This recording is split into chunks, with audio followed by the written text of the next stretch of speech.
Hello. Welcome to a very respectful, calm, humble robnoerr, your host of the Normal America Show. Good show for you lined up here tonight. Now, it ended up, the timing of this ends up being weird because I had another offer to work with Andrew Wilson tonight and do some debate prep. I may actually jump over and do that after this debate. I anticipate this will go about 2 hours.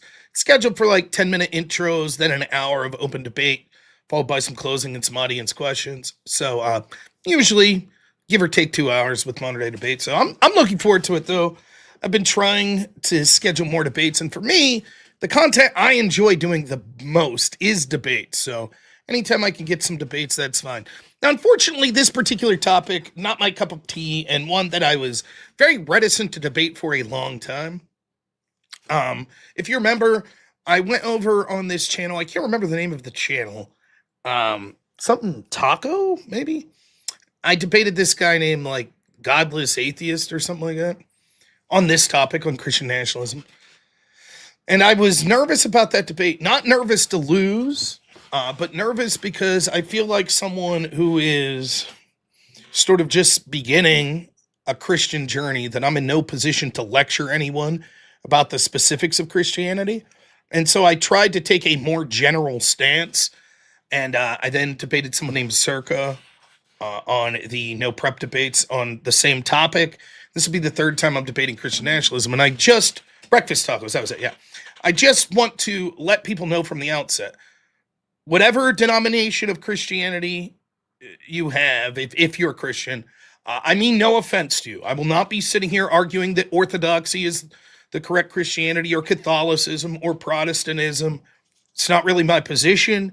I plan to not cite scripture much at all for two reasons. One, I'm not very good at knowing scripture, which is a weakness of mine for sure, not just in debate, but in life. And second, I'm in no position to try to claim that I somehow have a deeper understanding of Christianity than many people who have deeply held the faith for many, many more years than me. So it's a weird thing because I really, really take this particular thing seriously. I don't want to blaspheme. I don't want to misrepresent Christianity in a way that I later come to think is something that I massively disagree with.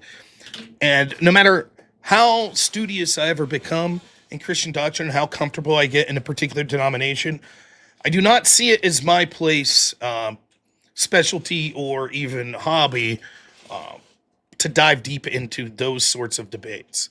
There are plenty of great people that are doing that. It's not really my cup of tea. So why do I take a debate like this? Well, it's getting hard to find debates.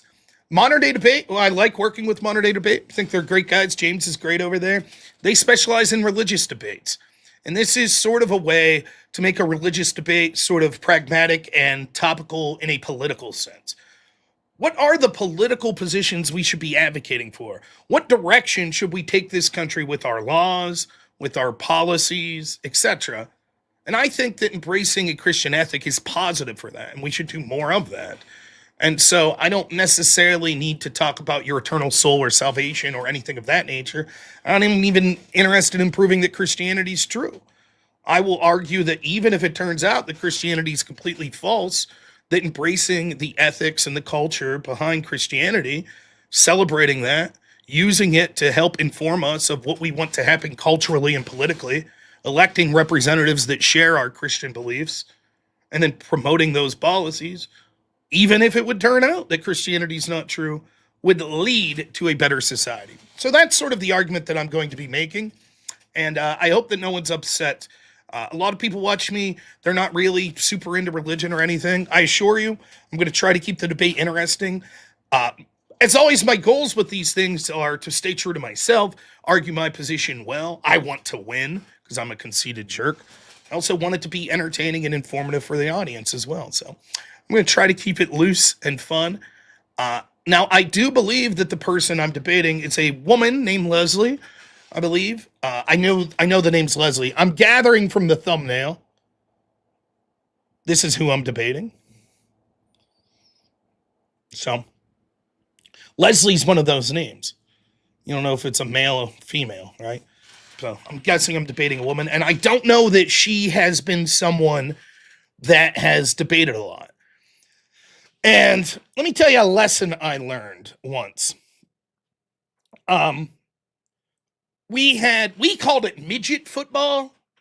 I don't know if all of you, so you know how you play Little League baseball? It was like that for football. We called it midget football, and there were 3 divisions: the Mighty Mites, the Pee-wees, and the midgets, which probably you can't call it that now, but this was like the 90s. So, anyways, at the low level was like maybe you started at 8 years old, 8, 9, then 10, 11, and then like 12, 13. So this is when I would have been playing at the highest division before junior high ball. We called it midget, like I said. And we were the best team in our league. We were undefeated that year and won our championship in our league. And we played this team from a particular school. This was their first year, the first year of having a team. And they were terrible. We ran up the score. It was like 21-0 in like the first quarter. And it was clear they had no idea what they were doing. They barely knew they knew the rules, like how to score and what a penalty was and shit like that. But they had no concept. And it was clear that their coach was like struggling getting them together as a team. We had this really cool coach. He's a fucking man. He's kind of a drunk, but he was the man. He was a great coach. And we pulled all of our starters and then put in our second string, right? And he puts the starters back in the fourth quarter. And he tells us this. There are little things you do. Like I played defensive line, so you're not supposed to grab their jersey a little, do this, that, and the other when you're on the offensive line. And he told us, he said, I want you, every one of you, as your top priority is to keep yourself safe and to not do anything that could remotely, even randomly be construed as a penalty. Keep your hands like this. Don't grab. When you're tackling, all form tackle, everything perfect.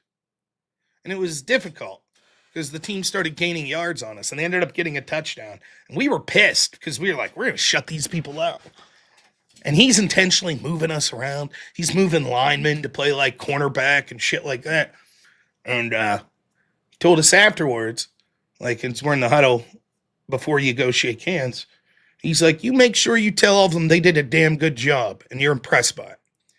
And it was a good lesson because he wanted to grow the game. He wanted right? You don't want to shame someone and be like, I quit. I never want to do this again. You don't leave them win or any shit like that. You don't stop trying. You give them that respect. But at the same time, you try to make the experience so they say, okay, I lost, but I enjoyed myself. And that's going to be my intent tonight. So you never know how these things go, but I am going to try my best to be calm and to try to make it so I crush this person in the debate. I hope I do. But do so in a way that hopefully she enjoys herself and is encouraged to keep debating. So it's about respect. That's right. It's all about respect. You played offensive center. I was left tackle. And then once my asthma got really bad, the doctor only let me play one side of the ball. So I played defensive tackle or nose tackle. So I'm going to try to... Now, you never know how this goes. This could be one of those debates where the person's yelling and screaming over me and insulting me. But we're going to try our best. We're going to try to be calm, collected. Now, the moderator tonight is going to be Mikey. Big Mike. Big Mike. Everybody loves him. Big Mike. So we're gonna roll over there. Last thing I'll say, please get your super chats in. They use Zoom. I have trouble with Zoom, so I'm gonna test the audio out first. And sometimes my computer crashes when using Zoom. So forgive me for that. If that happens, I'll be right back, I promise. We gotta get together with James and get him to use a different program, I think.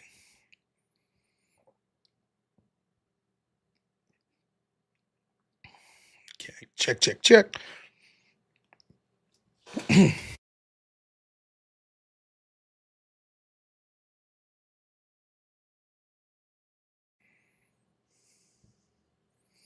Good. How's it going?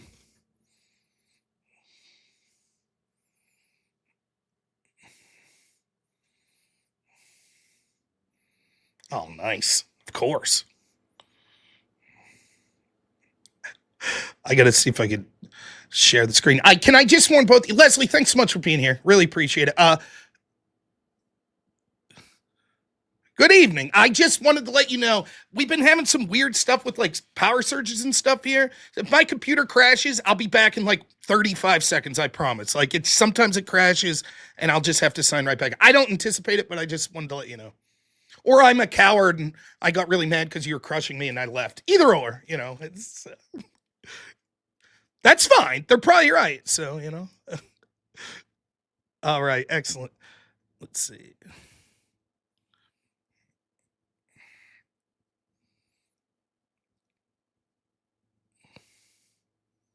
Okay.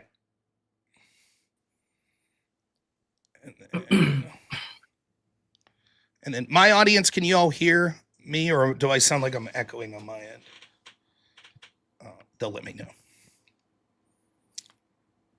All right. So you're centered. I'm centered.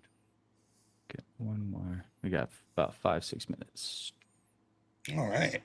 I am streaming, just so you all know. So Okay. if you had anything really bad to say about James, he might hear it if we talk about it now. So No, I just have some terrible things I wanted to go over publicly with Avarice.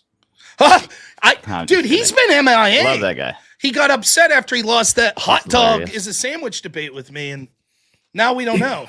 He's like, he's in the wilderness, like seeking guidance for. That's good. That's good for everybody. Okay, your camera just got to tighten that up a bit. Let's see, what if I do this? Yeah, that should be fine. Rob, what kind of microphone mixer are you using, or is that just a USB? It's a Shure, just USB through it though. Is it not sounding good? No, it sounds great. I was just curious. I always wondered. I gotta get this. I'm super novice with this stuff, but I gotta set up like some filters because like I'm sort of a big mover while I'm talking, and sometimes because I don't have the filters set up, so I'm gonna work on that. Are you streaming from OBS or what are you using? I use OBS just for the virtual camera and then use StreamYard. Oh, okay. Does the virtual camera, is that also pick up your mic? It can, but I don't have it. Okay, so then you're going mic straight into StreamYards. Yep. Okay. What's going on? Yeah, I'm not familiar with StreamYard's filters and stuff. I mean, it's all principally the same audio technical wise, but the order, I can tell you real quick before I finish up with this camera. The order I'd recommend is, you have a pen and paper. There's three words. Okay. Noise suppression, then noise gate, or it's 5 total. Compressor, limiter, and then the gain. That's what I found to get the quality that I'm doing right now. And I use a headset, obviously, so it's when I move around, it's not going to pick it up differently. Yeah. But I think those same ones, you could get yours to do the same thing because it's the limiter and the compressor and the gain that if you move away and you get louder or quieter, it's going to try to normalize it. And speaking of Avarice, he's building me a computer. He's supposed to send it here this week or next. So under the impression he's your tech producer guy. That's where I'm going wrong. You see the problem? What I'm relying on? I didn't say it, chat. I didn't say it. Okay. Oh, Leslie, now he's yelling I was trying to get your entire hair in the image. So that's all that we're waiting on right now is just to get that a little more centered. There it is. That way you have your full camera view in there. Okay. And Rob, I'm going to zoom in really close just on your eyes, and that's all we're going to have for you for the whole debate. Sounds good. Cool. Believe it or not, my strong suit's not my looks. I know that comes as a shock, so maybe the eyes will. It's like there's this famous debate that occurred between Nixon and JFK, and everyone not everyone, but the huge portion of people that watched the debate on television thought that JFK won. Nixon had this cold, so he looked like this disheveled old man. And then the radio broadcast, they thought Nixon won because like Nixon had a cold, and JFK's a really handsome man. So like everybody watching's like, oh, he carries himself very well. He's this attractive man. Nixon just looked like an old, all jowls, like, So that's how I feel. Video killed the radio. Okay, I think we're all set. Rob, you want to share your screen real quick so I can set that up so we don't do that mid-debate? Yeah, how do I do that? Just go ahead on Zoom and hit share screen. Okay, but it should be at the bottom of the window. Gotcha. Leslie, are you going to need to share your screen at all? Oh, no. Okay. I probably won't need to, but that's okay. I will, let's see, screen 1, screen 2. We'll do screen 1. Just give me a second. I'm just going to run and hit something. Yeah, we got a minute or two, and then I'll start. Oh, she's got the AI camera zoom. I'm gonna stop sharing the screen. It's screwing up on my. If it comes up, then we'll deal with it. But for now, it's okay. What is going on here? Unshare screen. Just if you want to, just give me a heads up so I can switch scenes. Yeah, no problem. Oh shoot! Avarice just messaged me. Tell Rob Avarice is not at fault. Okay. Relate the message, buddy. He's in the background. I'm like. Okay, you can stop sharing your screen now. Good deal. I stopped. It still shows that you are for some reason. Just one question I have, Leslie. Was the topic that you were given, just to make sure we're on the same page? It was, is Christian nationalism bad for society? Yes. Good deal. And you're affirming that. You're saying it is bad. Yeah. My position is that it is. Gotcha. Rob, okay. Real quick, go to Zoom. Okay. And the bottom, click stop sharing screen. Okay. It doesn't give me that option. It says, let's see. I can't stop it from my end for some reason. Usually I can. Let's see. Okay, you know what? I can just exit out of this right here. Stop participant sharing. There we go. I didn't realize I had the ultimate authority there. That's good. Oh man, already exercising authority. Yeah. All right. We're gonna start the music here in just a second. So be ready. Start streaming. Oh, I got to turn the Cisco waiting music off. Just a suggestion. You don't have to listen to this, but is there any way you could slide Leslie up to beside me? So. Oh, yeah. Well, it is like that on the actual stream, just not in Zoom. Oh, gotcha. That's fine. Yep. No problem then. All right. Intro. Oh, there's one more. I'll do it at the end. Okay. Stop. Restart. All right. Start streaming, and we're live.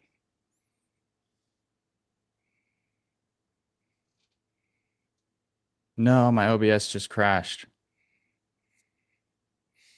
That's never happened before.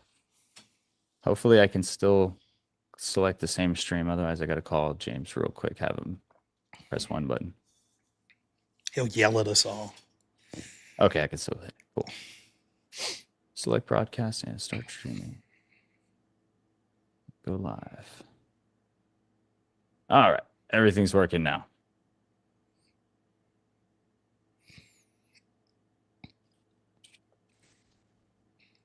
Let me double check on my phone if I can hear it.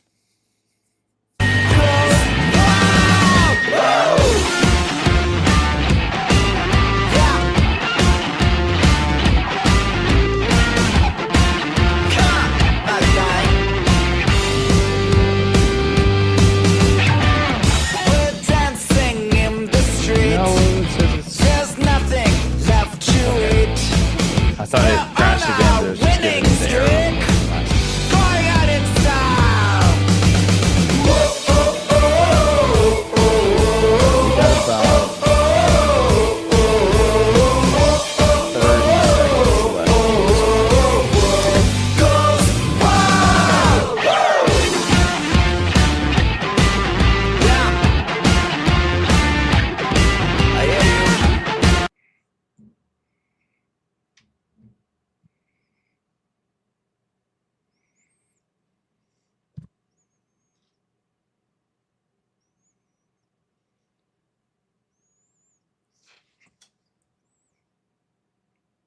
Okay, ready? Here we go. I'm ready.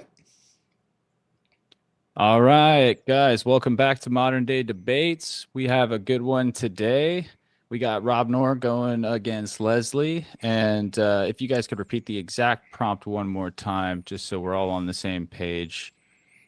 Yeah. Robert, you got that? Yeah, no problem. It is Christian nationalism bad for society? Okay. So before we get started, I just want to remind everyone, like the video, subscribe if you're one of the viewers of the other channel and you're watching on ours, because we have debates like this all the time, as well as tons of different topics in the same sphere. And get your tickets to DebateCon 8 coming up. I believe Rob will be there, right? I will. I'll just be drinking and setting up tables and stuff, but I mean, excellent. That's the reason to go in the first place, right? Set up. Yep. And then we got Andrew Wilson versus Dinesh D'Souza, Destiny, and then an event this coming weekend, I believe, in North Carolina. So lots of stuff going on, guys. We appreciate y'all being here. And last thing I want to mention is a huge shout out to, we got a couple new Patreon members that are at the VIP level. So I just want to shout out Oliver Catwell, Andrew Barry, and Patrick O'Neill. Thanks for your support, guys. All right. So without further ado, we're going to get into the opening statements. You can have 5 to 10 minutes. You don't have to use the whole 10 minutes. You don't have to use the whole 5 minutes. And then we'll turn it over to the opposition there, I believe, since the affirmative typically goes first. And then we'll do the open dialogue right after.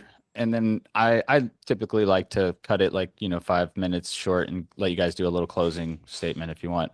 Sounds good. Not necessary to have it prepared. And if you want to just go straight into the Q&A because you don't want to say one, but we tend to give people that option because sometimes it's impromptu debates being set up and they don't have time. Anyways, moving on, we're going to go ahead, turn it over to the affirmative to lay out an opening statement. And I'm going to mute up. You guys get to it and I'll start the timer. I guess that's me, so I'll go. Right. Oh, sorry. I thought Rob was affirmative there. No, I think Leslie's the affirmative. She's arguing that it is Misspoke. bad. Yep, no problem. All right, Leslie, we're going to start it whenever you start talking. Okay. All right. So obviously my position is that Christian nationalism is bad for society for 3 main reasons. It creates a society that is oppressive, one that opposes critical thought, and also one that creates a culture of intolerance and delusion. I just want to be clear first on what Christian nationalism is. I could say that it is elevating Christianity to that of a national identity where Christian values are positioned to dominate politically, culturally, and socially. So I guess we can all be good, moral, decent citizens living in the way of God. I guess that's a nice way of saying it, but in reality, I live in reality. It's really just a ploy to use religion to gain power and establish a patriarchy. When I review the primary and underlying tenets of Christian nationalism, it is essentially that the U.S. was meant to be a Christian nation, that you're a true American only if you're a true Christian, that Christians should be governing, but the governing bodies of all aspects of society, from governments to media to education or to the home. There is the rhetoric of spiritual warfare that it supports, which is, I guess, by all means, which includes battle to defend Christian nationalism. Oftentimes, the concept of white Christian nationalism comes into the equation, which essentially advocates for white Christian dominance. Under the umbrella of this all, men are positioned as the head. It is anti-feminist, anti-LGBTQ, anti-abortion, basically what I said, pro-male, and whether they want to admit it or not, pro-white headship. So I'll get into why this is bad for society. The snowball effect of all of this is what I alluded to earlier. It creates a restrictive, intolerant, and delusional society. I'll start with religion. Religious freedom is supposed to be protected in the First Amendment. That's your amendment. Just to be clear, I'm Canadian. I am in Canada, so that's your amendment. So you have literally gone against the Constitution by alienating non-Christians. This is the beginning of your downhill slide into no longer being a free society. When it comes to women's rights, women are expected to be resigned to roles of homemaking and motherhood. I would think that in the past centuries, it should have been made abundantly clear that women are not a monolith. We don't all want the same things. So someone would have to explain to me why it is good to have more than half of your society basically fit into one box. There's the opposition or restriction of reproductive rights. This is not only unjust, it is one-sided, and it is dangerous. There are doctors that will tell you the fatal or even near fatal complications of not being able to perform abortions because it suddenly became illegal. Christian nationalist societies can actually destroy businesses that can no longer operate under Christian order. So you have to consider what the economic consequences. These banned goods and services can precede what is the creation of a black market. This, of course, is connected to the rise of criminality. You are also introducing a surveillance society. So you have to ask yourself, how much of your life do you want to be monitored to ensure that you are a good Christian? A Christian nationalist society discourages creative thought or modern or opposing thought outside of the Christian realm. So ask yourself, what individualism can one maintain if they are expected to think and behave according to one manner? What levels of persecution, criminalization will be reintroduced for those who think, speak, or act non-Christian-like? This would be a good time to mention the LGBTQ community. Again, because what methods are going to be used to persecute or criminalize their behavior? I mentioned the word delusional a few times because the belief that a Christian nationalist society is going to fix all of today's social and moral problems and set us on the right track. It sounds great, but it's actually entirely unrealistic. It is not going to end abortion. Pornography is an example of a system that nationalists want banned. You're not going to get rid of that either. In fact, I mentioned something about the creation of black markets. This is exactly where abortion and black markets are going to end up. Sorry, abortion and pornography is going to end up. In terms of the LGBT community, you're not going to get rid of them. You don't have to agree with their lifestyle, but forcing them into hiding due to stigmatizing is a band-aid that is not the cure that you will be hoping for. The AIDS epidemic, this might be slightly off topic, is a great reminder why this is probably a bad thing. The government being slow to act due to anti-gay sentiments was actually a significant reason why the AIDS epidemic became what it was. So just think about that. Bearing all this in mind, you are essentially fundamentally announcing to this community, women and people of color, that they are relegated to second-class citizenship, which is collectively over half of your population. So I guess civil rights just went out the window. Just a reminder, the church was authority that was used to justify slavery in America. It is not a coincidence that white supremacist groups with a history of violence have historically been aligned with Christian nationalism or distorted forms of Christianity. There have been groups like the KKK, the Aryan Nation. A more example is the Proud Boys, who were known for their political violence and related to the January 6th storming of the nation's capital. So just to be clear, entitlement to violence, untethered public disturbance is not a good thing, especially when hate is the underlying emotion. Everything that I just mentioned, that is part of the Christian nationalist snowball effect. It is not speculation. It is not hypothetical. This has happened before in history under societies that chose to enmesh church with state. In fact, the church as the ultimate power has included a history of long-standing corruption, persecution, and extreme brutality. This is why Christian nationalism, which is basically church, state, and church and state entwined, it is religion as power and actually aligned with violent agendas. Altogether, you will end up with no longer a free or free-thinking society that could potentially be ready to incite a civil war. All right. Is that the rest? You're going to concede the rest of your time? Can you hear me? Leslie, did you hear him? Yeah, I'm good. That's it. All right. I was just making sure my mic wasn't messed up. Okay, Rob, I'll start your time as soon as you start talking, buddy. All right, Mike, Big Mike, thanks for being here. Leslie, thanks so much for being here. Should be a fun debate. So the first thing to say is Christian nationalism bad for society. It seems clear that this isn't referencing just our societies, though I'm happy to have that conversation, talking specifically about the United States or in your case, Canada. we have to define the term Christian nationalism, obviously, and this might be a point of contention in this debate, though. To be fair, the way she originally described it in her opening statement, I tend to agree.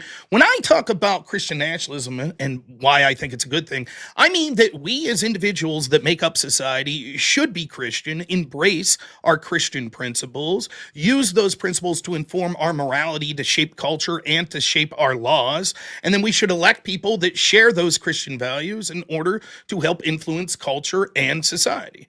For me, that is an embracement of Christian nationalism, and to any extent that we have a disagreement on that, I'd be interested to hear from Leslie whether she thinks our society currently is Christian nationalist, or if it's trending that way, trending the opposite way, etc., and to illustrate some countries that she think would be Christian nationalism wouldn't.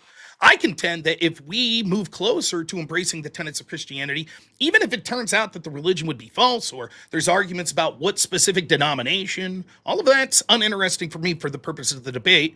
I think that embracing these sort of values that we see that comes from the Bible and through Christianity, particularly the New Testament, are things that universally would make life better for almost everyone. She could say that even, by the way, even people that are non-Christian, I believe that would be the case. She could say that Christian nationalism would lead to this terrible policy, or this denomination would say this. I don't think that's the case whatsoever. In fact, many Christians have a diverse range of views on certain topics and certain specific laws. However, there is broad-ranging agreement on what it means to be moral, and there's at least an attempt to point to an objective source for what truth and morality is. The problem is, as we askew from that and move away from that, what we see is the concept of morality becomes totally subjective, which justifies all sorts of insane abuses and insane sort of claiming different positions to justify the means will always means that you're allowed to do those based on the ends. The ends always will justify the means in a subjective morality. With all the complaints about Christianity and all the terrible things it leads to, let's not forget, most of the modern world today that attributes many of the rights that she would say to champion comes about because of the benefits of societies that believed in a Christian God. In fact, most societies, including societies we still see today, that don't embrace a Christian ethic, or at least come from a culture that originally embraced those Christian ethics, still have things like open-air slavery, women being treated as literal property. We see all sorts of heinous things occurring, not just throughout history, but to this day. We only look to countries that tried to shirk Christianity and say that it was something to be banned or something to strive away from, like the Soviet Union, and see the horrors that it implied. Oftentimes what we see is the very people that criticize Christianity and Christian nationalism do so only because they're comfortable because of the societies that Christians have created that allow them to have these rights. Who else is so benevolent that we allow people to openly disagree with us in countries that our ideology created? And it's not just the United States. These are beliefs that would be universal, that applied would be better for societies around the world. Of course, there are things you could point to that would be negatives depending on what your subjective interpretation. And it appears my opponent is a non-Christian. It'll be interesting to see where her morality comes from. How can she judge what is good or bad, or what values we should push for, if there's no objective way that she could even point to try? It'll end up being something like, well, it's just what's universally better for people, which will come down to her subjective opinion.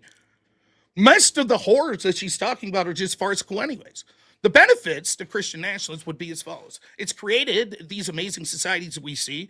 Pushing for it would push for an ethic where we could see things that all Christians would agree with, like the importance and sanctity of life, discouraging things like criminality, like thievery, things that we see in the Ten Commandments, respect for people.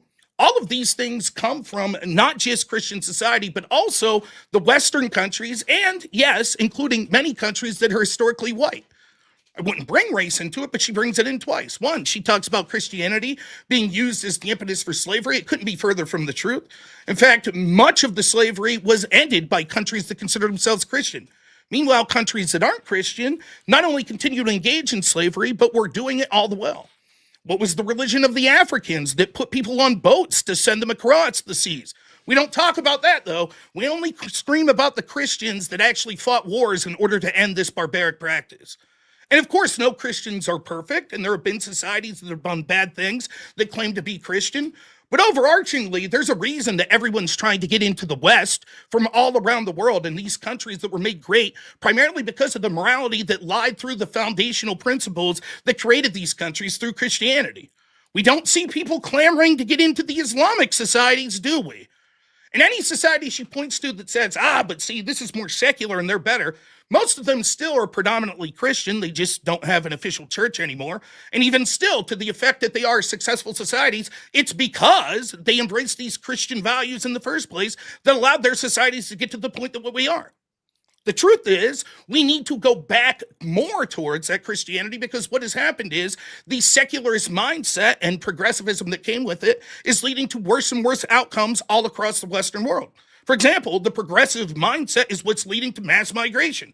Now we have grooming gangs in formerly Christian countries like the United Kingdom, where hundreds of thousands of domestic women and young girls have been assaulted in the most heinous of ways. Why? People from those cultures don't have the values of Christianity to think that that sort of thing's wrong. In fact, many of the Muslims that do that do so, and they've been said in their court trials to say, our religion gives us the right to do these things. So to put slavery at the feet of Christianity is absurd. Could people that were Christians have engaged in Christianity? Sure. Should that be condemned? Of course. But what society is better? What society didn't engage in those practices? And many of those societies still do. The tenets of Christianity are what allowed these Western nations that had the might and could have done what they want and conquered the world and did force themselves on any country they wanted. Instead, they were benevolent because of their Christian values. She makes other claims. She says that it'll lead to a delusional society. How so? I'd be happy to have the conversation you where ethics come from. It's not delusional at all to believe that we have a creator, that we are made in his image, that Christ was his son, and that he had given his life that we could have salvation from our sins. It's only the arrogant and the atheists that think that they somehow know better, and that that itself is an act of delusion. Is it any more delusional than thinking that we all came about in some big bang, that we were created by nothing and go back to nothing and there's no meaning in anything? I think not. I think when I see my 5-year-old son, I understand the spirit of the fruits of the Lord and how beautiful creation is, and how that it's not delusional, nor is it something that is devoid of critical thought to talk about the importance of that and how that inspires me to become a better person. Under your worldview, I would question, what makes you want to be a better person? How do we even define what a better person would be? Again, I'm not saying that you have to be Christian. Many of the things she criticizes in the Christian nationalist society would be that you couldn't be other practices. Untrue. Countries that have been Christian nationalist in the past, or have been in the definition I have, including the United States in different ways that it moves, absolutely allows the practice of other religions. I'm merely stating that we as Christians, as the majority of this country, and the country that was founded on principles of Christians and deists, should embrace that for our morality. 2 minutes left, Rob. Is it okay for Leslie or people like her to use their morality and their philosophy to inform how they vote and how they want to structure culture? Of course. It's only the Christian that's told, no, it's anathema. You can't do that. For you to use your worldview and where you get your morality and use that to embrace sort of the societal principles, culture, and laws that you want is somehow immoral and somehow to be avoided. She talks about oppression and how it's about hate. Well, it sounds to me oftentimes like it's actually the atheist or the secularist that hates the Christian more than the Christian seeks to say that they hate others. Some specific issues we'll talk about that I think are important are things like abortion and reproductive rights. I'm sorry, I totally respect anybody's right to sort of have self-autonomy. However, that ends when you're destroying another life. And I think the practice of killing millions of unborn children is barbaric and is something that we should avoid. The argument that, well, that could lead to people going underground, then my question in return would be, okay, is there anything you wouldn't make illegal? Because we can't eliminate anything. Anything could actually go underground. So should murder be legal? Overall, I think you'll see throughout this debate that much of the fear-mongering she's doing here is not things that would occur under my system. Ask yourself this, if you're Christian or not, do you want to be in the West, the countries that were founded on religious principles? Of course. Do you think that the people that are religious now have the right to use that religion, in this case Christianity, to inform their culture and their laws, as opposed to being shamed and told that they have to shut up and somehow it's offensive or abusive to do so? 30 seconds. Of course that should be the case. At the end of the day, we all should have the right to use our own religion and our own moral framework in order to change culture and to change our laws. Seeing as how the United States is overwhelmingly Christian and was founded by settlers that used these principles to make this greatest country in the world, I think we should return to those roots, embrace that Christianity. And the best thing for Leslie is not only be a better society for me, it'll be a better society for her as well. Perfect. Right on 10 minutes. Awesome. Okay. Well, we can get into the open dialogue / rebuttal section where you can argue points, cross-examine each other. All I ask is that you guys be respectful, let each other finish a response if you ask a question. And then if you do get asked a question, answer the question before you ask a question. That would be ideal for everyone. All right. And then if it gets too heated, I will go to timed responses. We'll agree on what that time should be based on how long you each are taking. But yeah, I think we could be cordial and chat can be cordial. Like the video, we only have about 30 likes, but there's almost 400 people in here. No excuse. And yeah, we'll turn it over whenever you're ready. I believe if Leslie, if you want to respond to anything he said in his opening or vice versa, whoever kind of is interested in going first there. Do we sort of agree on Christian nationalism? Is my definition acceptable to you? That is Christians embracing their Christianity, using that to inform how they vote, how they structure society, both culturally and politically, and then voting for people that are Christian to use those values to inform their policy. Is that fair? No, I actually think that's a pretty vague and convenient idea. I just want to be clear also, because you conflated and assumed a lot of what I said. I don't have a problem with Christianity. Christianity is not the problem. The problem becomes when that becomes the rule of law and you're using that to dictate law. A Christian nationalist society is essentially an enmeshing of church and state. So you can be a Christian and you can believe what you want to believe. I don't have a problem with Christianity. When that becomes the rule of law, this is when the problems start. And history has told us that when the church has had significant authority, it ends up with you have the problems of a surveillance state. You have a problem with persecution and criminalization for anything that comes in opposition to what is part of a Christian view. You also have the inclusion of distorted views of Christianity. So that is not the definition. The definition that you provided, I think it's a safe and convenient one, but that's really not what encompasses all of Christian nationalism. Okay, it is what I said: power and patriarchy, religion as power, and to reestablish patriarchy. Okay, but that seems to be a proprietary definition from you. One, can you tell me where that definition comes from? This is based on my research and observation of people who identify themselves as Christian nationalism and how it is defined in various will you agree with me at this? Will you agree with me at this? The literature on this is all over the place on what is Christian nationalism. If you talk to 10 different people that identify as Christian nationalism, you'll probably get 10 different responses, correct?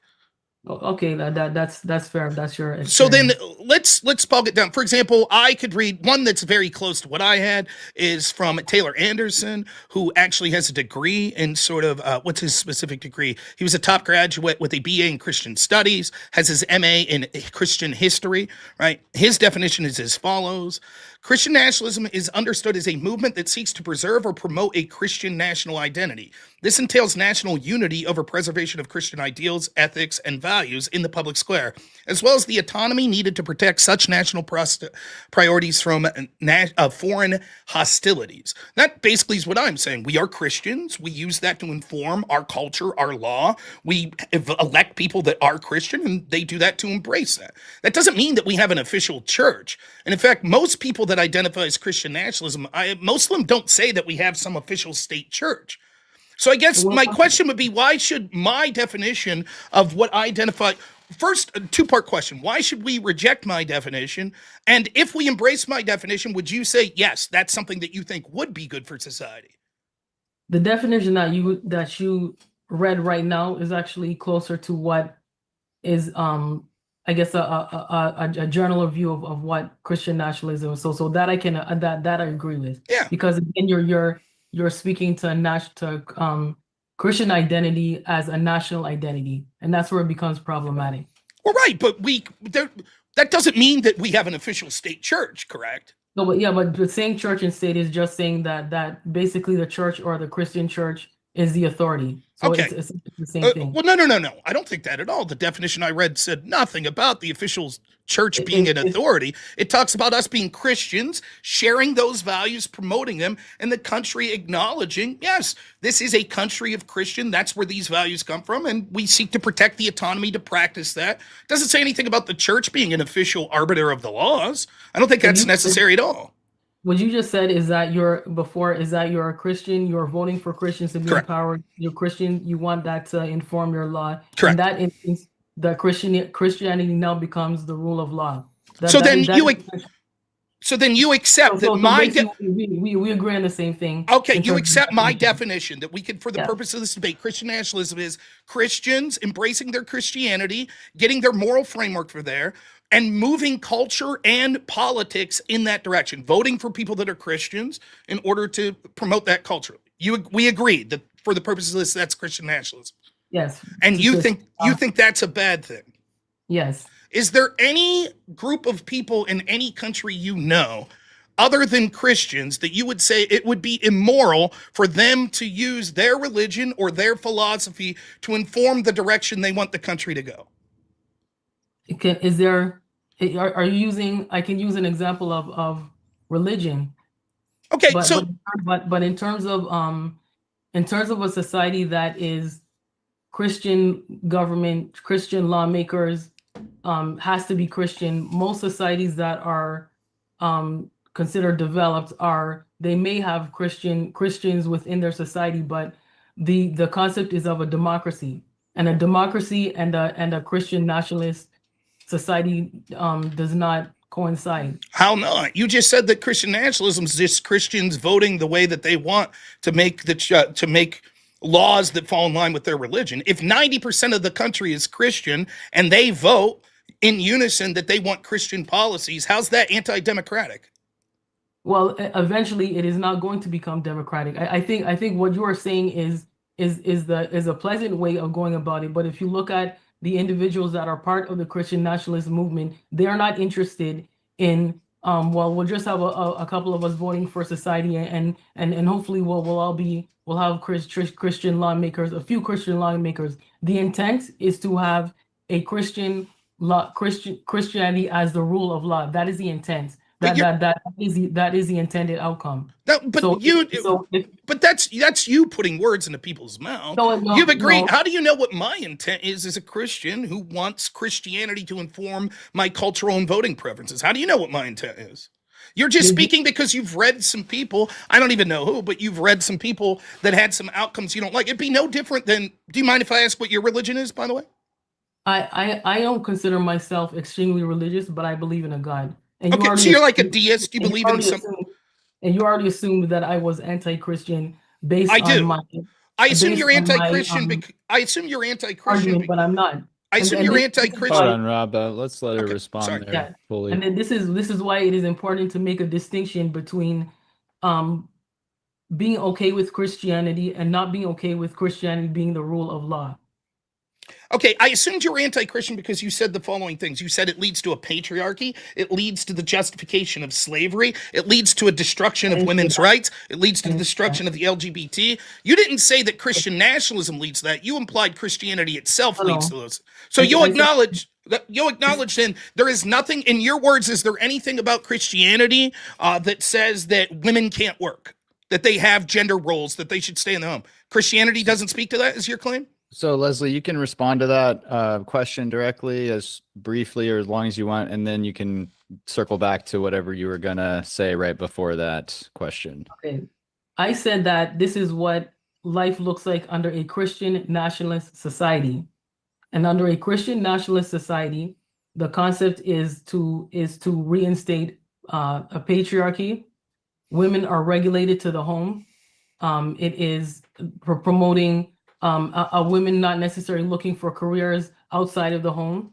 It is an anti-LGBTQ agenda. It is an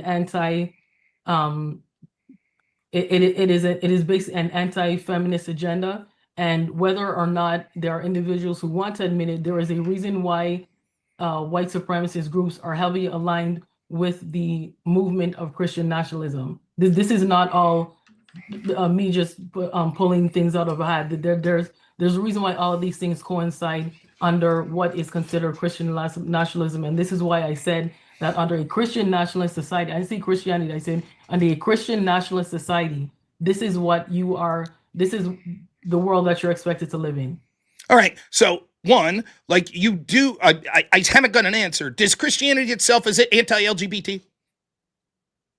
Depends which Christian you're talking to, but most Christians, yes, but Okay, not so then that not would be all Christians. that Not would all be a Christians. criticism of Christianity and not just Christian nationalism, correct? Again, it depends what Christian you're talking to, and it depends what part of the Bible that you're So I referring to. think then when I said that it seems that you're being some hostile towards Christianity, I don't think that that's out of order. I think that's clearly what's going on. Secondly, let's take these piece by piece. You say that Christian nationalism would mean that it would be a movement to force women into the home so they couldn't work, correct? I believe that that's one of the underlying. Can you show me motives. one prominent Christian nationalist that suggested that? I can't tell you a prominent Christian nationalist that has suggested that, but I know that based on my research, and those who support the concept of Christian nationalism, that's one of the underlying motives, or that's one of the underlying agendas. So just to be clear, you have no examples. You've agreed that Christian nationalism is quite simply Christians saying, we get our morality from Christianity. We want the culture and the law to represent that. And then voting for people that are Christians that use that same morality. And you don't have any examples, but you say, that will lead to Christians saying women are not allowed to work. Let me ask you this. Given that Christian nationalism is quite literally just Christians voting for their beliefs, do you have any evidence that suggests that more than 50% of Christians believe that it should be illegal for women to leave the house or work? Any evidence whatsoever? Any evidence that it is illegal for Christian? That if Christians vote their conscience, which is Christian nationalism, and vote for their religion, right, that more than 50% of Christians in this country, or in Canada, or any other country for that matter, think that it should be illegal for a woman to work or to leave the home. No, but there are organizations that support that. Oh, can you name one? I can search for one, but I'd be happy. I would bet that that's a very fringe organization, and that is not a very Christian view. Instead, what most Christians believe there are predefined rules for men and women, and that biblically it made sense for men to sort of be the providers and to be the head of households, just like when we go to church, the order is that the leaders of the church are the sort of bridge between God and us, and then we are to follow them. The same in the household. The man is supposed to be the bridge to God. The woman's supposed to listen and help raise children, etc. But those are not to be enshrined in law. And in fact, when we were a more Christian society, it was never illegal for women to work. That's the next question I have for you. Do you think at one point the United States was Christian nationalist? I think at one point there was a point in American history where the church had significant influence over. When I say the church, I don't mean like a specific church. Okay. I mean just religion as a whole had significant influence over society. When was that? The foundation? It was maybe during the time of the Salem witch trials, for example. The Salem witch trials. So one thing that happened in one area that, by the way, has been blown massively out of proportion, you think at that point federally we were Christian nationalists? I think that it was closer to being to recognizing the church as a state. You can look at the part of American history when there was slavery, where the church was used to justify why slavery should continue. You can look at the indigenous genocide. The Christianity is related to why, or religion is related to why that was justified. You can look at, I mentioned the Salem witch trial. Hundreds of people lost their lives. Innocent people lost their lives because, again, there is the indication of a church being authority and deciding who's guilty, who's not, based on concepts of heresy.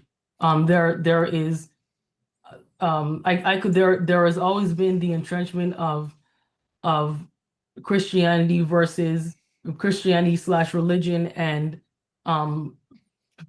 brutal racist supremacist groups, and that is not a coincidence. So there has always been religion entrenched in American society, but somewhere along the lines, I guess it became a more liberal society. Okay. And I guess the reason which is why society is now saying, I guess now we need to go back to being a Christian nationalist. All right, Leslie, we'll let Rob respond to a couple of those statements you made, and please give him the time. And Yeah. Go ahead, Rob.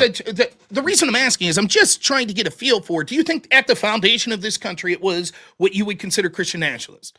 That it was Christians voting for their principles, et cetera, as we've outlined. Do you feel that it's simple? If you don't think so, just say no. It seems odd if it was built as not Christian nationalist, then became it because of the Salem witch trials, and now it's not again. That seems odd. So I think your answer would be yes, that it was Christian nationalist based on your definition at the foundation. Do you agree? It could not have been a Christian nationalist at the start. However, Christian religion has always had a significant amount of authority. But if your constitution stated that there's freedom of religion at the time of your independence, it could not have been, technically speaking, America could not have been founded as a Christian laicist society. However, religion has always had an important position of authority in American society. That's sort of begging the question. So what you've officially, if it didn't, you wouldn't have individuals now that are trying to revert back to that to that better, great, or more moral time in history. It's sort of begging the question. What you've said is you've outlined exactly what Christian nationalists would be. It would be Christians that are voting their conscience, etc. We've talked about, obviously, that's what the foundation of this country was about. In fact, we had states that had religious tests to even be able to vote. And federally, the Constitution said that's okay. They didn't say you couldn't do that, right? The concept of freedom of speech is different. That says the government can't restrict your right to say something. That doesn't say that you're not allowed to vote your religion and your conscience, which is what we've agreed Christian nationalism is. It's quite clear that, in fact, we see straight from the Declaration of Independence, the fact that we're talking about things coming from a higher power, invoking God's name. It's clear that this was part and parcel, that our founding fathers here in the United States thought that it was absolutely important. That's why they guaranteed you freedom of religion. You should be allowed to use your religion and practice it, and there's nothing wrong with using that in order to inform how you vote politically. The reason I brought that up was something you said in your opening statement, which I found quite funny, but you re-entrench here. You say, but that's antithetical to the First Amendment. No, not at all. You can't say we weren't Christian nationalists because these Christian leaders allowed you to speak freely. In fact, that proves the opposite. It doesn't prove that we weren't more akin to Christian nationalism. It proves that under a Christian nationalist society, people were free to vocalize disagreements. You weren't forced to practice Christianity whatsoever. And so I would contend that the example actually disproves what you're suggesting. I could do the same thing to you. I could say, well, under your framework of not embracing Christianity or saying that it shouldn't be used, we have things like secularism that led to the Bolshevik Revolution that led to 50 million people dying and being murdered. Or I could say, when you say slavery groups, I could say the fact that blacks are 27 times more likely to kill a white than vice versa has to do with blacks that aren't entrenching in Christianity. People in black communities that tend to go to church more aren't involved in those statistics whatsoever.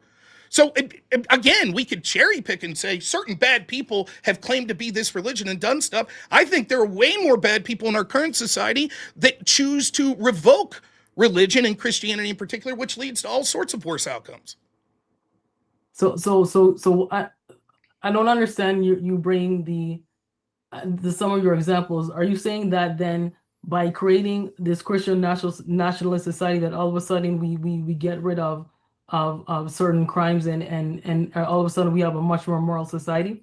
I don't think it would get rid of crimes. Nowhere would I suggest there be utopia. What I think is if we embrace more of a Christian ethics when it comes to the way we do laws and the way we form our culture, we'll get away from the materialist pursuits that have led things like declining birth rates, increased abortion, increased violent crime, increased sort of interest in bringing in people who are affecting the rest of the world as opposed to looking out for the interest of the people of this country. So yes, I think the closer we get to Christianity embraced as a culture certainly would lead to better outcomes, but never perfect. I would never suggest that.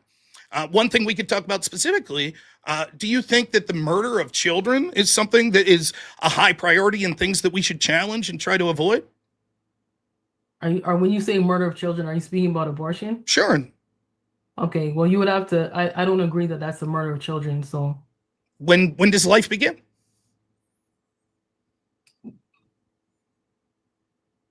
Sorry, what's the question? When does life begin? when you are a living, breathing human being, and when you're in the world. So, But I should also ask you, what is there a difference between life and living? yes, living is the present tense of life, but Okay. the question, but if you are a vegetable right now, are you alive? yes, Would you call that living? yes. You would call that having an excellent quality of life in terms of as a medical world. Whoa. Who said excellent quality? You're adding qualifiers that I never put on. I would say it's life and it's living. I think there's a lot of people that aren't vegetables that aren't living an excellent quality of life, largely because they don't embrace a Christian ethic. But that doesn't mean I would deem that their life's not worthy and therefore exterminate them, as you suggest when it comes to the unborn. Given that you're let me ask you, let's get into the details. If a woman is 9 months pregnant and decides 2 days before her due date she doesn't want the child, seeing as how you don't think that it's, quote, living, should she be allowed to exterminate that child? At that point, the child if it's a fully formed, which is the reason why abortion is only allowed up to a certain term. That's not true whatsoever. There are plenty of laws in specific states that say that's not the case. For example, in New York, their law specifically says that a woman and a doctor, for reasons of affecting her health, I forget the way that it's actually explained in the actual court cases that have litigated this in New York, but basically the specific language it says is if there's distraught or harm to the woman, and they define harm as the following things: physical harm, financial harm, emotional harm, mental harm. Now, I'm not trying to get too personal, but I assume you know someone in your adult life that's been pregnant, whether it be yourself or someone. Would you say they went through emotional pain? I would say so. Yes. That means that under the New York law that you're literally legally allowed to have an abortion up till 9 months. All the doctor and the woman have to say is, I was undergoing mental, emotional, and physical anguish, and that abortion would be legal. Would you at least admit that that's grotesque to have an abortion like that? I can't say it's grotesque. I would say because it's. Is it murder? I don't know how to respond to that, because I don't consider it, unless you are alive in the world or in the world. I can't consider it necessarily murder. And murder in itself is be a subjective. But given what you just defined, you said no, that is a living human being at 9 months. That's what you said. So then it should be clear that that's something that you would say is murder, that we should avoid that, correct? And now you're like, well, I don't want to answer it once you find out that laws like New York allows it. When you're outside the womb, you are a living human being. Okay, so then abortion should be allowed under any circumstances before you're outside the womb, because you're not a living human being. Not at that time. But what's the distinction? If you're not a living human being at 9 months in the womb, why is it that you differentiate and say that's not a living human being, but also you shouldn't be allowed to abort? What's that principle? Where's that come from? If it's not life, what's the principle that we shouldn't be allowed to take it away if the woman chooses? Well, okay. Well, first of all, you are determining abortion based on on what you determine to be a living human being versus whether it is justifiable or not. You first need to ask me, what is my concept on what is my belief on bringing unwanted children to the world? I don't think you should bring unwanted children into the world. I should also ask you, is your belief on abortion based on what you believe, or is it what is your Christian belief? Because my next question is, where is abortion mentioned in the Bible?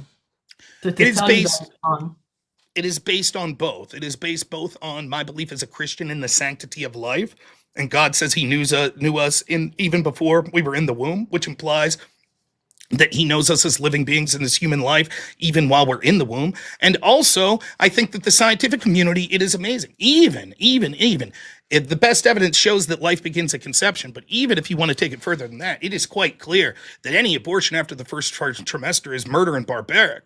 And so both in a religious sense and a scientific sense. And it seems let me finish real quick, I promise.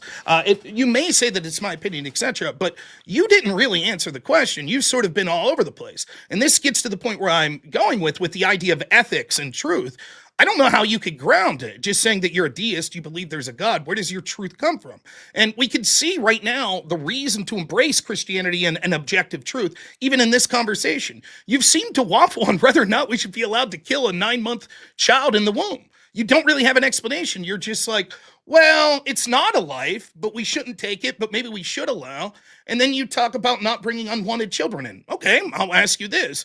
Seeing as how you've conceded the child 9 months into the womb isn't a living human, and if we say that this woman doesn't want the child, so it's unwanted, should she be allowed to exterminate it?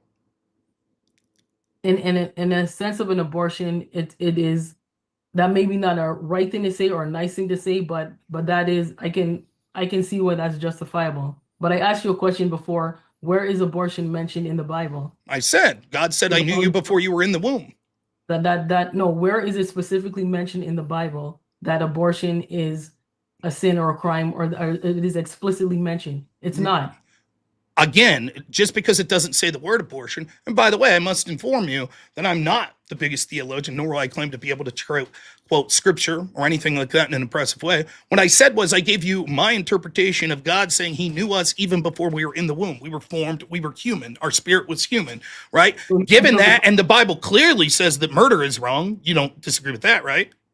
The Bible also advocates in certain parts of the Bible when it's okay to attack or kill certain groups of people. Sure. So is murder wrong or not? Yes, that wouldn't be murder if it's right. When is murder right or wrong if it is advocated in certain parts of the Bible? Why is it okay for you as a Christian to pick or choose what is okay to follow? You just said an interesting word right there, interpretation. Because you said that I had an interpretation of life and what constitutes life, but you said that your interpretation of abortion is so on and so forth. But again, this is why it becomes problematic when a Christian Leslie, is the identity for Leslie. Can I stop you for a second? You asked him a question, and I wanted to give him a chance to respond to that. Go ahead. Yeah, I mean, it's in the details, right? Murder is unjustified killing. So a killing that is justified is not murder. You agree with that, right? Killing unjustified is murder? It's all killing murder. No. Okay. So in instances of the Bible where it talks about the need to kill people, it wouldn't be murder because God is the truth. And therefore, if he said to do it, it was not wrong. Now, I'll turn the question. You could till you're blue in the face say, I think your interpretation of the Bible is wrong. You could actually be right. But at least I'm pointing to a source of objective truth, even if my interpretation's wrong. How do you determine what is murder? Where do your ethics come from? How do you know when the taking of a life is justified or not?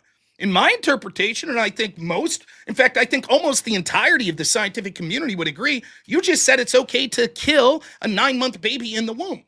That's the killing of an innocent life. Why is it okay for you to subjectively say, well, that killing's okay, but Rob, how could you believe in a Bible that says some killing's okay? How are you not falling for the very same thing? Why is it okay for you to determine what everybody's concept of abortion would be when you yourself called it an interpretation? You yourself called the Bible, which you use your frame of reference as to why abortion should be disallowed and why it's considered murder. You yourself admit that the Bible is even contradictory in terms of what is when it's okay to murder and when it's not. So why is it okay for the Bible to say when it's okay to murder and when it's not, and it's not okay for a person to determine what they consider murder and what they don't consider murder? If I don't consider abortion murder, why do you have the right to tell me otherwise? Okay. Your own Bible tells you the same thing.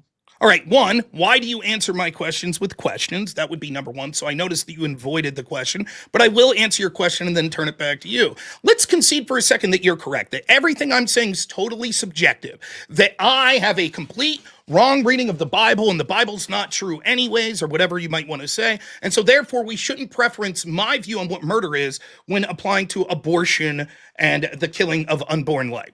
Okay, Why should we prefer your priority? What you've effectively said is this: well, because we think the Bible's subjective, you shouldn't be allowed to have an opinion and vote on when you think abortion should be legal or not, and say that you think it's murder. You shouldn't be allowed to do that. However, me, who has a complete subjective morality and has my own unique interpretation, I should be allowed to say that it's legal to take this life. Given that, if I subjectively renounce the Bible right now and say subjectively, I feel I'm allowed to kill people and take their car, that's my morality, who are you to tell me I can't do that?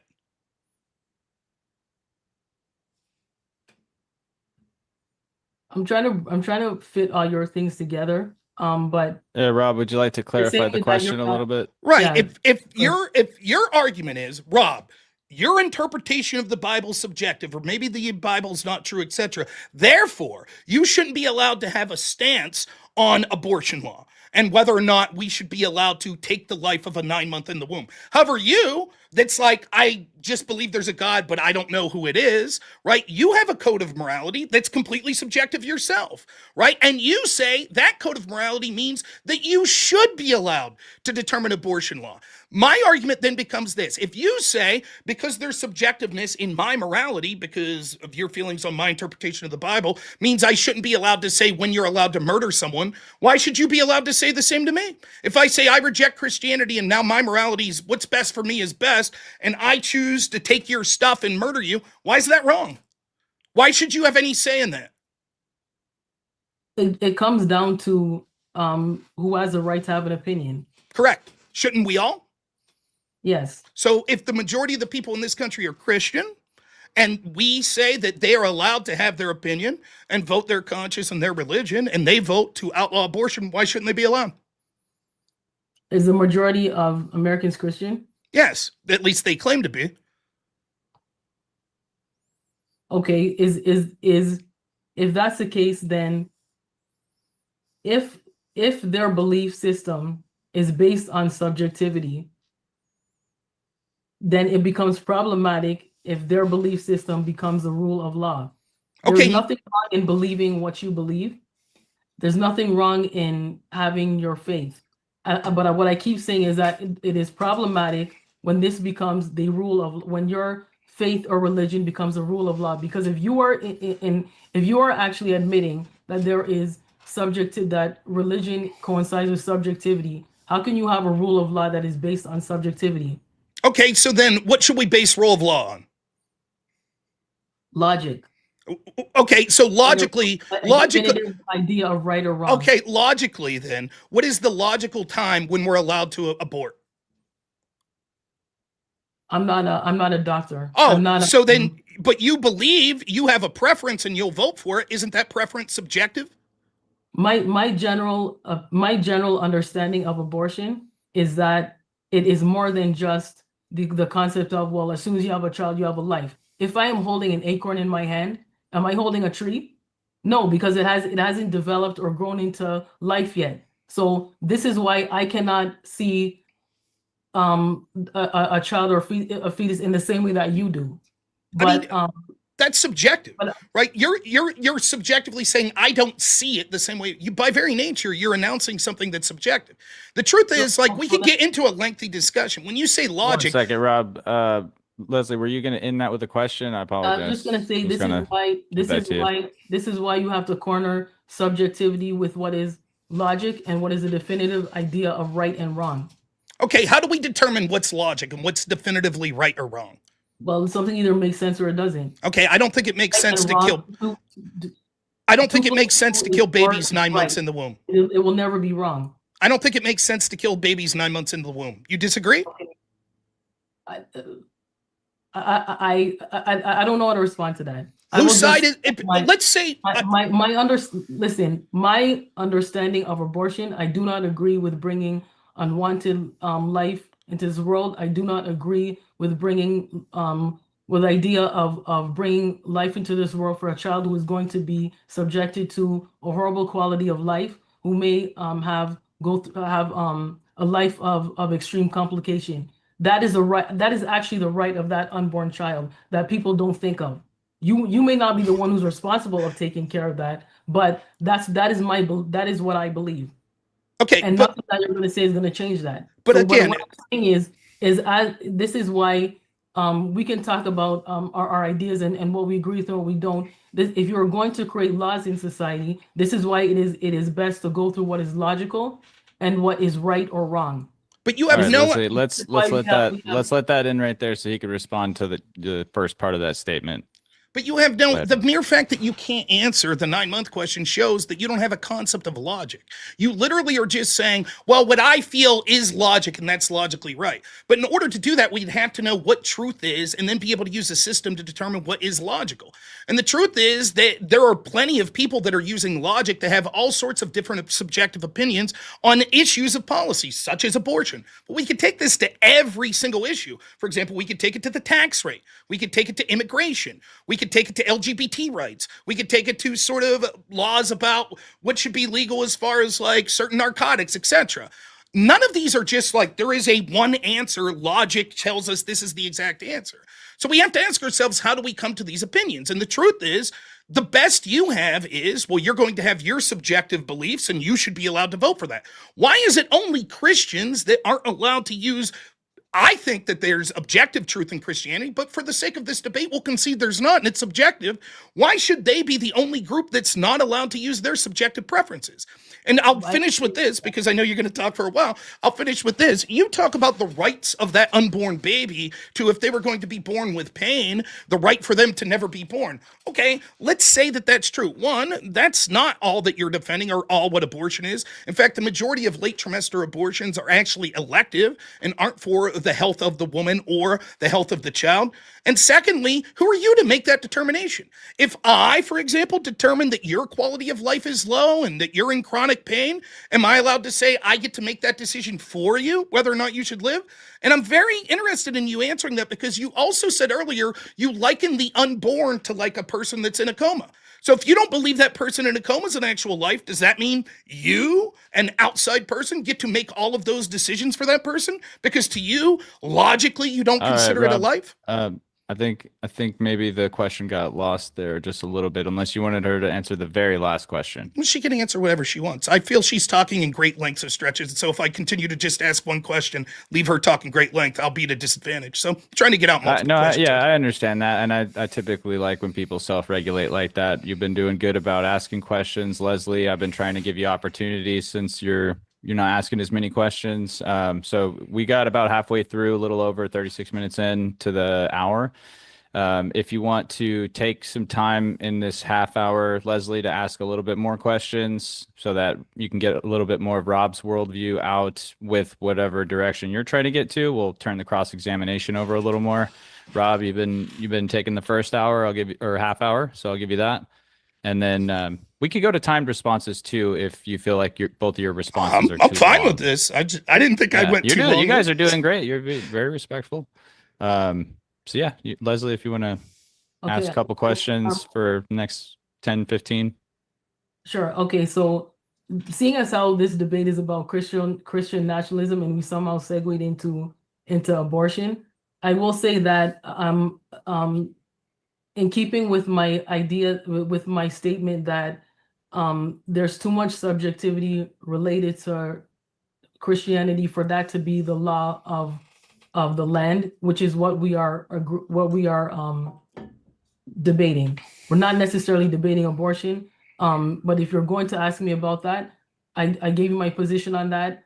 Your opinion is not going to change. Your statements are not going to change my opinion. So I'm going to bring it back to what we are supposed to be debating about, which is Christian nationalism. There's a couple of things that you brought up in your beginning. You talked about how great societies have been formed out of Christianity. You talked about how come nobody wants to go to, say, Islamic countries. So the reason why I'll respond to that, I will ask you, why do you think it is that people don't want to go to Islamic countries? Because you mentioned something about Christianity, but I'll ask you, why do you think that people don't want to go to Islamic countries? Because those countries are terrible and they enshrine in their culture and law terrible practices that are bad for almost everyone. Whereas in the West, we embrace values that are best for everyone, including people that aren't Christians, because of the Christian ethics that we've had. Okay, so basically it's because First of all, we can't speak to the fact that there are people on the African continent that choose to migrate to other countries that are Islamic. You can't paint all Islamic countries under the same brush. However, since you choose to look at it more as a negative light, I will say that what you have described is a difference between a free society and a non-free society. When you reference Western society and the U.S., for example, it is a free society. So when you get into what is the motivation of a Christian nationalist society, you are actually going to end up removing what it means to be a free society. So that actually is in contradiction to what you're saying.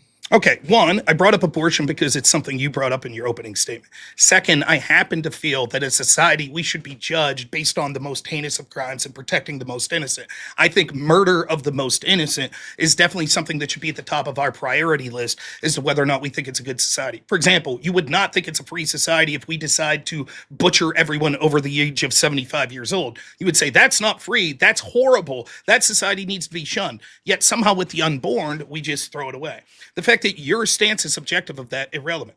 Now you make this point about free society. One, I bring it back to this. You saying that Christianity is too subjective, you yourself vote for positions based on your subjective belief. To hand wave and say, no, everything I do is based on logic is nonsensical, as is evidenced by the fact that you don't know what you're talking about on the abortion topic, and yet you still vote for certain preferences on that. Secondly, what do you mean that these aren't free societies? You're implying once more, you're conflating two things. You're conflating what we've agreed Christian nationalism is, which are Christians embracing their religion in order to affect what the culture and what the law should be, versus some evil man who's Christian saying, I want slaves and the handmaiden's tale.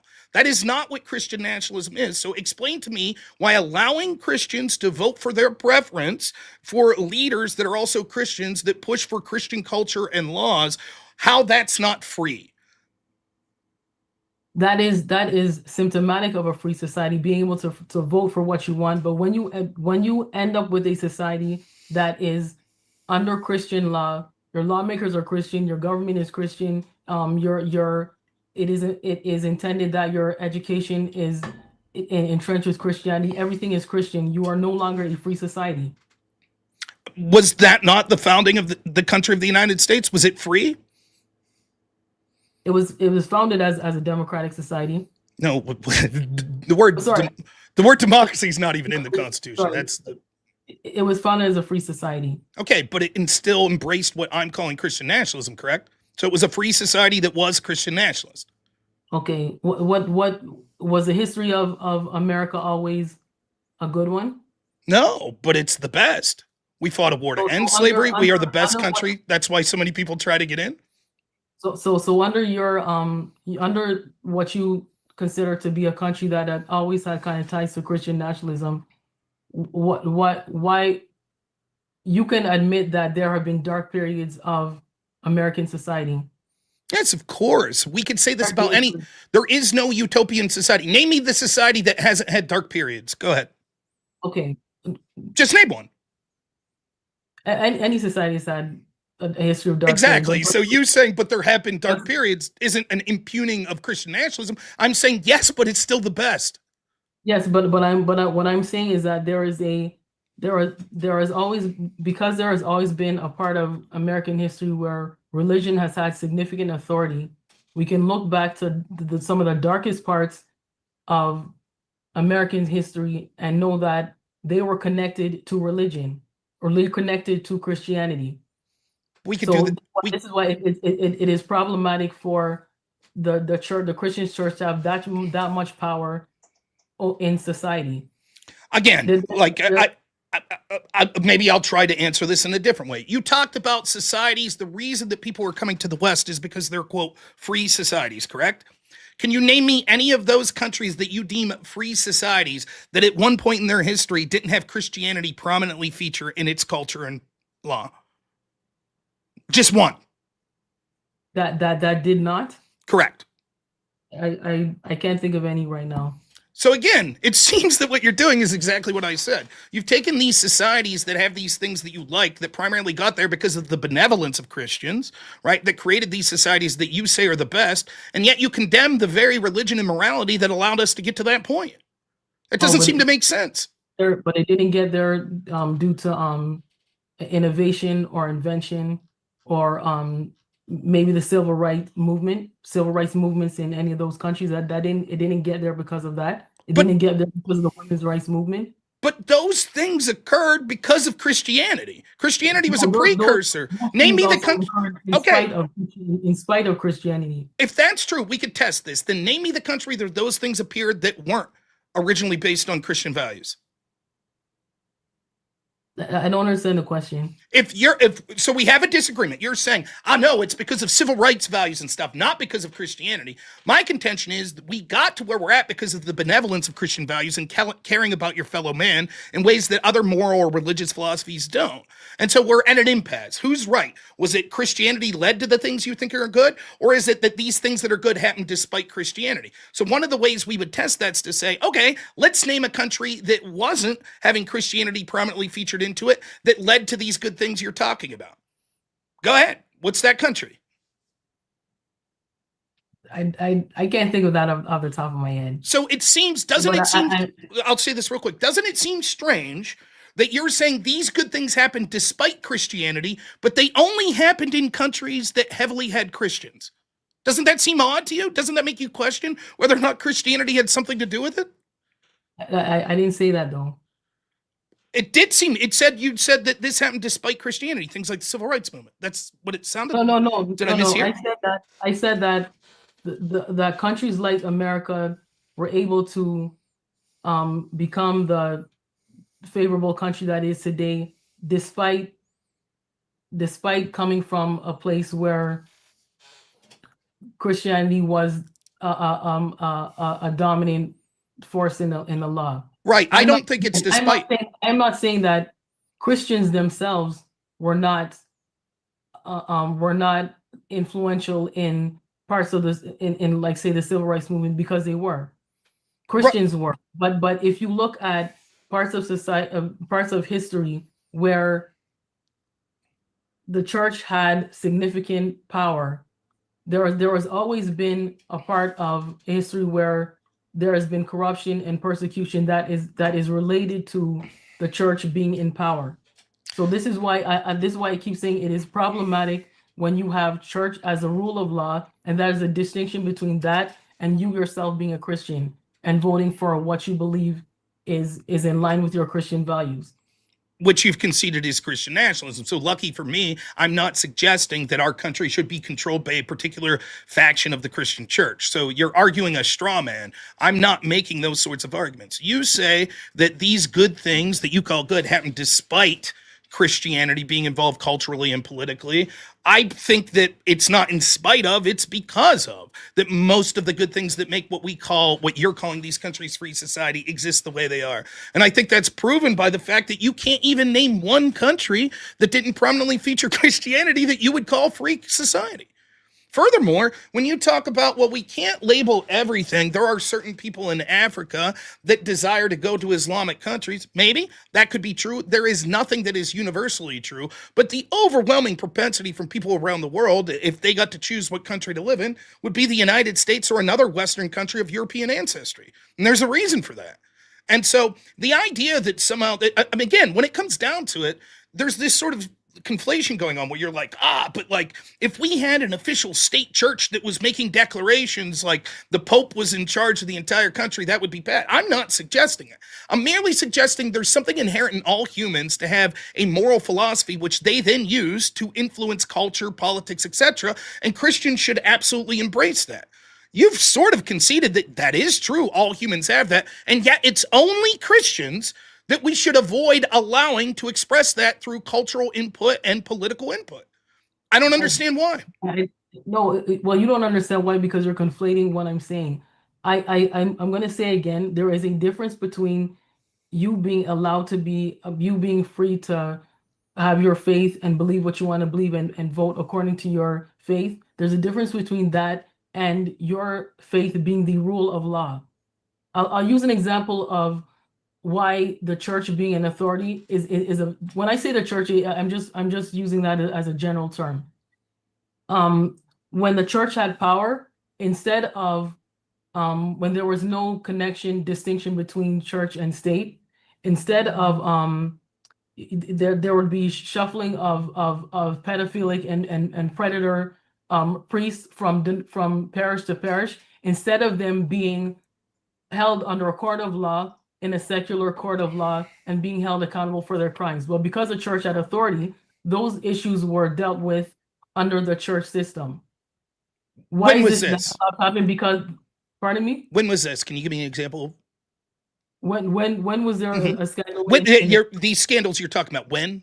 Just so I have an idea, when and where, so I have an idea of the society you're talking about. You talking about like the Catholic priest scandal here, like in the past 30 years? Okay, yeah. Okay, so you don't think that those Catholic priests, if there were crimes that could be proven in a court of law, would have been judged in an actual court? Yes. Okay, let me ask you this. Did you know that overwhelmingly your child is far more likely to be sexually assaulted in a public school, which by the way is secular and has had Christianity removed from it?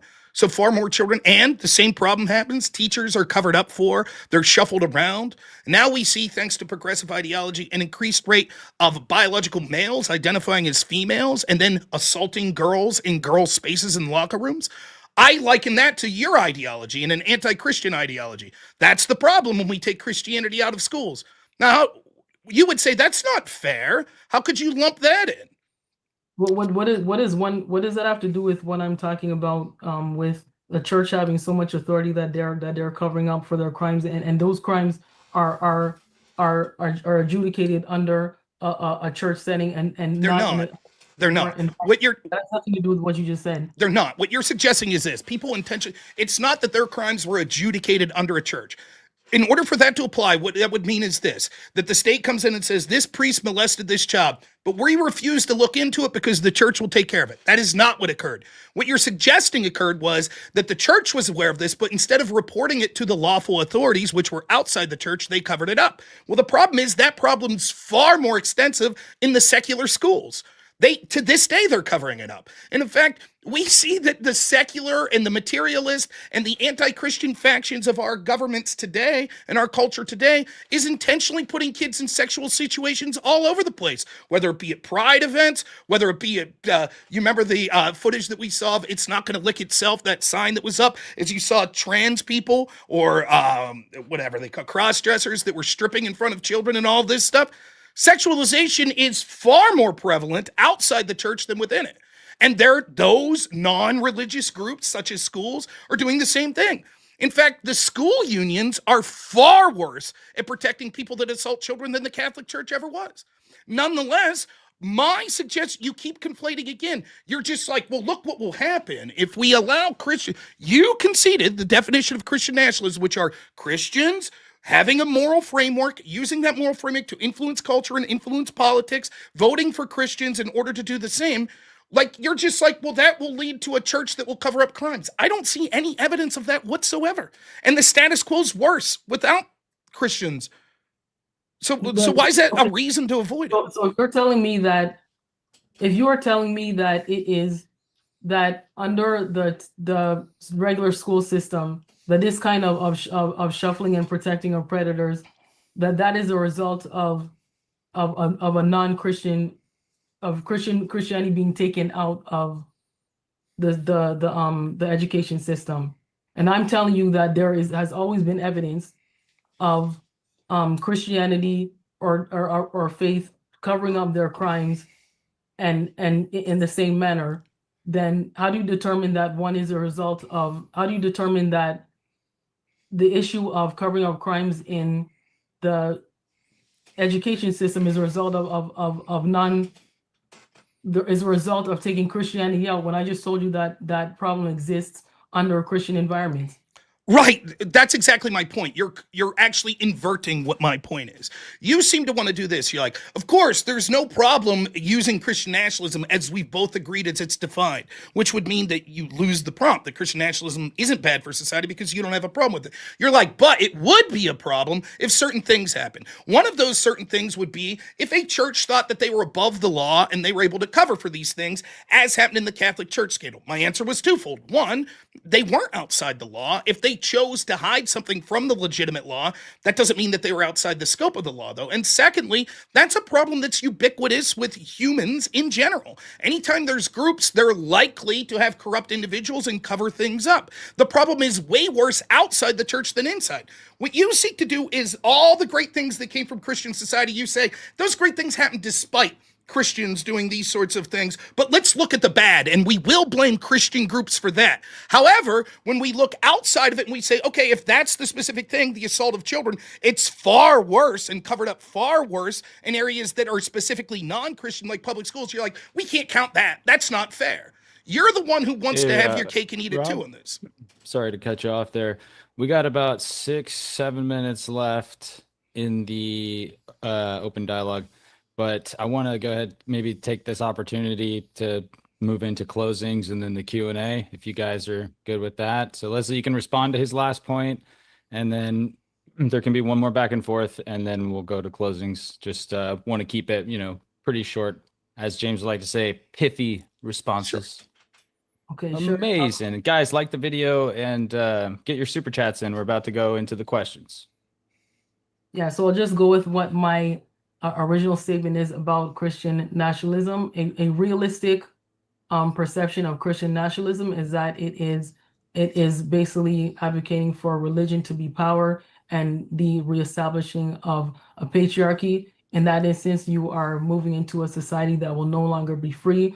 I know that Rob is trying to convince you that it's just about Christians voting along based on their belief system, but based on what is already out there, and the fact that there's a reason why white supremacist groups and white nationalist groups are heavily aligned, and I've always been aligned with Christian nationalism. That is not a coincidence, and the fact that anti-feminism and anti-LGBTQ and such as that has always been part of the Christian nationalist agenda. That is not a coincidence, and that's not something I'm making up. So I think this is the reason why I believe that Christian nationalism should not be is bad for society, because you are introducing faith as a rule of law. And as we have seen in history, whenever church and state have been enmeshed, there's always persecution, unnecessary persecution, corruption, and a history of violence that ensues. So definitely not. I believe that Christian nationalism is definitely bad for society. All right, Rob, if you want to wrap your closing in with that. Yeah. No problem. And yeah, Heaven Max, I did get poll control, so I will be putting a poll up maybe about halfway through the super chat Q&A. All right, go ahead, Rob. Sorry. Thank you. Well, I appreciate the debate. I thought it was very fun. I'm happy to do the super chats afterwards as well. Look, she says that I'm conflating something. She agreed with my interpretation. It took a little pushing, but she ends up conceding that my interpretation of Christian nationalism, which is Christians having a moral foundation in Christianity and what that entails, and then using that to influence culture and politics, is what we should embrace and what I call Christian nationalism. She agrees. She then goes back to her opening statement where she seems to give a different definition.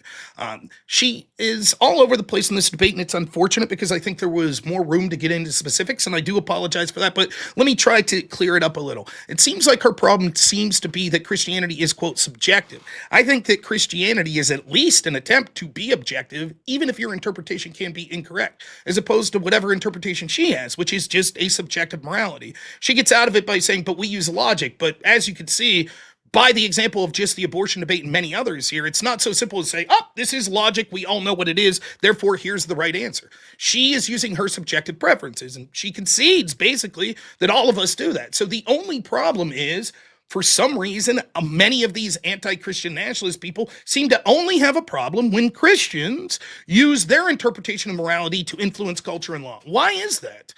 She says that I guess the implication would be us controlling women with reproductive rights, as she says, and patriarchy, and that is something to be avoided. I think murdering babies is something to be avoided. And she just hand waves it away. It's like, but that's subjective. Right. And your interpretation's subjective as well. She concedes that almost every society that she calls a free society at least had its roots in Christian ethics and principles. And yet she says they're free societies not because of that, but despite it. She concedes that there are plenty of societies that have ran away from those principles that are far worse, the Bolsheviks, etc. She keeps likening to white nationalism. I could play the same game. Again, I gave the example. It's always funny to me to hear this white nationalist boogeyman when we see with the SPLC indictment that's coming here. I don't think I would be worried about white nationalists killing me. I'd be worried about black people in the inner city far more than I would. And those black people in the inner city, which are 27 times more likely to use violence against a white person, the vast majority of those aren't the ones that you see going to church. Some of the best Christians I ever met were black men and women. Those people embrace an idea of objective truth and the word of God, and they're very successful and amazing people. And yet we see what the secular culture in these inner cities has led to. We see the perversions that it's led to when it goes after our children. She cites the Catholic Church and says that's somehow a problem, but as she concedes, the problem's way worse in secular schools. So in all instances, I think that if Christians embrace the objective truth and the tenets of Christianity, although there could be disagreements on what branch that would be, I think that would lead to a better society for us all. And the proof's in the pudding, because the rest of the world is running to countries that were founded on these principles like the United States, and they're fleeing the countries that weren't. So I think that means we should embrace our Christianity. And Leslie, the good news for you is it'll be a better society for you and all of us. Can I say something quickly before you go to the quick Q&A? Yeah, absolutely.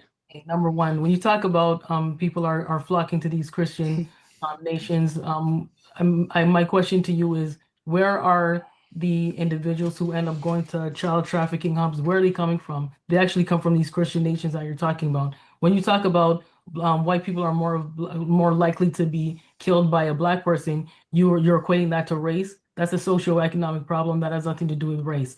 And by the way, the same way that you can talk about black on black crime, there's also white on white crime. And there is far more likelihood that you'll be killed by a white person as a white person versus a black person. So I don't understand what's the point in bringing that into the Allow me to answer. First, I fundamentally disagree that the majority of child trafficking is coming from Christian nations. In fact, what we see... I said people who visit countries that are hubs for child trafficking, they are visited by people that are of these so-called Christian nations. Like, say, going to Thailand or Indonesia, where are they coming from? Where are those clients coming from? I think they probably come from countries all over the world, but your own question impugns just how good Christianity is, because these non-Christian countries allow this stuff to flourish. And of course, if your point is there are bad actors in Christian countries, of course, that's true, just like there are in any country. However, we see the worst. For example, if we go to the Islamic world or we go to African nations, we can see that not only is child sex trafficking prevalent, they actually have open-air slave markets at some places, and they've legalized child brides. So it's certainly worse in those countries. To your second question, you say that it's socioeconomic. That's rubbish. It's cultural. For example, recent studies have showed if you take the top income bracket of black men and the lowest income bracket of white men, the black men are still more likely to commit violent crimes like murder. And you say, as a white person, I'm more likely to kill by a white person. That's true, though barely. In fact, that's true of every race except for blacks, ironically. Every race, the second most group likely to kill them is blacks, except blacks, because, I mean, they're most likely to kill themselves, and Asian Americans. Believe it or not, with Asian Americans, they're more likely to be killed by blacks than by Asians. So there is certainly a problem that's beyond just, well, people are poor in the black community, not to mention that a lot of the reasons that people are poor is because of the poor cultural decisions in the black community. However, when we see the blacks that tend to get out of that terrible situation, largely it's because they have strong family units and Christianity.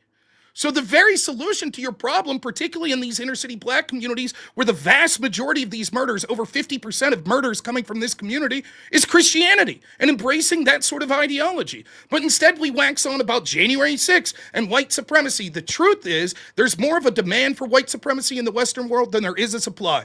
And I'm far sick and tired of people blaming white men like there's something to be ashamed of when there's far other stuff. I gotta let you fizzle out there for a second. Someone's gotta have the last word. So So you can respond to him, and then if there has to be one more response, I'm gonna have to just ixnay on that. It's okay.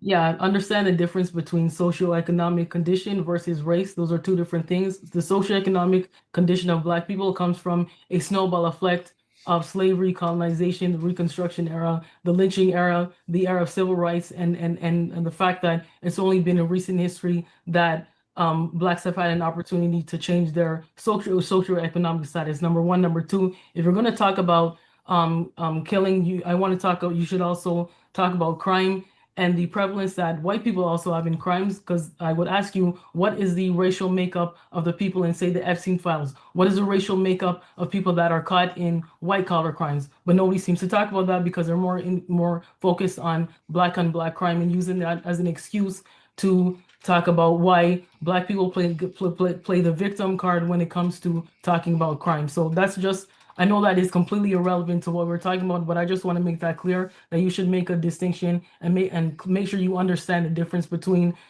committing certain crimes based on your socioeconomic status, which is part of a disproportionate amount of the Black population versus being Black. I've never committed a crime and I'm Black.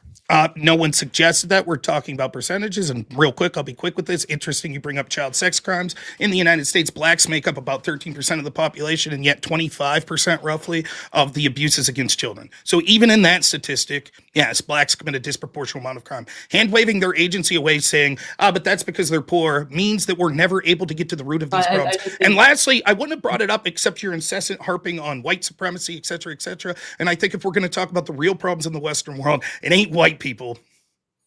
Pardon me? I said if we're going to talk about the real problems in the Western world, it ain't white people. Well, this is another. We should be celebrating white people and having pride in them. Another debate. I'm not a racist, but most of the problems in this world can be tracked to the actions of the white male. That's another debate. Well, as a non-Christian, I could understand. The logic has led you astray, I'm afraid. Speaking logically and objectively, in my awareness of world history, most of the problems in this world can be tracked to the presence and interference of the white male, and in some cases, a white religious male. But that is a debate for another day. And I would say that your victimhood mentality is why things won't get better for the Black community. Maybe you should go to a Black church and you would have a better opinion on this. Maybe you should have a conversation with more Black people than just looking from the outside in, then you have a better understanding. If it's about logic, why would their skin color matter? I don't play the victim role. If it's about logic, why does the skin color matter? Why do I talk to a Black person? Set up another debate on I'd love to. A topic related to that. We're not scared MMA fighter ratings. I just got to be fair. She was supposed to do her closing statement, and we're keeping the debate going. So I gotta wrap it up. That's fine. So we can get to the Q&A. Set it up. We do it after this. It's fine. Yeah, I'm happy to. All right. Did you want to give your closing statement, Leslie? You were kind of eating up your time there. Oh, no, it's okay. I'll go to the Q&A.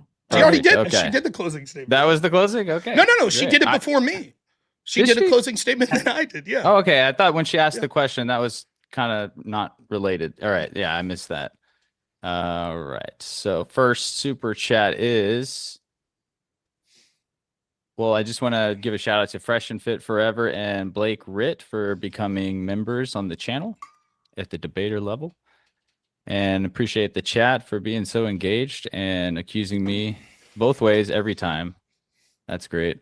See, they're on the ball. Yeah. They're saying it was cooking, so I had fun. I thought it was fun. I didn't want them to think that it's getting shut down entirely though, because every one of these super chats could spiral into like a little mini debate, and I'm gonna have to cut someone off at some point. Someone's gonna have to get the last word. Obviously, when it's Leslie, I'm going to get L's from Rob's chat and vice versa. So it is how it is. Yeah, no problem. I appreciate everybody, though. So John Ruck, $2. Good luck, debaters. This is going to be amazing. That was always to be read in James's voice. Elijah Kinney sends $50. Thank you, sir. Former leftist, not Christian conservative either, but I prefer that 10 out of 10 times. I do have an issue with many things within Christian nationalism, but modern leftists are truly evil. Infallibility without accountability, moral flexibility or exclusion. Yeah, and it's something, it's just real briefly, like the idea that Christian nationalism is a philosophy inspired by hate, which is what was, I think you said in your opening statement, Leslie. I think that you can see hate is infiltrated the modern left. It's all over them. They feel morally righteous, and therefore their hatred is more justified somehow in their own head, but that's not the case. All you need to do, the video of Alex Stein yesterday, he's talking, someone having a polite conversation, like, Leslie, to our credit both here, I don't think anyone suggested violence or anything. Alex talking to a lefty, he goes, by the way, good luck with a hole in your neck, because they're still going to mock like what happened to Charlie Kirk. And so it's interesting how the hatred comes from these people that reject Christianity out of love. And oftentimes you can see they're the most hateful, spiteful people in existence. Okay, so if we're going to say that only hate, it comes from the left, this is why I get into the point of creating a culture of delusion. I just said that groups that have been synonymous with extreme hate, racism, supremacist group, even modern groups like the Proud Boys, these are all who are connected to political violence. These are groups that have been always associated with Christian nationalism, which is a faction of the right wing. So if you're going to talk about hate coming out of the left, then you need to recognize hate coming out of the right as well. It is completely delusional to say that there are no groups associated, or that there's no hate coming out of the right. Hate has always come out of right-wing ideology. No one said that hate never came out of the right, that was only the left. And then once more you exactly invert. You gave an opening statement before me, correct? No, yes. Please, you gave an opening statement first, right? You spoke first in this debate, correct?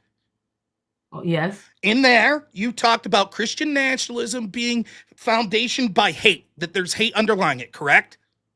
That is it, partly like. Okay, I outline how I see even more hate from left-wing groups. Now, you didn't mention hate from left-wing groups, and then your criticism to me, who started off talking about hate just with Christian nationalism, is, how dare you not mention there is right-wing hate? My entire point was, you only focused on the right. I think it's worse on the left. Then your criticism when I bring that up is, why are you only focusing on the left instead of the right? Ask yourself, why did you only focus on right-wing hate groups instead of the left when you spoke first? Because the point of this debate is to argue why Christian nationalism is bad for society. I would be an idiot not to include the fact that they are always and have been aligned with white supremacist hate group. That's just a reality. They aren't, as we proved. The person who asked this question, even he recognizes that there's problems within the Christian system. But then his next point was everybody on the left is evil, and then you went on to add to that comment. And you said, well, you find that there's more hate on the left. I've never seen any statistic that can prove that there's more hate on the left, but you said there's more hate on the left, so I guess it must be or not. Again, it's not that all Christian nationalism is racist or it has these hate groups. And secondly, it's you saying you'd be a fool to not impugn Christian nationalism when you're debating it. Totally agree. I'd be a fool to not impugn the groups that impugn Christian nationalism, largely from the left, and how they're more hateful. We could have another debate talking about which side's more violent. I'll just say that I think it's self-evident in the wake of the Charlie Kirk assassination. That's the point I was making. You took umbrage with that. You were like, why would you only criticize that? Well, you know the answer, because that's the side of the debate I'm on.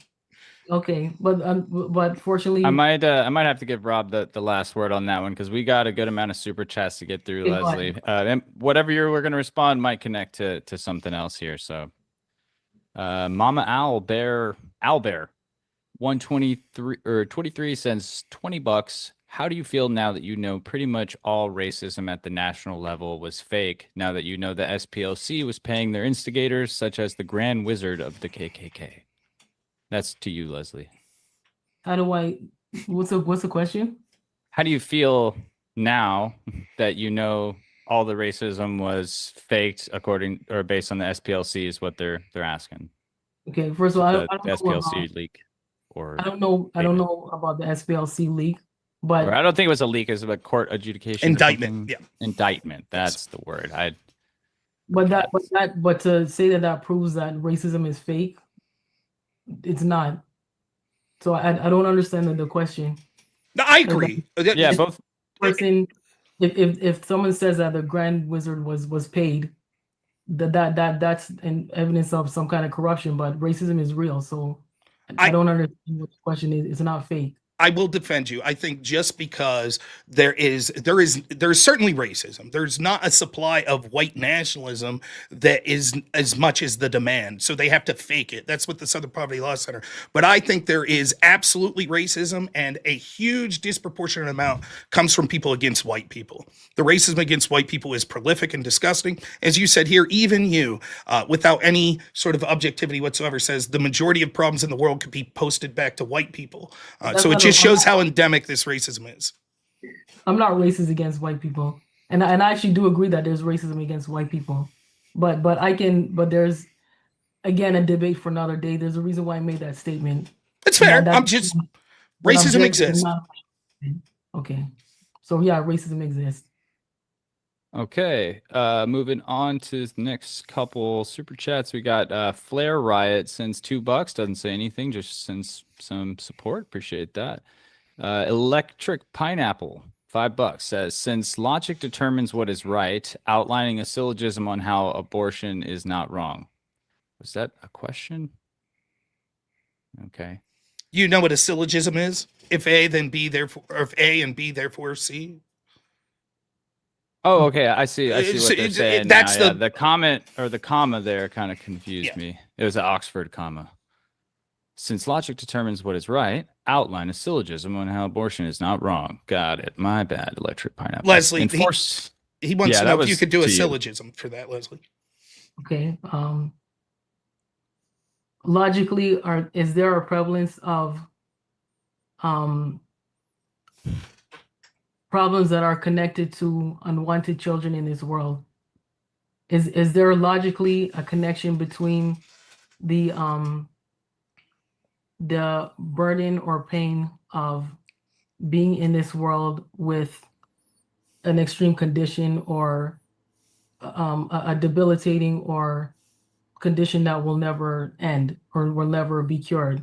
Logically, do you understand what it is to have to take care of a human being for the rest of your life that may be mentally incapacitated to the point of maybe a 2-year-old? If you don't understand that, if you don't understand what it means to have to bring a life into this world when you are financially or socially or emotionally at a disadvantage, if you don't understand what it means to not the correlation between kids who are the people who are not wanted in this world and how that is connected to maybe crime or some of the most violent people on this planet, then that is logic. It may not be a nice thing to say or not the right thing to, not what you feel is the right thing to say, but you have to look at things logically. It is more than just saying that, well, abortion is just killing on what you believe is an unborn child. If I believe that that is wrong to bring, that I don't believe in bringing unwanted children into this world, you have to look at what constitutes unwanted, and you have to look at what constitutes having to live or to basically live with that. I don't think that's a syllogism. That's fine. Nonetheless, I'll just say, if I can, using that same interpretation of if you haven't experienced this, you don't know, and the pain that this could cause, how can't a person use it? Because it could cause crime and things like that, you said. How could a person not use that same rationale to kill people they think are criminals whose life isn't worth value? Like, for example, if my brother is a victim of a heinous crime and is killed by someone, how can I not then come to use the exact same rationale you just gave? You don't know what it's like to be me and the emotional pain and how crime can spur out of this, and therefore I should be allowed to take this life. Same logic, right? I might agree with you. Really? Well, that's bad news for the 51% of violent criminals in this country from certain populations. That killing is it depends on the definition. Sometimes it's right, I believe, but I'm not a lawmaker, so maybe it's logical as to why I'm not a lawmaker. Okay, that's fine. All right, me either. Couldn't do it. Zeppaleba Ek 9JF sends $5. Thank you for your support. People have been charged for double murder for killing pregnant women. Do you advocate for those charges be dropped to 1 count, Leslie?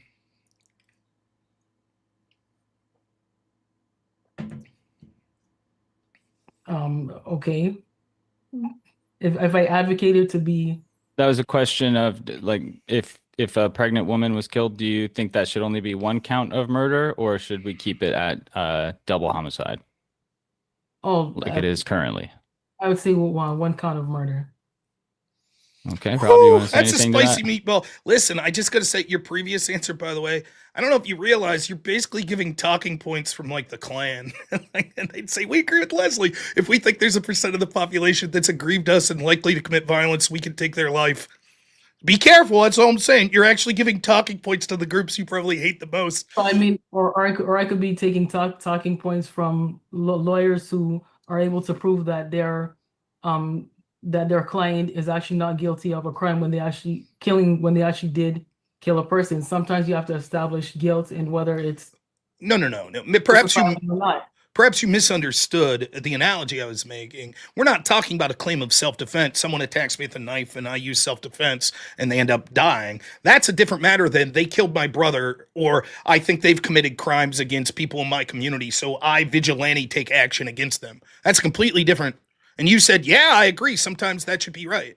Because your argument seemed to be with abortion. Well, unless you've subjectively been in this position, okay, I say unless you've subjectively been the victim of some sort of crime, and you understand there's more than just ending the life. For example, that life could lead to criminality. I say the same thing. Sure, the person that robbed me, that hurt my family, could lead to criminality. Therefore, we should be allowed to end the life. Okay, I should be allowed to end this life.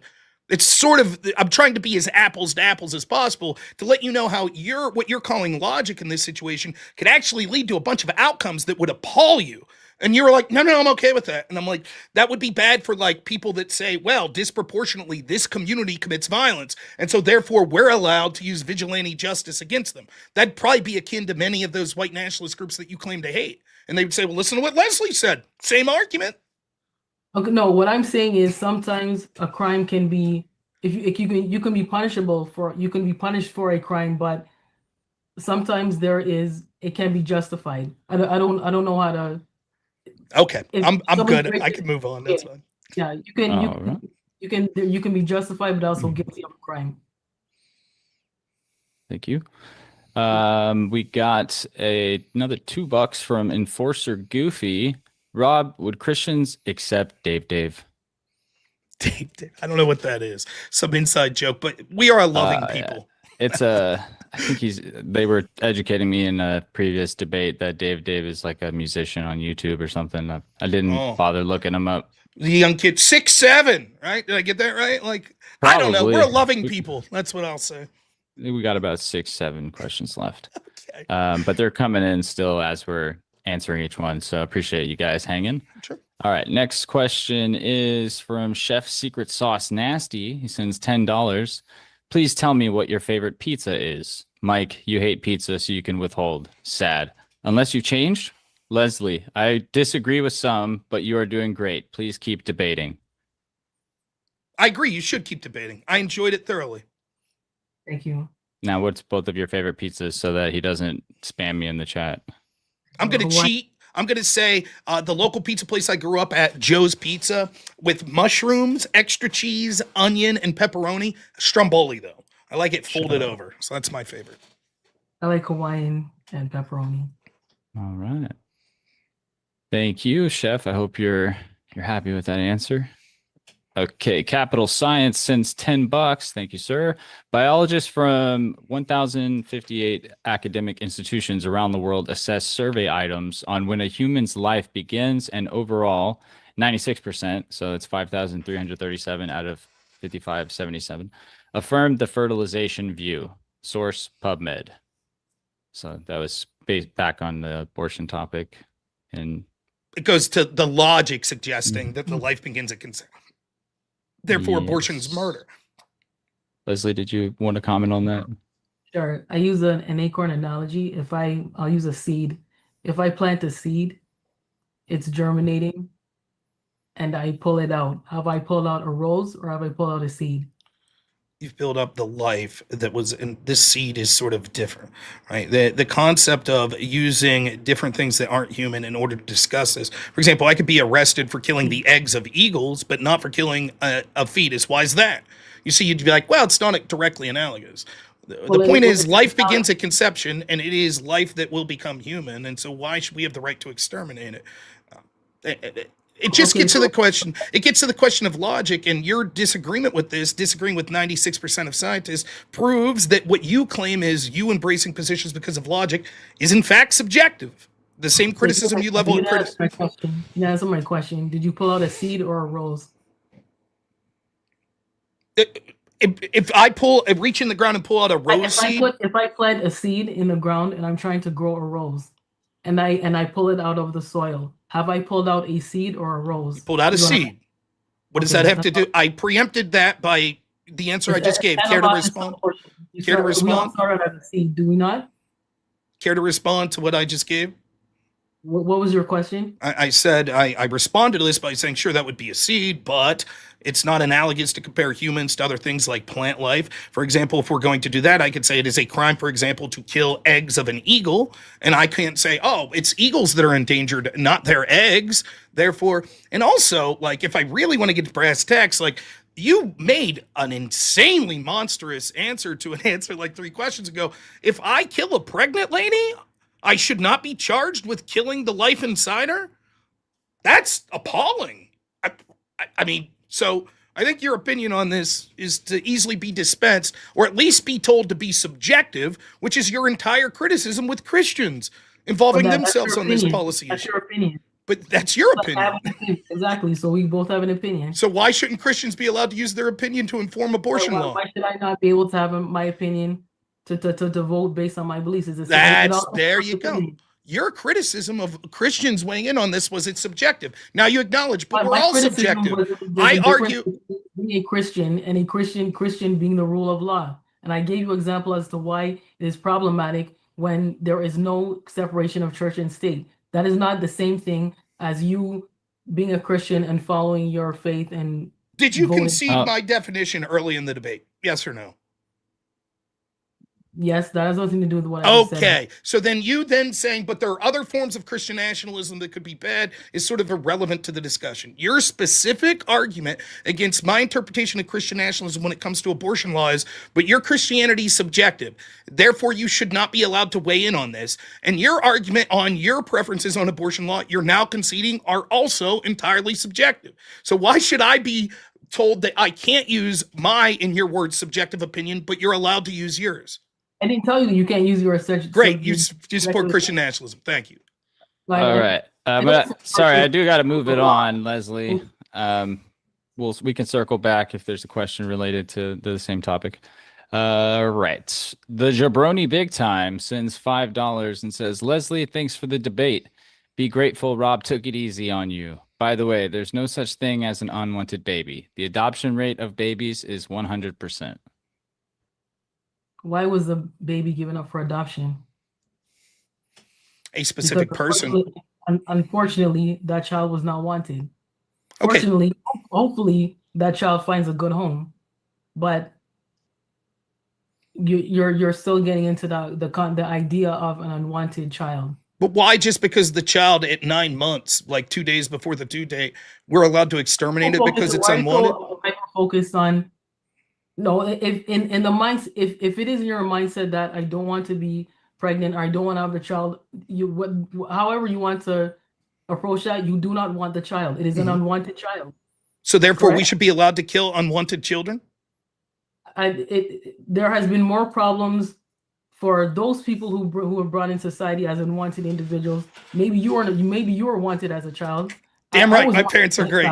Yeah, I'm very fortunate that I was good. That's great. A child by my parents. A lot of people don't have that same story. A lot of people are, unfortunately, if you go through the different platforms on the internet where people are free to be anonymous, there are some people that say that I wish I was never alive because of how their parents treated them, because of how they came into this world. So there are a lot of issues that come to play when you are talking about bringing an unwanted child into the world. And if you are not aware of what that entails, then I don't know how you can have an opinion about it. Once more, it didn't really answer the question.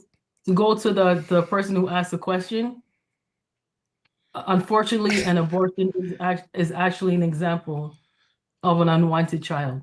I just will ask you the question. You didn't answer again. You sort of went off for a minute and a half there. Should we be allowed to kill unwanted children? That's what you're saying? Not kill. What's abortion? I don't see it as murder. Murder is different than the term kill. It is the ending of a life, correct?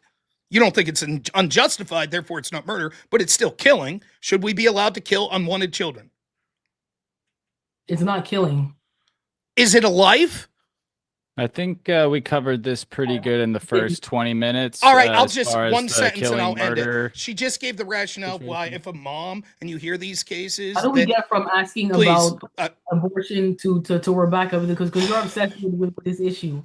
The person asked about. If I could just say this last sentence on it. And I answered the question already, so I don't know why we're back at this again. If I could just say one sentence on this. She just gave the rationale, and this does happen, why any unwanted child should be allowed to be killed, even one that's 2 years old. We see this all the time where mothers get frustrated because they have a child that takes away their personal life, and therefore they're no longer wanted, and she's saying you should be allowed to kill that child. I find that repugnant. No, I didn't say that. Of course, you can't differentiate why it would be different at 9 months in the womb versus 2 days born. You just said if they're unwanted, we should be allowed to kill them. Yeah, but you're using the word kill. I don't use the word kill. It is killing. It is a life. For another day, because I already answered. It is a life. Yeah. I do think that there could be a whole nother debate on murder versus killing. I don't think I've seen that one. That'd be a good one to have. I do have to move it on, though. Appreciate you guys being very passionate and wanting to get into it every time. That's great. Shiny Real Guns sends $10 and says, how are Christian nationalists able to ignore Matthew 25:40-46, where Jesus says people that don't treat strangers in their land well will go to eternal fire? Treating someone well is different than saying that every stranger is allowed to come into your home. For example, Jesus never said that we must open our doors to wolves and take from us. Jesus totally understands that the natural order of being a Christian and is a husband or adults taking care of their children. He builds that into, or our religion builds it in. So being nice to people is different than saying, oh, therefore we must open up everything we own to you. The problems with migration are that it's going to lead to worse societies in the United States, not just for everyone, but specifically for Christians. And Jesus would never entail that. He never said that all countries must be open borders, that we must allow people that are antithetical to our way of life, that have different opinions on sort of what women's role are and whether you could treat them as sexual objects like we see so many people from the Muslim societies that come in. Never once did he say that. In fact, he never made the argument that we should be socialist, right? He said that we should individually be charitable, but the idea that we have to vote to force through government force to take the wealth of people to give it to other people, in this case migrants, is absurd. So, no. And I fundamentally reject people. I bet that they ask her if that question isn't a Christian. I could be wrong. But the people that use Christianity to say, oh, that means that you must be meek and passive and never stick up for yourself and just give everything away and don't have a political opinion is nonsense.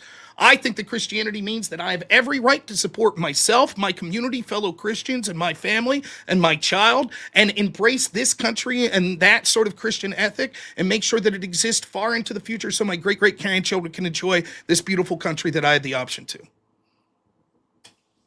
Thank you, Rob. Leslie, you don't have to respond to every super chat, just to let you know. If you want me to move on, we can do that.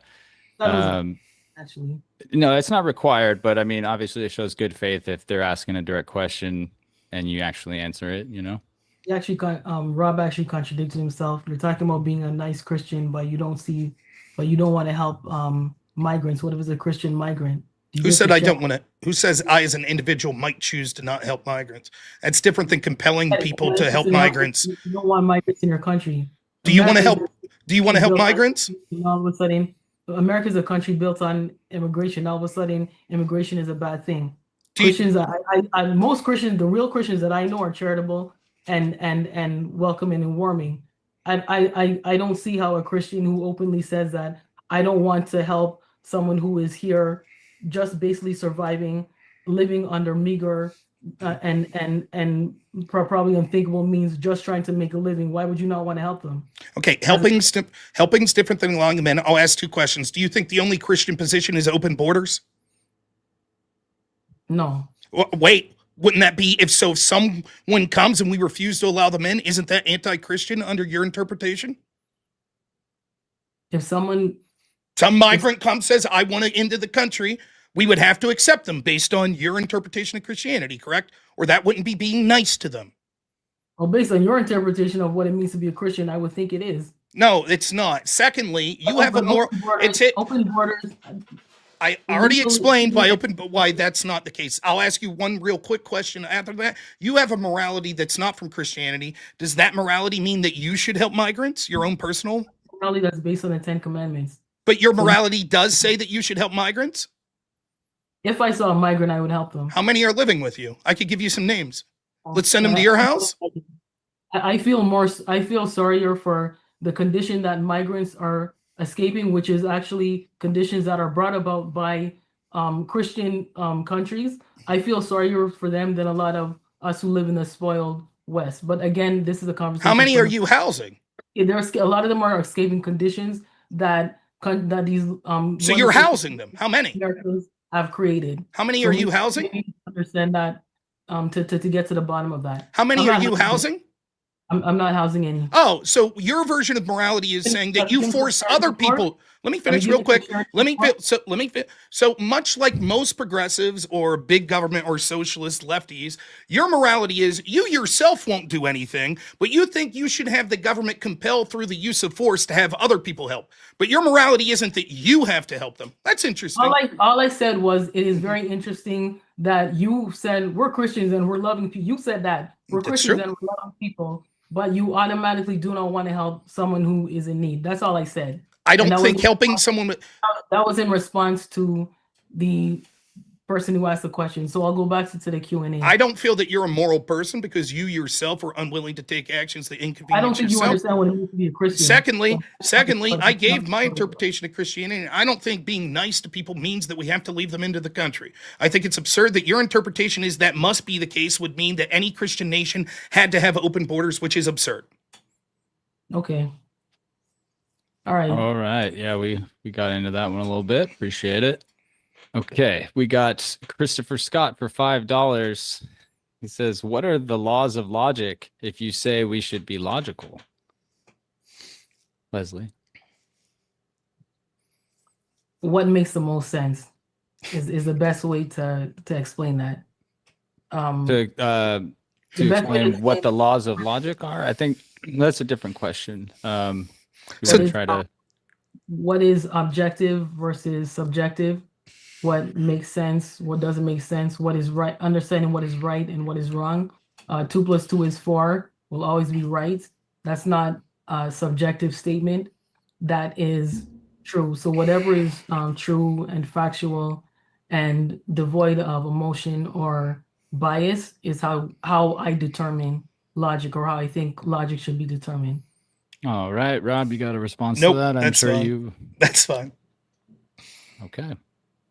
All right. Not the Dave one again.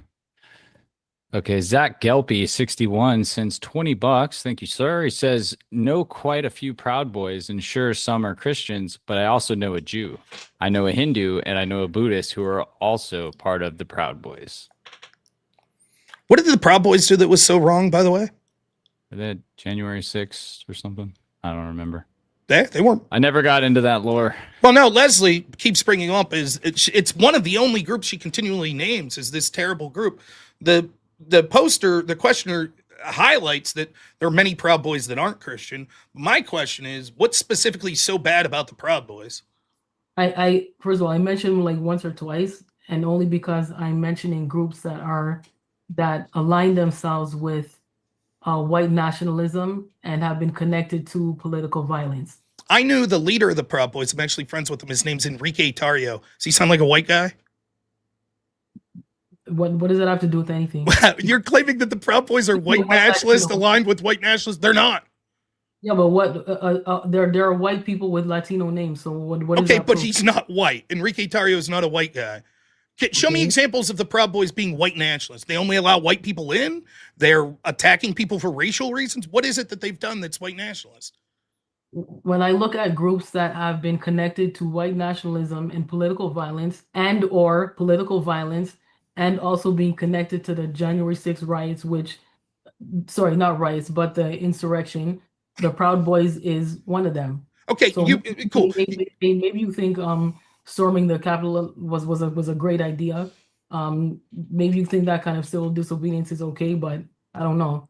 I would happily talk about January that's the 6th at a later date, but that's not the question before you. You're also saying they are white nationalists connected. And when I ask you what your proof is, you say because they're white nationalists connected. I'm asking you, you're making that claim. Show me some sort of proof. How? Where is the connection to white nationalism with the Proud Boys? Why don't you ask your friend? I will, and he'll tell me it's absurd when people say this. I'm clearly not a white guy. We're not white nationalists. And I would suggest the fact that you say that so flippantly without any knowledge whatsoever probably implies the other things you're saying about these groups, including spouting things off about January 6th. Also, there's similar levels of not knowing what you're talking about going on there as well. I have no clue that the KKK and the Aryan Nation were also connected to, have also had connections to Christianity and Christian nationalism. If that's what you're trying to say. So is your claim that you make a claim, you can't prove it, so you move on to something else? I was being sarcastic because you're saying that I don't know what I'm talking about. So no, what I'm saying is do you think it's a big accusation to call some group a white nationalist group? I would think so. If that's not what is commonly tied to a group, I would say that's an unfair statement, but that is what is. Let me interrupt there for a second because Zach Gelpi. I'm not pulling that out of the sky somewhere. That's what they're Sorry to cut you off. Zach Gelpi, who asked that last question, just sent another $10 in, and if they're on a run like that, I want to get to him quick in case he's trying to have a Zach Gelpi interrogation session. By the way, there are numerous chapters of Proud Boys all over the world, including India, Indonesia, Israel, all places that aren't predominantly white. So I don't understand your claim. Okay. If I'm speaking about the Proud Boys in America, and I'm speaking about their connection to white nationalism, that doesn't mean that there are not factions outside. Like any factions outside of America, their focus could be on nationalism in that country because maybe they share the same sentiments in that sense. But to say that there's an underlying connection between white nationalism and the Proud Boys, that may not be a main characteristic of the group, but there's a reason why there has been a connection suggested with that group. Okay. It's like sorry, I just lost my example, but I'll just say this real quick in response. She acknowledges that it's a serious accusation in her own way. She acknowledges that. And basically, when I ask her for proof, she says, please, just real quick. Let them finish that because we do have to last thing. Yeah. And so when I ask her for her proof, which she acknowledges it's a serious accusation, she basically says in her own way, I've heard that. I mean, I think you could see the problem here. It would be no different than if I asked her what group she's connected to, and I just said, I heard they're involved in assaulting children. She'd say, where? Where did you hear that? Can you give me? I've just heard it. There's a reason I've heard it. I'm sorry, that's poor argumentation for something that you say yourself is a serious accusation. So before you specifically say names, get some sort of facts that you could back up when you call someone a white nationalist to give some sort of proof of it before you just spout it. You're the one who chose that group. You could have said the Aryan Brothers, the KKK. Of course, we would have said, we all understand that. But you kept saying the Proud Boys. All right, Rob, appreciate that. That's good advice whenever you're making an argument to be specific with your reference. Right. Peaches, I did not skip your question. $10 from Peaches 2023. Should Muslims be able to vote based on the religion? And if not, how would they vote when their morals come from religion, just like Christians? So only leftists can vote according to you? Leslie, I think. Yes. Well, I think that Muslims would vote according to the laws that resonate most with them. But now to say that we should have Islam as a rule of law, no. This is why I say there's a difference between you being of a faith and voting according to your belief system versus your faith being a rule of law. But you acknowledge that the former is still Christian nationalism. It's a part of it, but it's not. It's not. You said it is. You conceded it, and furthermore, like you acknowledge this that you cannot get to Christian nationalism without Christians saying we are only voting for Christian lawmakers. We only want Christian lawmakers. We want Christianity to be the rule of law. I'm going to say for like the fifth time now, there is a difference between you being a person of faith and your faith being the rule of law. What you did was you conceded. This is what happened in this debate. I'll try to use my hands to visually single. You were like, yes, it is. This meets the definition of Christianity for Christians to use their faith and moral system to influence culture and politics and lawmaking by electing Christians that also use that faith. You acknowledge that's Christian nationalism. You also say there are other things that you could go further with Christian nationalism. For example, you could have like the Christian equivalent of Sharia law. You could have Christian courts. You could have a national religion. Ooh. And you keep saying, why criticize this up here? And I'm saying, I'm not advocating. I'm advocating for this, which is Christian nationalism. What you've argued in this debate isn't a problem that Christian nationalism is bad. It is a problem that certain forms of more aggressive Christian nationalism are bad, which is also debatable, but you're not arguing the prompt. You've conceded it.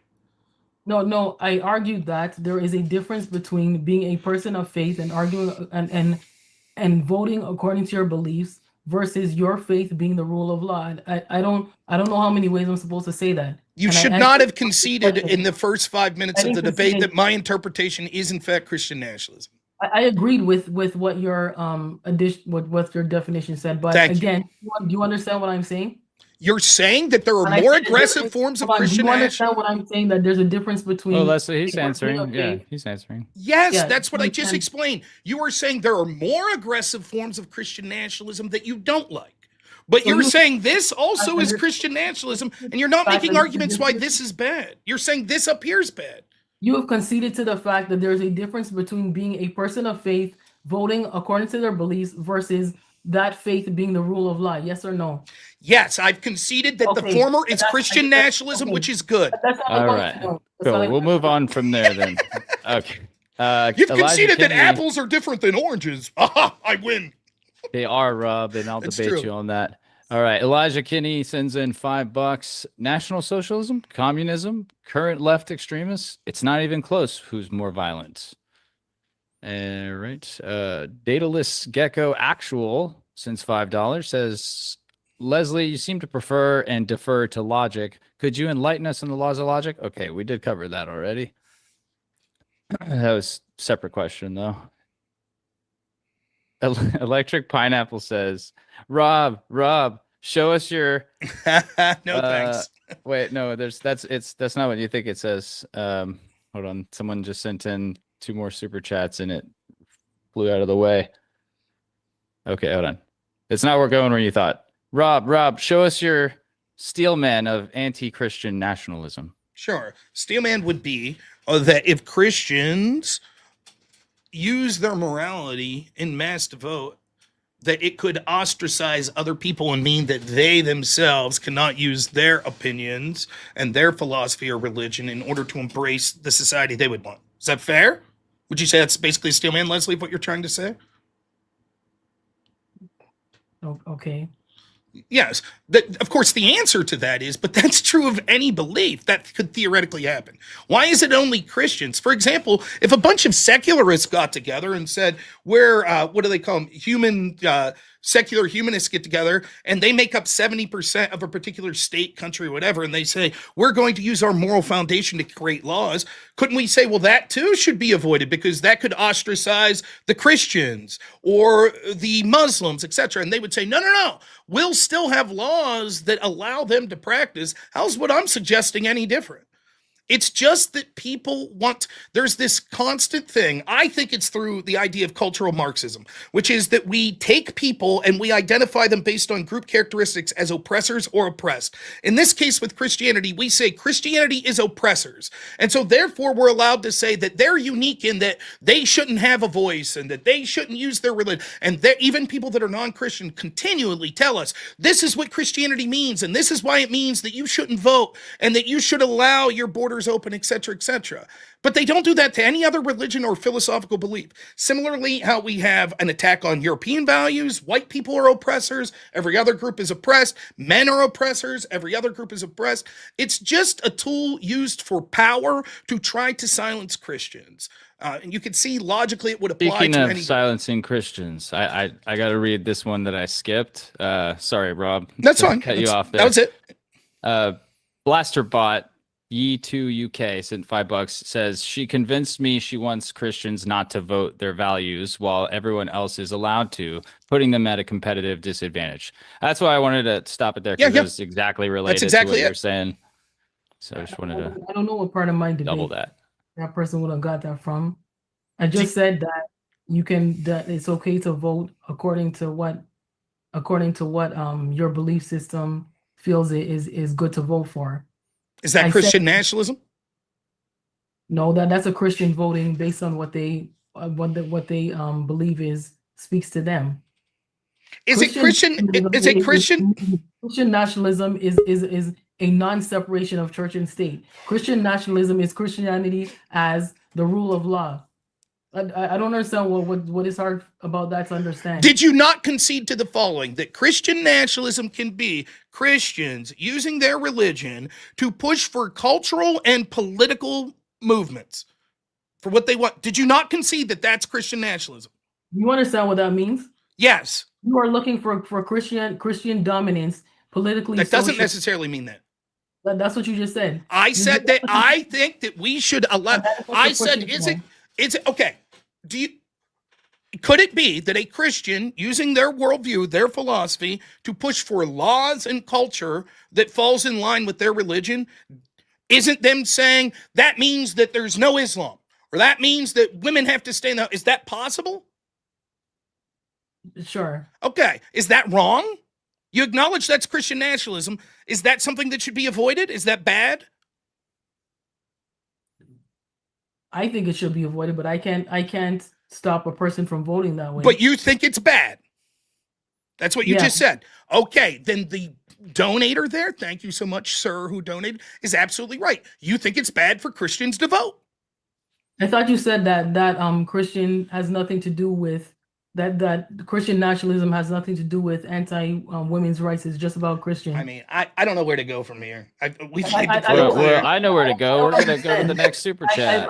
I don't understand, because I clearly said there is a difference between a Christian voting based on their belief versus a Christian being the rule of law.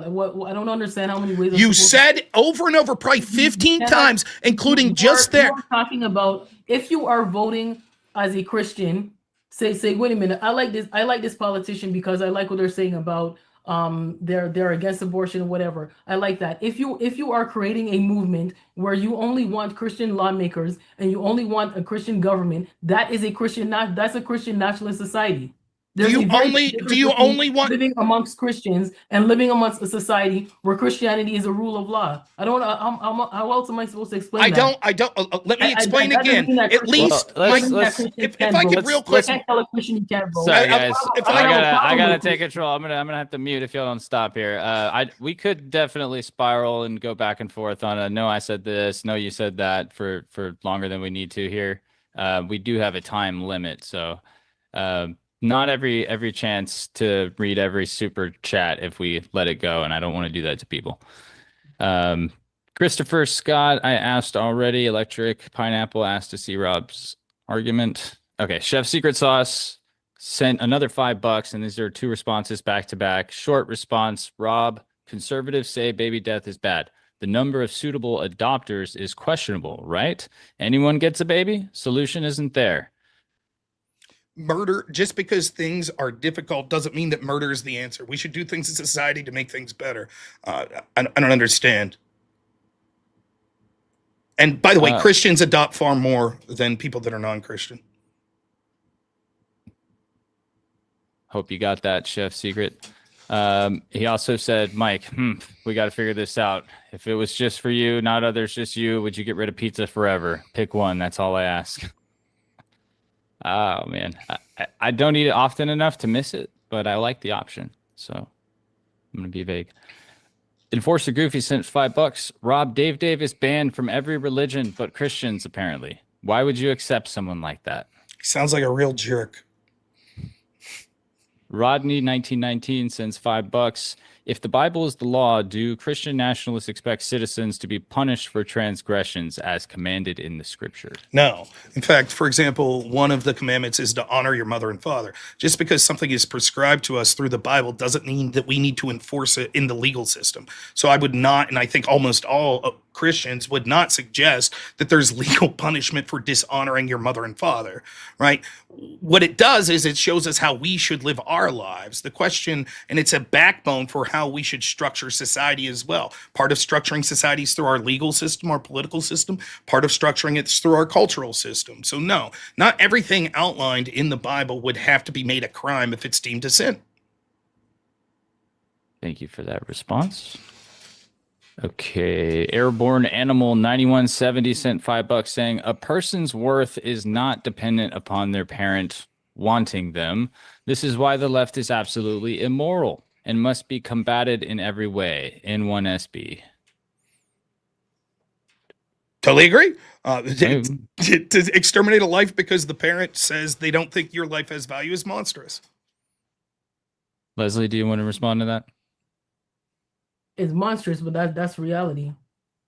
Well, okay. If it's monstrous, that means it's immoral. Or you can say that that's monstrous, but that is reality. You don't know what it is like to maybe not want a child. You don't know what it's like to be to have not been wanted as a child. So this is why I keep saying where logic comes into play. Logic doesn't take into consideration bias or emotion. I don't know how else to explain. That's fine. I would like to respond to this real quick. I'd like Rob, to go ahead. Just quick response, please. But I'll let you. Just because we gotta move it. But all right, 2 sentences real quick. It is ironic. She doesn't understand she's countering her own argument. She talks about logic being devoid of subjective emotion, etc. Totally agree. She agrees that the determination of these children is monstrous. Totally agree. Logically it is. But she says subjectively you don't know how they feel, which is not logic. All right. Thank you, Rob. We will go to now. That one was Airborne Animal. Dark Shadow 21298 since $20. Thank you so much, sir, for your support. What about the right of the people saying who can come to the country? Wait, what about the right of the people saying who can come to the country? It is Christian to reject their right to say who they can live with? Question mark. So should we force immigration on the Japanese? I think he's directing the question to you, Leslie, which it's like... Leslie, sorry, I was just going to say, he's asking basically if multiculturalism is kind of a progressive ideal in America. Do you think nations like that are more homogenous like Japan should also kind of be forced to have immigration? I don't live in Japan, and I'm not. But hypothetically, though, like if you value multiculturalism in America, do you think the Japanese should also do that and potentially be forced to, kind of like what Christian nationalists might think that they're being forced to accept? Well, I don't see anything wrong with immigration, but why is that then states that there's a problem with multiculturalism? Okay, two things. Who said that? Who said that America was supposed to be a white country? Okay, two things. The question implies, do we say that about other countries? If it's wrong for America to want to decide that they like the cultural makeup they have now and not want to import people, would you say the same thing about other countries? And then the second part is the fact that you say, I don't live in Japan. You also don't live in America, yet you pontificated on that the entire debate. I live in Canada, which is a country of immigrants, but America is a country of immigrants. So I'm asking you, Who said that America was supposed to be a white country? It doesn't matter if they said it was supposed to be a white country. America is supposed to be for Americans. Even if I would concede, which I don't, and that we don't have enough time to get into this, even if I would concede the idea that it's a nation of immigrants, as you're suggesting, why don't those immigrants and their children have the right to decide who's allowed in their country? If you're one time an immigrant, then somehow the rules don't apply to you that apply to everyone else, that as an immigrant nation now, you're not allowed to control your borders? That seems absurd. Why should it be any different from us than the Japanese or the Germans or the Nigerians? Well, you have to look at why there's immigration in America in the first place. It was fine to bring immigrants here from when the population needed to be built, or when it contributes to society. But the problem only started when maybe immigrants started overstepping their boundaries. That's maybe when immigration became a problem. But I would love to get into more of an immigration topic, for sure, because that could fractal out. But I do got to keep it going. Apologies. Shiny Real Gun sends in another $5. Thank you. You've been super chatting a bunch, and I think we got a quick session from you coming up. Matthew 25:40. Quote, the king will reply, truly, I tell you, whatever you did for one of the least of these brothers and sisters of mine, you did for me. And then I'll just read these other ones that they sent in quick succession here so that I could get it out of the way. And it's not an intermediary sermon. 42, they sent another $5, 42. For I was hungry and you gave me nothing to eat. I was thirsty and you gave me nothing to drink. 43, another $5. Thank you. I was a stranger and you did not invite me in. I needed clothes and you did not clothe me. I was sick and in prison and you did not look after me. Another $5 for 44. Thank you. They will also answer, Lord, when did we see you hungry or thirsty or a stranger or needing clothes or sick or in prison and did not help you? Another $5 for 45. He will reply, truly, I tell you, whatever you did not do for one of the least of these, you did not do for me. And then the last $5 in a row here, 46. Then they will go away to eternal punishment, but the righteous to eternal life. So appreciate those super chats and support. Rob, if you want to give your thoughts on that. Yes, absolutely. One, you're probably not a Christian. And second, if you are a Christian, you don't live by the principles that your interpretation is, because I'll guarantee you don't help and clothe every hungry, poor person. My question to you would be the same that I asked Leslie. How many immigrants have you brought into your house? It's clear there's a limitation on it. Second, what Christ is talking about there is that we ourselves should be charitable. However, he's not suggesting that we have to bring in people in our home to live there. Nowhere does he suggest that. He says if you have extra, that you should be charitable with it. When we're talking about a nation, what we're talking about is our collective home. I do not have the right to enforce other people to be charitable. Nowhere in the Bible does it suggest that. I do not have the right to tell other people because I want to be charitable to someone that they have to leave people into their home. That's tantamount what open borders is. I refuse to believe that because Christ tells us as individuals we should be charitable, that we should destroy our own societies by bringing in people that we can't afford that makes it worse because you think that Christianity means we have to have open borders. Christ never suggested that the nation states of the day have to have open borders. In fact, he said the opposite. Give unto Caesar to which is Caesar's. Even though he knew Caesar had countries with borders, he didn't say do not give to Caesar because Caesar is not charitable and is not allowed to have borders in his country. But I thank you for misunderstanding Christianity and sending tons of money to Modern Day Debate. If you disagree with me, send in $100 super chat and I can make you look foolish again. All right. Thank you, Rob. That was a great response. Appreciate that from both of you. We got probably, good 15, 20 more to get through real quick. But I do want to give a shout out to Johnny McVito, sends a big 20. Thank you. Leslie, is Christianity a white exclusive religion? And how does adding nationalism make it a singular color? Rob, is there a better ideology instead of nationalism that would make people adopt Christianity? And I'm going to give you guys a little bit of grace on this topic. I'm going to run real quick and be right back about 2 minutes. And so just be respectful while I'm gone. That's actually what got Ryan canned, I believe, is... I'm just going to start screaming curse words. Don't do that. Don't do that. I mean, if you get me fired, you got to hire me over at that's true. Word War.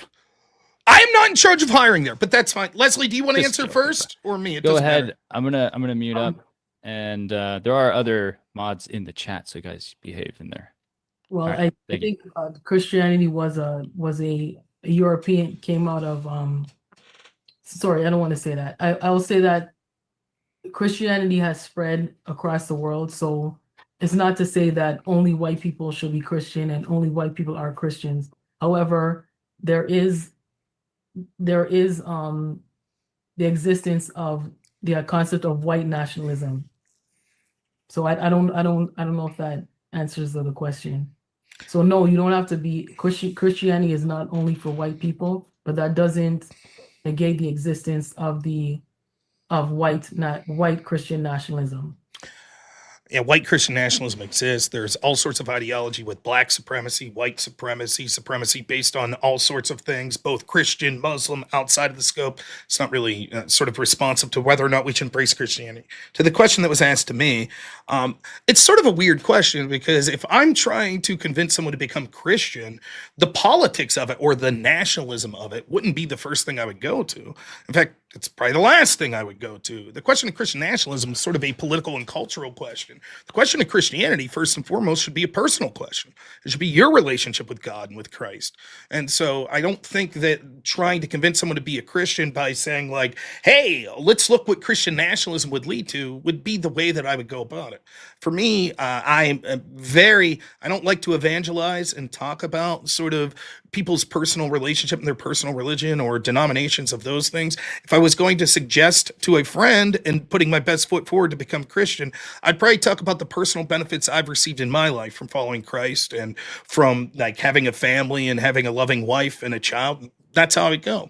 Oftentimes I think the best sell point for a lifestyle isn't what you say, but it's how you live. And people notice that. If you're saying something but not living as that, they'll notice it. But if you show that you're a Christian and let people know and you live a good life, people will notice that. So I think that's more important than touting Christian nationalism. But now we got to talk about something, Leslie. Well, without getting in trouble. I gotta wait for Mike to come back because I want to make sure that I answered the person correctly because I can't see the question. Yeah, I can't either. So I don't remember the exact. I think he just basically asked you, what about Christianity's only white? Do you think it's a religion only for white people? If I remember, I could be wrong, but okay, you have a better memory than me. No, it's not. Obviously, it's not only for white people, but again, that doesn't negate the existence of white Christian nationalism. Do you acknowledge that any moral system, even your own, can have people that use that moral system to engage in hatred? Yes, that was kind of spot on there, Rob. Would you acknowledge that, Leslie? So, for example, Islam could have hateful groups that come up with that. Secular humanists could have hateful groups that come up with that. Anti-Christians could have hateful groups that come from pretty much any moral philosophy or religion could have hateful groups that spring from it, correct? Yeah, I agree. So given that you've sort of acknowledged that almost all the societies you point to as free society had their roots in Christianity at one point or another, why do you keep hyperfixating on white nationalism? When all groups could lead to just the same forms of fixated on that. That was a question that was asked to me. We brought it up the whole debate. You brought that up. Not the whole debate. Maybe that's what you focus on, but that's a part of my reasoning as to why Christian nationalism is bad for society. That's one point of it. But I wouldn't say I was hyper focused on it. Maybe you were. As a deist, you call yourself a deist, right? You believe there's a God. Yeah. Would you acknowledge that there have been people that have believed in God that have formed heinous groups? Sure. So if you were like, hey, I think you should be a deist, and I said, but what about the white nationalists? They believe in a God. So we should reject your opinion because we should reject your moral philosophy because you're as connected to white nationalists as Christians. White nationalists also believe in a God, correct? Okay. So then we should reject deism and belief in a God because white nationalism? See the issue? You would say, what's that have to do with the vast majority of people that believe in God? Yeah, but you're turning that into anti-Christian. I'm not anti-Christian. Then what is the connect? Why even in this debate bring up the connections between Christian nationalism and white supremacy? Because there is an alignment between white supremacist groups and Christianity. That's been throughout I'll use America as an example. That's been up throughout American history. I can't do anything about that, but that exists. Are Christians deist? Yes. So would you acknowledge that any connection that you could make to my religion of Christianity to white nationalism by default, because they are Christians or deists, that would have the exact same connections to your religion? The exact same. White nationalist or deist, there's a connection between deism and white nationalism, correct? Um, I'm No, ready no. to move on. That's fine. And I don't understand the reasoning of asking that. That just because two groups believe in, one extreme group believes in God and one doesn't, that they're automatically the same. That seems to be what you're implying. Like when I just asked you why bring this up, and you're like, well, you can't deny the connections between Christianity and white nationalism. That's why you brought it up. And I said, by the same token, you can't deny the Muslim connections is between terrorist. deism and white nationalism. Every And you're like, Muslim is- why are you bringing that up? Do you think that every Muslim is a terrorist? No. Okay. Where did I suggest that? Or anything No, like you that? didn't. But now you see the difference between having a religion and an extreme version of it. Just because they believe in the same God, they're not the same Allah. They're not the same. The point, I just asked you specifically why bring up white nationalism. You said because of the connections to Christianity. You're making my argument now. Of course, any belief That was system. one Let me point. finish. That was one point. Let me finish. As to why it's bad for- Leslie, let him just Just finish for- this, and I'll let you respond, and then we're gonna move on. Any belief system could have people that act in extremist ways, which you've conceded. Of course, that's my argument. But you continually bring this up as a reason to reject Christianity or Christian nationalism. I would say that I could use it equally to reject your worldview. I didn't continuously bring that up.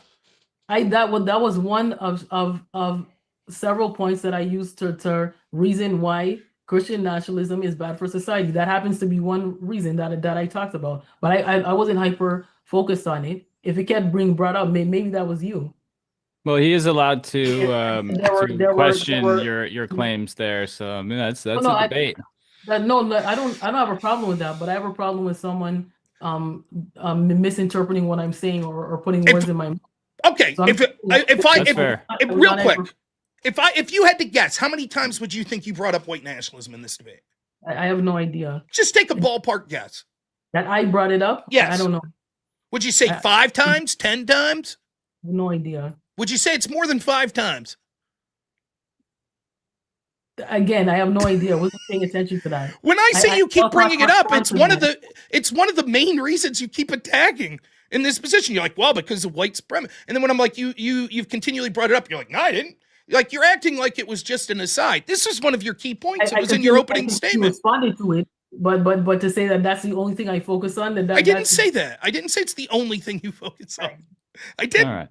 Well, we'll move on from here real quick. Go to the next one. So much pizza questions, chef secret. All right, so I'll just ask it anyways. Next, not after this. This is a great question. Leslie, how would you feel if you didn't eat breakfast this morning? I would be hungry. Great. All right, Nailed we'll move it. on to the next one. Well done. Chef Secret Sauce Nasty. Mike, let's change the script. If Rob's baby survivors are allowed to eat only one pizza, what pizza would you choose for them? Hot seat response. That's tough, bro. I'm not gonna take all that responsibility. ASAG 6223 for 5 says, so she's fine with Christians advocating for changes to laws and culture unless they actually achieve any success in doing so. Then to hell with that. If I'm fine Christians, with voting according to their beliefs. if Christians manage to get abortion outlawed, do you think that's okay? No, Why not? because it only suits one demographic of society. You don't think that non-Christians could think abortion's bad? Yes, Okay, then how's it only suit one demographic? it only suits a demographic that thinks that abortion is bad, but it doesn't take into consideration the different nuances that are part of why abortion should be legal in the first place.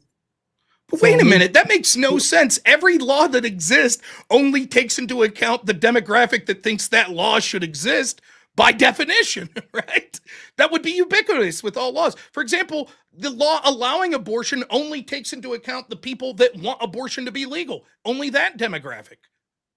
No, maybe it takes into consideration the health of the mother. Maybe it takes in consideration the mentality of both the man and the woman who may not want to bring that child into the world. Maybe it takes into consideration a surrogate who is having a child for a couple who actually the surrogate doesn't have that responsibility, but it's maybe it's the parents who don't want it. Maybe it takes into consideration the fact that there are some circumstances that a child should be brought into. But you're just hyper focused on murder, murder, murder. No. It is not a black and white issue. Wait a minute. So Wait a minute. you- Wait. Two things. You can't that's a large issue that requires you to look at it from different angles. And if you're only looking at it from, well, it's killing, you need to look at it from a broader lens. Okay, two things. Every group that you just outlined is in the singular demographic of people who want abortion to be legal. They just came through it through different interpretations. The same could be true of the people that want abortion to be illegal. It could be people because they're Christians. It could be people because they're scientists and they think life begins at conception. It could be people that had some debilitative disease in the womb, but is now born and happy they weren't aborted. Those are, but they all fall into the lump of the demographic. Right? If abortion becomes illegal, then it affects those who are for abortion. The fact that abortion is legal, people who are against abortion can still comfortably exist. Okay. They can still give birth and with no. But the babies can't comfortably exist. The babies can't comfortably exist. I guess different question. Do you believe we should have laws restricting guns? Yes. Why? That only affects the people that want guns. If you don't like guns, you could choose to not have one, right? Yes. Okay, so then why should you restrict people who want to have them? That's just your demographic that doesn't like guns. What's that? Do you have a gun problem? I'm sorry, I couldn't hear you. Do you have a gun problem in society? We have a far bigger abortion problem. Okay. All right. Do you have a gun problem in society is what I asked you. Yes, we have a problem in that at some point people use guns to commit bad things, but guns are a tool and they're actually beneficial. I think they're by far better than they would be to not have them. And secondly, that problem pales in comparison to the murders that we see via abortions, which is the biggest genocide in history. I'm going to ask one question, and then we're going to move on to DPG Things comment here. Question, which he is the super chat goat, so don't want to delay too long. But John Ruck sends $2. Says thank you, modern day debate and debaters. So that's you guys. And then Avarice says, Leslie, do aborted babies go to heaven? I don't know how to respond to that. All right, it is optional. I tried to ask every one of them. DPG thing for a big 20 says, question for Rob, would you repeal the 19th so that we can get back to a minority of stake in the game men who will vote in Christian nationality, logic over feelings? Thank you, DPG thing. It's a difficult question. I tend to say no, and I wouldn't repeal in the same way that others do. However, I do favor more restrictions on voting. For me, I think I try to use pragmatic solutions, not just on what I feel would be the best solution overall. And a pragmatic solution that I think we could all agree on is abortion should be restricted to show minimal effort, which should be you have to show up the day of the vote with identification to prove that you are a citizen. If we had that restriction, we'd see many of these problems with the more progressive people that are voting go away, in my opinion. Leslie, would you like to respond to that at all? I think the 19th Amendment is women's right to vote, correct? It's more than that, but that is what allows women the right to vote, correct? Yeah, I would obviously I wouldn't repeal that. So makes sense. Okay. But it's interesting that, again, the person who asked that question aligned the repealing of the 19th Amendment with Christian nationalism. No, it was a question independent of it. But he aligned it with it. Okay, some people might do so. And why should women have the right to vote? Just curious. Because they have the same rights as they should have the same rights as men to vote. Why wouldn't they vote? Let me ask you this. If women having the right to vote would lead to, just hypothetically, a hypothetical situation, if women having the right to vote, say in the 2020 election here in the United States, would lead to the banning of abortion, do you think it would be a worse crime to take away women's right to vote so abortion would still be allowed? Or do you say, well, we have to accept that? No more abortion. Not take away the women's right to vote. So in that sense, you would say if women vote to eliminate abortion, so be it. That's what you would say? It's stupid, but so then why do you have a problem with Christians wanting to do it? I don't have a problem with Christian. I have a problem with you said you did. If the Christians eliminated abortion, law. That's what I'm saying. Christianity as a rule of law. That's what do I want women running to do? Okay, would I vote? Would I ask for women to vote for all women to be running society? No. Do I think women should wait. Do you think yes. You criticize the patriarchy? Do you think men are running this society now? Men are still dominant. Okay. Do you think women should be do you think women should be dominant? No. It should be 50-50. It should be who's ever competent, most competent or deserving. So men or skilled. Men. No. Of course. In what way are women more competent of leadership or anything than our political system than men?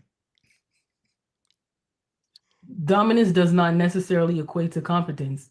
Well, it's not just dominance, it's also competence. So women are not competent. Not as competent as men. Not in these fields. There's certainly a lot of things women are more competent in. Child rearing, careers that dealing with people like nursing, things like that. Of course.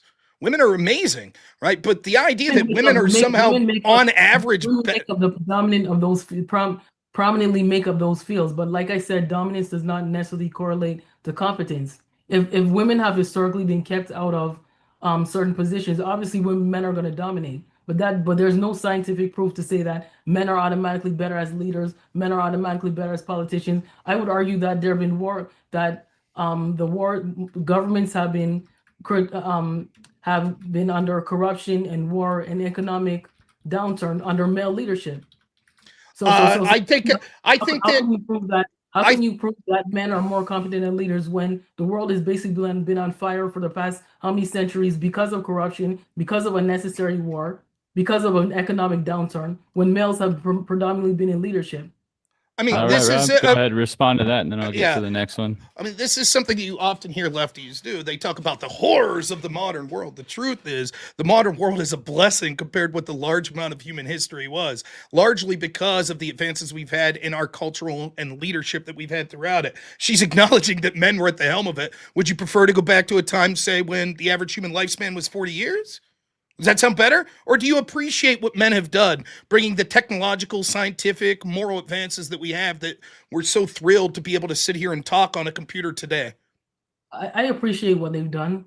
You also have to appreciate that there are also inventions that have been stolen by women but credited to men. You also have to appreciate that there have been women who have always been working. They've been fighting. They've always been warriors. They have been instrumental in other ways, but because we don't have a women's history where we can actually know these women are, because most of our history is written by men, so we automatically know the male contributors. That doesn't mean that women haven't contributed anything. So to make a statement that women are automatically incompetent as leaders or not as good as leaders, that is actually in itself an emotional statement. It's not emotional. It's not emotional. It's borne out, and we can see it borne out. You can see it that women cannot make as good leaders as men. And if you're going to tell me that only men should be leading society, then I'm going to need a better example of how men have run society in the past, where countries have been basically run down, and we have unnecessary wars, which is basically what happened right now under the helm of your male leadership. Show me the female-led country that's doing so well. One of the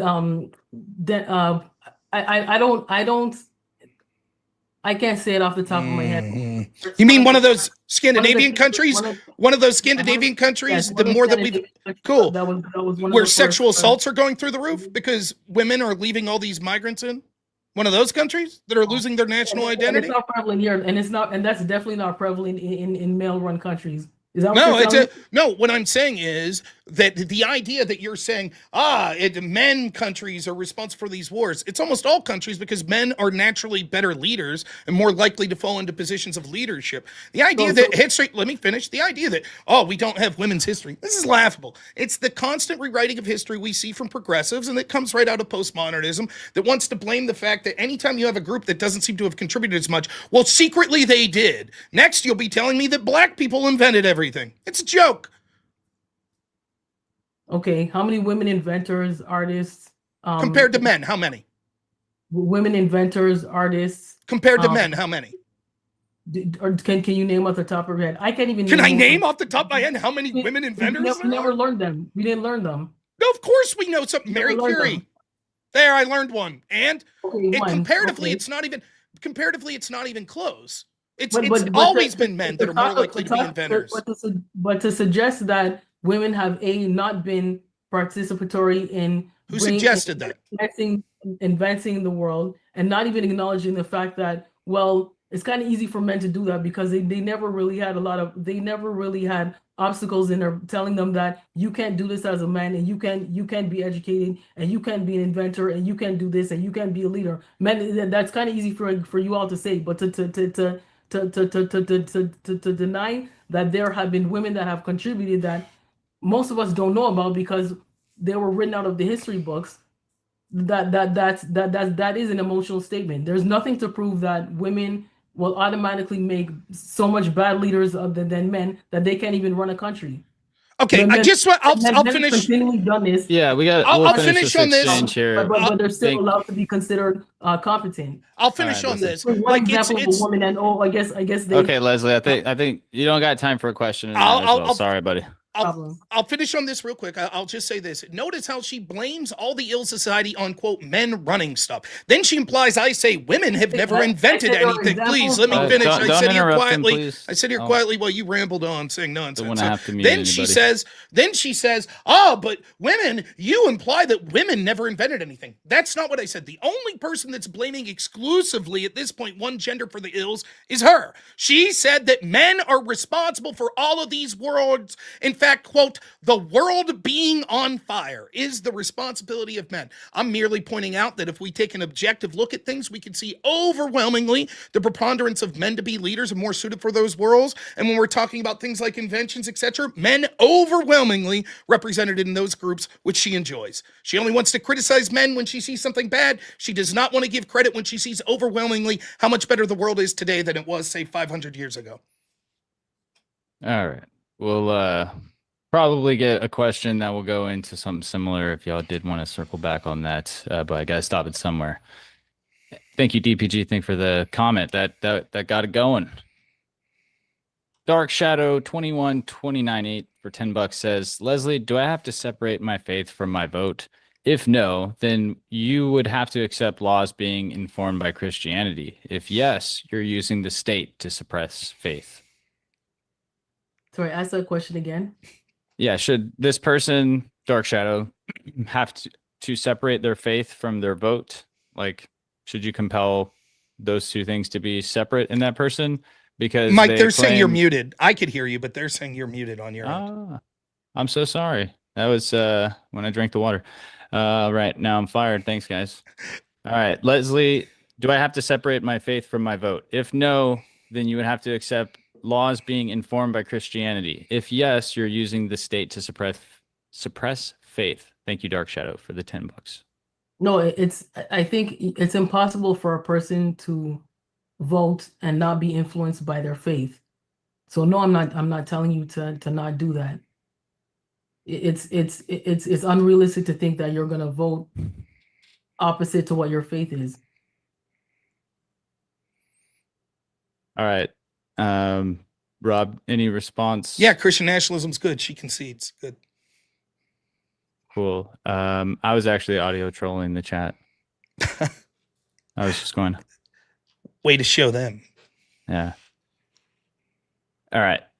We got a couple more. I appreciate you guys hanging out.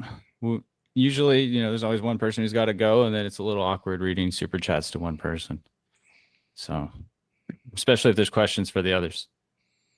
All right. They're continuing with the muted trolling. I'm not muted anymore, guys.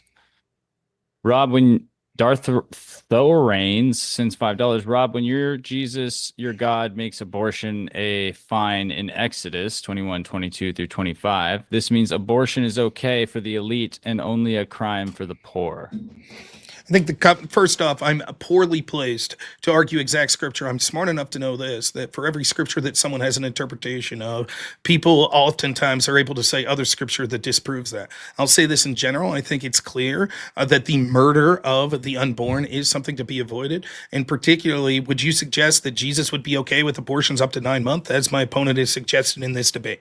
Even in that interpretation, there would have to be a point where we say that it becomes monstrous and something to be avoided. And the problem is, if you don't have a backing in some sort of ethical system linked to objective truth, you could see the alternative, that subjectively you could say, but what if it's unwanted, therefore we're allowed to kill it? And it doesn't take far to see how that leads you to an insane genocidal regime that leads to millions of unborn babies being killed every day, in addition to violence that could be meted out on people you disagree with because of your subjective morality.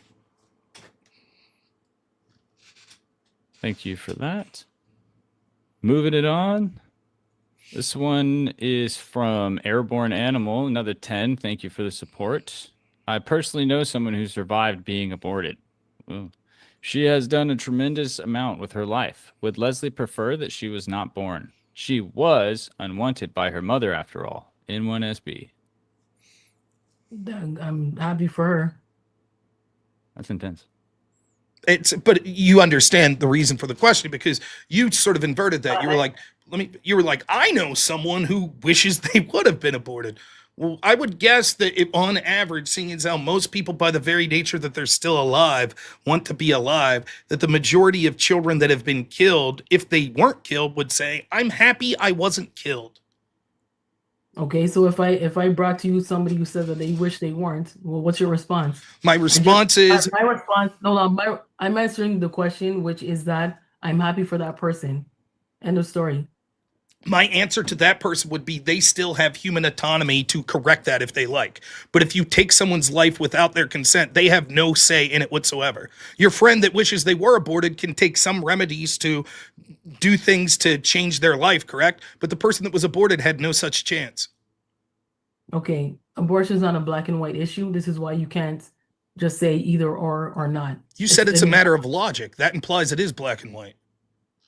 It's not an issue. No, it implies using logic instead of emotion to decide whether it should be legal or not. But abortion is not a black and white issue. There's different issues to consider. So to respond in response to what the person asking the question, I'm happy for that person. Unfortunately, other people don't have the same experience, but that's good for that person that they were able to make something of their life, even though they had a bad start to it.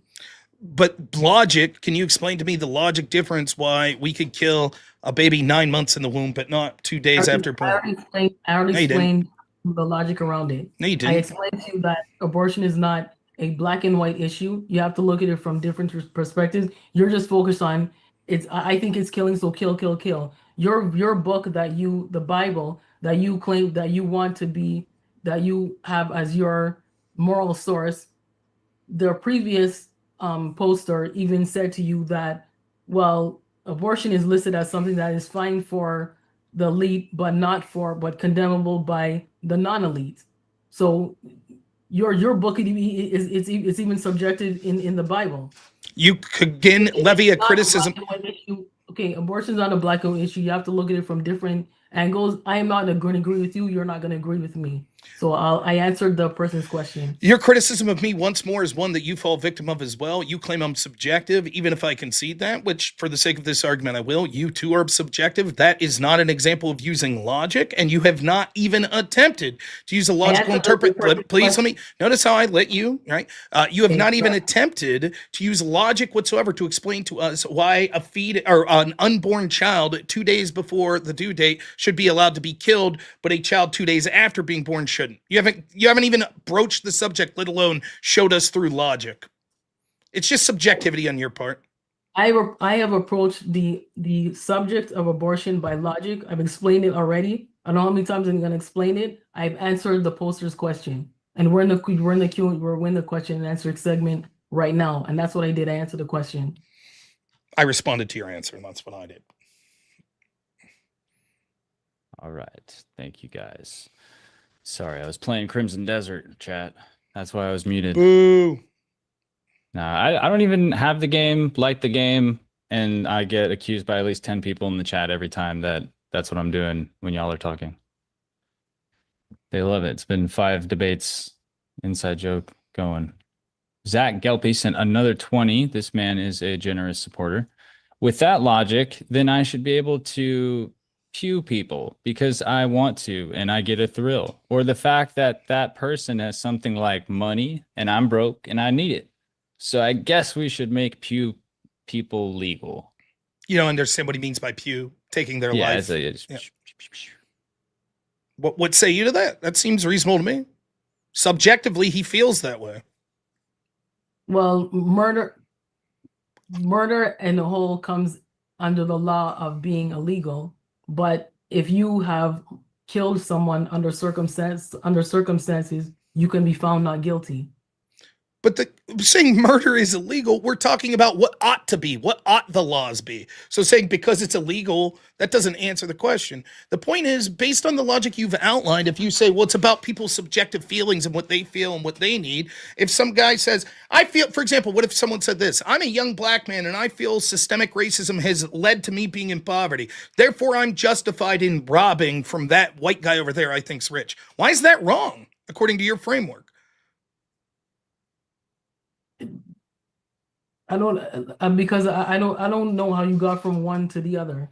It's unrelated. The actions of considering yourself a victim of systemic racism has nothing to do with deciding that you're going to go and steal from somebody. No, it absolutely does, right? You feel entitled to it because you feel that the system that's entrenched by that person you're stealing from has put you in the position you're in. Your interpretation, it seemed to be when it came to abortion, was you can't just look at what I would call the victim, the person murdered. You have to look at all the circumstances. What if the mother would have been inconvenienced? What if she had other reasons? So we can't just look at it from the perspective of the murderer or the victim. Why wouldn't that hold true to any crime? We can't just look at it through the victim. We also have to look at the circumstances of the person who was perpetrating that. Okay, but you would also have to determine if I consider what I consider murder, and I don't consider abortion murder. Right. Your reason is because we have to consider other circumstances. If it's just like if a person who is very poor decides to go to the convenience store and rob them because of their extreme state of their extreme state of not having being a have-not. If they go to the judge may look at them and say, you know what, I understand your circumstances, I'm going to let you off, and they may not choose to find that person guilty. But it's there. Sorry. I was just gonna say, I think Rob should get a second to respond there. Yeah, then what the questioner's asking, he would say the same thing. I don't consider killing someone to rob them murder. Okay, now what do we do? The reason you don't consider abortion murder is because you're like, I'm looking at facts other than just the killing. For example, did that woman feel that she needed to do that because of the circumstances? I take that into account and I say, therefore, I feel it was justified. It's not murder. Zach's like, okay, what if I say the same thing? I feel this person has things that I need. I deserve it. I kill them. That's not murder. I don't think that's wrong. I think it's justifiable. How do you differentiate? That's the point that he's making. It seems that your logic on abortion would also be able to apply to any number of crimes for people that felt it was a net benefit for them to commit that crime. Therefore, it shouldn't be immoral or wrong in the legal system for them to do it. I don't know how else I'm supposed to explain. You don't have to, actually, because I'm going to read the next question. Okay. Because we kind of circled the drain there a few times. I got to put Capital Science back on the map here for $5. They said, you said earlier you don't know what it's like to be a poor pregnant woman, but you claim to know what it's like to be a man inventor. I didn't say that. So. I don't man inventor as in like someone who's like engineers and invents things, or like I invented man. I don't know, that question doesn't make any sense because I never said that. So I can't respond to something that I never said. Usually in like 2 seconds, the person who commented that will be like, no, this is what it means. I'm going to just hold out for that. All right. Nope. Okay, we got just a couple left. They act like because I have to move on and read the super chats that it's all one way. Thank you guys. Get Wrecked Scrub for $5 says, what if all the leaders were Black American? Would you be okay with Christian nationalism? No.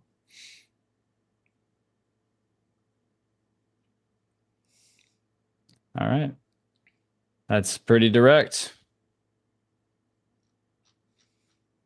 All right. I think I missed one right here. Then I think we're pretty much done. Okay. Ballyhoo 2837 for $10. Thank you for the $10. Says, does Leslie have to write L's and R's on the back of her shoes? That's mean. No. Maybe I played football with a kid that we had to, on his gloves, write L and R on his gloves because he kept screwing up. That was back in high school, though. But I don't know. Maybe that person does, but I don't. There you go. Yeah. I mean, it's a funny joke. I'm going to say that, but I'm trying not to laugh at anything that's overly funny in a mean way towards anyone. Because some of these chatters are like professional comedians, but this is their art. Dataless Gecko Actual, $5 says, Leslie, does absolute truth exist? Yes. How do you know what it is? Well, that's something that can be proven. Really? Well, how do you get how would you go about proving something? By knowing that it's true. But how do you know it's true? Because it's been proven. You see the circular nature of that, right? If there's not something outside of humanity that created and made truth, now your ideas, so I think you believe that. That's the truth. It has to come from something outside of us, correct? Okay, but I answer the question, so it's absolute truth does exist, is my answer. Okay. I got a little philosophical. I'm not big in the philosophical argument, to be honest, but I know the argument, so. Think that's it. I'm positive. Oh, wait. Skater Boy 420 sends $2 and he says, thoughts on Dave's views of South America? That everybody asks Dave this, Dave that on the last 3 live chats questions. Oh, wait. Or debates. I don't know, but if one's people putting in the time. If people are sending in money, keep going. You can ask all the Dave questions you want if you're sending money. All right. I think if you guys can hang for another 5-10 minutes, I'll read a couple of the regular comments that are related to the debate. Sure. While I'm checking to make sure I didn't miss any other ones. And if you think I missed you, when you say, you skipped me in the chat, post your question. That way I don't have to ask and wait another like 3 minutes for you to notice. All right, so we got a couple questions. How do you know that absolute truth is real? That's what Rob asked, but that's what at least 2 or 3 people are asking too. So pretty much. Yeah, kind of hit us a wall on that one, chatter. Sorry. We'll go to Turbo's Marvara. Morality is subjective for her, but truth is absolute. Do you agree or disagree, Leslie, that your version of or view of morality is subjective, but truth is absolute? I agree in that statement that morality can be subjective, but there's absolute truth. Yeah, I agree. So absolute truth would just be like math. But the question of what's right and wrong, there is no absolute truth to what's right and what's wrong.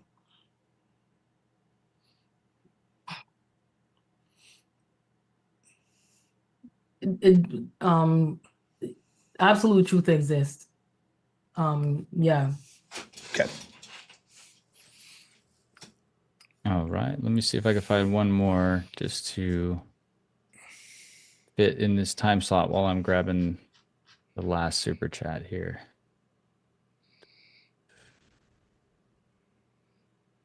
What it says, ask her the 3 laws of logic again. LOL. Sure. They really wanted that. Is that a 3 specific laws. or just my Yeah. definition? I mean, I can ask Rob too what the 3 laws of logic are. But it says ask her, Rob. If that's a classical definition, if they're asking for some classical definition, I don't know what the 3 laws of logic are. It's I like can tell you what logic is. it's like law of identity, law of non-contradiction, and I can't remember law of excluded middle. I think so. It's like A equals A, right? Is how we say. It's complicated, or it's not complicated, but it is a classical definition of like how we view logic. If you don't know the nomenclature, it could get confusing. Yeah, it's like like when they ask you for a syllogism, right? When they ask you about a syllogism, it's like a very concrete thing, right? It's like premise A, premise B, therefore conclusion, right? I personally, I'll be honest, I'm not big into like that sort of like nomenclature. You don't hear me talk about that stuff a lot. I do think that I'm trying to explain sort of the laws of logic or the problems with your interpretation of it in sort of a non-scientific or non-scholastic way. But yes, there are 3 technical laws to logic. Yeah, the chatters like to ask that to most people. Same with the breakfast question. That one, test hypothetical engagement. We have gone through. No, yep, that one. Thank you, chat, for letting me know. There's all the Bible verses. Okay, I think I missed Truth Revolt TV's $5 super chat here. If Christians voted based on their values to end abortion, is that okay? If Christians voted to end abortion? Yeah.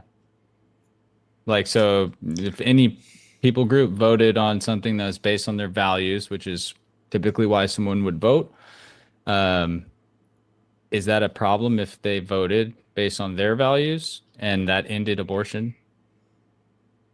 I think it would be problematic if that becomes a law, but I don't think that it's wrong for a Christian to vote in that manner, because that's what they believe. So when you say problematic, what do you mean by that? It's just something you disagree with, or it's something that you think is like a system, represents a system of governance that we shouldn't do because it led to this outcome? I would say it's problematic because it becomes a law that is part of being in a restrictive society. And if you claim to be living in a free democratic society, those kind of laws don't coincide with that kind of social structure. So yes, I understand. Yes, I agree with why a Christian would vote in that manner, but to vote to say that abortion should be made illegal, that's when it becomes problematic. Name me a law that's not restrictive. Because it is now a law that is it is meant for an entire society. But name me any law that's not restrictive. The speed limit's a restrictive law. I can't drive over this limit. That restricts me, correct? Does that mean we live in a restricted society and there's a problem with the society that passed that law? How about laws that say fentanyl is illegal? Is that a restrictive society? What about laws that say that I can't own an AR-15? Would that be restrictive? And in other words, I fail to see what differentiates why people democratically voting to outlaw abortion means that it's a bad society because, quote, it's restrictive when almost all laws are restrictive. Well, then it goes to what's the purpose of that law. There's a reasoning for, if you're going to use the speed limit as an example, there's a reason why certain speed limits are, where there's limits at certain where there's increments of a speed limit. But would you vote to say that there should be only one person should, one set of people should be driving and one shouldn't? That brings into a whole, that brings into something into a whole the equation. If you vote against abortion, you are now affecting a whole population. The whole population is infected by the speed limit. Not explained well, but that's not explained well because How is the whole population not affected by the speed limit? They are affected by the speed limit. Okay, then that law should be rejected according to your rationale. No, it shouldn't be. I shouldn't say rejected. It's just that there's a reason why the speed limits are put in place. But there's a difference between voting to keep speed limits versus voting to just say to restrict something entirely. Okay, but I guess I'll say this so we don't have to beat the dead horse. It seems evident to me that your real objection with the society that votes to ban abortion is you just don't like that. And so therefore your conclusion is, therefore the society that did that, there's a problem with it, right? That's it. It's your preference that we allow abortion, and therefore any society that would vote to outlaw abortion is bad. I think that's ridiculous, right? I think that instead of saying that we should reject systems that lead to laws we don't like entirely, that we should instead say that we work within that system in order to get the things we want best. In this case, with Christian nationalism, I would say I want that system to lead to the outlawing of abortion. There are plenty of things that may be voted on in a Christian nationalist system that I would disagree with, but I wouldn't say the mere fact that there is some sort of law out there that I disagree with means that we reject the entirety of the system. We did get 2 super chats in the responses of that. Hume's Guillotine by the Cynic for $10. I think that's related to the laws of logic question and expounding on the philosophy. But this one I wanted to get out before I let you respond fully, Leslie, is from Zach Gelpy. I think he's he's number 2 supporter for the night. Get him, Zach. Gee, if you ain't first, you're last, buddy. I hope you're doing well in Maine, man. I think I remember meeting you at DebateCon. Okay. He said, isn't death the most restricting thing? That was in relation to the last, or the beginning part of where this came from. Yeah, now, somehow you don't feel that it is killing to kill the baby 2 months or 2 days before it was supposed to be born. I don't know where the logic is in that. I think everyone would agree. Nonetheless, yeah, that's the ultimate restriction. You don't even get to live. That's not the question that was asked, though. The question isn't death restricting? It's not. I think that's... How can death be restricted? Well, I think if I were to simplify it for the audience and you in a summation, and then move on to I think the next super chat we just got, it'd be when you're saying like if you restrict the woman's access, then that would be restrictive, and then if you just kill it from their perspective, if you kill it, that's the ultimate restriction. If I could. Let me see if I could clarify, not exactly that argument, but something. You seem to put a lot of preference on democratic values, correct? In your opening statement, at least. Okay. And so it seems that there is a disconnect. That on one hand, you're saying if the democratic values lead to positions you like, then that's good. But if Christians use those democratic values and democratic voting for positions you don't like, then you reject and say there's a problem with that system. That's ultimately what I'm getting to. I didn't say anything about I like democratic systems to bring in laws that I like. I never said anything about what I like. I said in more so what makes sense or what is fair. Based on your subjective interpretation. No, it's just based on what is fair. Okay, but I can prove that it's based on your subjective. I only want laws that I like. I never said that. I could prove that it's based on your subjective interpretation. You don't think it's fair to make abortion illegal, correct? No. What do you mean no? No, you agree, or no, you disagree? Oh no, it is not fair to make That's your abortion. subjective opinion. Many other people disagree and say abortion is murder. It's the killing of a life. Therefore, we don't think it's fair to kill that life. You say I disagree. It's your subjective opinion. You have a population of people that agree with abortion and a population that don't. Why would it be fair to completely outrule it? What? If abortion is legal right now, but for those who oppose it, they can still carry on in life with their beliefs. Those who are for abortion can carry on life with their beliefs. Once you make it illegal, you are completely now ignoring that segment of society who is for abortion. That's why it's not fair. Let me use this as an analogy. There is a portion of people that don't think a man should be able to hold them down and forcibly have sex with them, and there's a portion of people that do think that a man should be able to hold down a woman and forcibly have sex.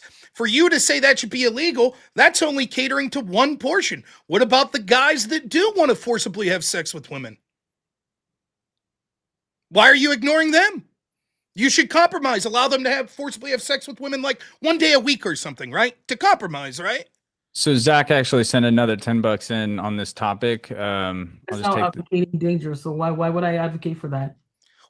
It's the exact. I'll leave Zach. Yeah, let me just say Zach's real quick, and then you guys can get back to it. I'll give you a little more time. I think we got about 15, 20 minutes left if y'all want to stick around. Sure. If he says if a baby from an unwanted childhood still has a chance to have a good life, but if you abhor it, then you are totally restricting the choice because you're ending their opportunity. Yeah, that's what I was trying to simplify by saying death is the ultimate, restriction is the argument. Wayne Jeff, my zipper is restrictive. Oh, that was funny. All right, chat. This guy. So is it it's just that you just disagree and you want to just leave it at that, or okay, my opinion is not going to change after this chat. So that's totally fair. We understand most debates are like that, but we're asking you to make an argument so people could maybe understand and come to your position. If your argument is, well, the reason that it's unfair to not allow abortion is that only caters to the people that don't want abortions, and therefore it's intrinsically unfair, you could say that about any law. You could say that's unfair because there is a certain population of people that want that law to not exist. And therefore, the fact that you're restricting something, like there are a percentage of people that think you should be allowed to hook up with 12-year-olds, right? We shouldn't therefore say, well, then we can't ban that. If we outlawed that, that'd be unfair. I assume you would agree with me and say, of course we ban that. That's fucking grotesque. But the logic you're doing with abortion, again, I don't know why you don't just bite this bullet. It's just your subjective belief. That's all it is. You're like, I don't like the system that leads. What's that? Okay. The only reason why you're focused on this issue of abortion is because for one reason only is because you view it as murder.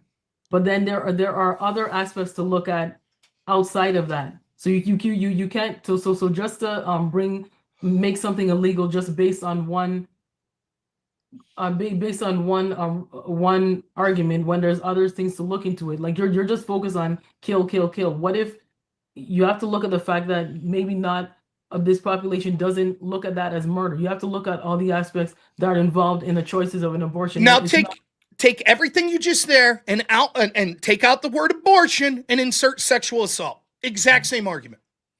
All you're worried about is the assault. That's all you're worrying about. What about the guy who's doing the assault? He views it in other ways. He doesn't just look at it through the lens of the victim. He maybe has mental health problems because he's not getting enough sex. So he feels that this is something that would help him. Who are you to only look at it through the lens of the assault victim? And you would be like, that's gross. How could you even suggest that? And so, like, if we accept if it is murder, we say it should be outlawed. You wouldn't say this against other murder laws. Now, you might disagree whether or not it's murder or not, but you're making a unique position here. The reason I'm bringing up abortion is, one, because I think it's one of the biggest issues if we're talking about the murder of the most innocent.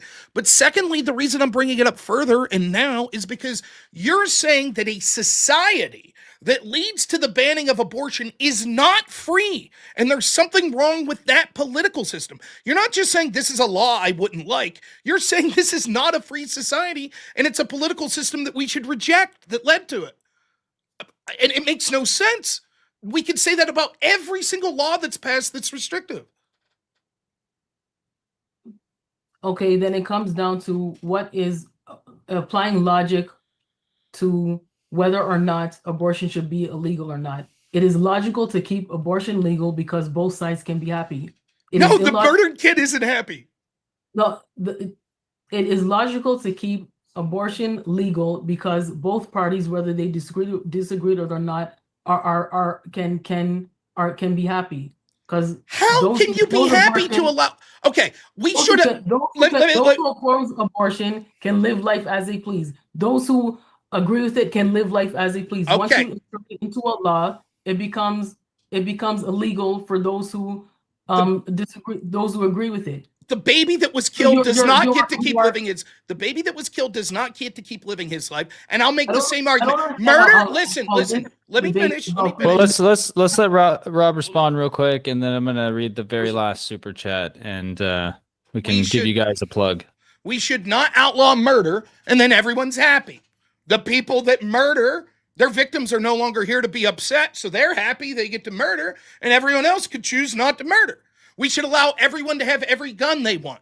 The people that want the guns could have every gun they want, and the people that don't. We should allow people to take fentanyl and drive. The people that want to take fentanyl and drive can do it, and the people that don't. Do you see the problem with this? We're talking about killing. We don't say... No, you have to bring logic into it. Is it logical to have legal abortion? Is it logical to have every single person, whether they're crazy or not, having access to a gun? Is it logical to have, I can't remember one of the examples that you listed. That's why it comes down to logic.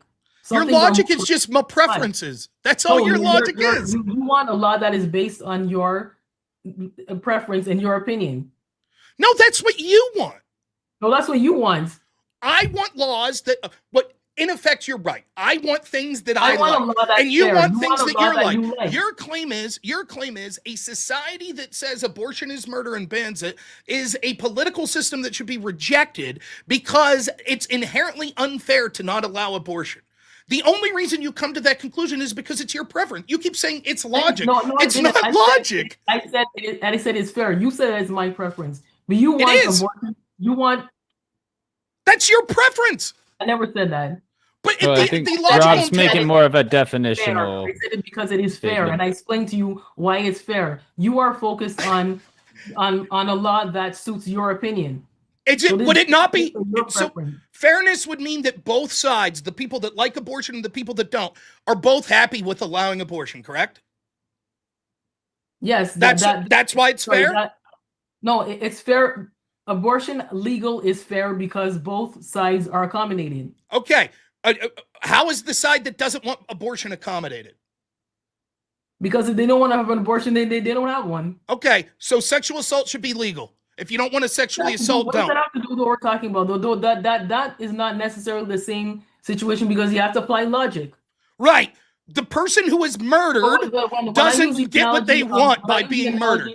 Of the seed and the rose, the first thing you said was you can't use that, and that's not analogous. You can't use that to explain humans. I'm telling you that sometimes you have to look at different situations differently, and sometimes you have to apply logic in some situations. There's more logic that is applied to having abortion legal because both parties, whether you agree with it or not, are happy. You're not happy if you feel it's murder. Is the person who was killed happy? So then you don't engage in it. So then it's fair for you. Okay, same with sexual assault. Don't engage in it if you don't like it.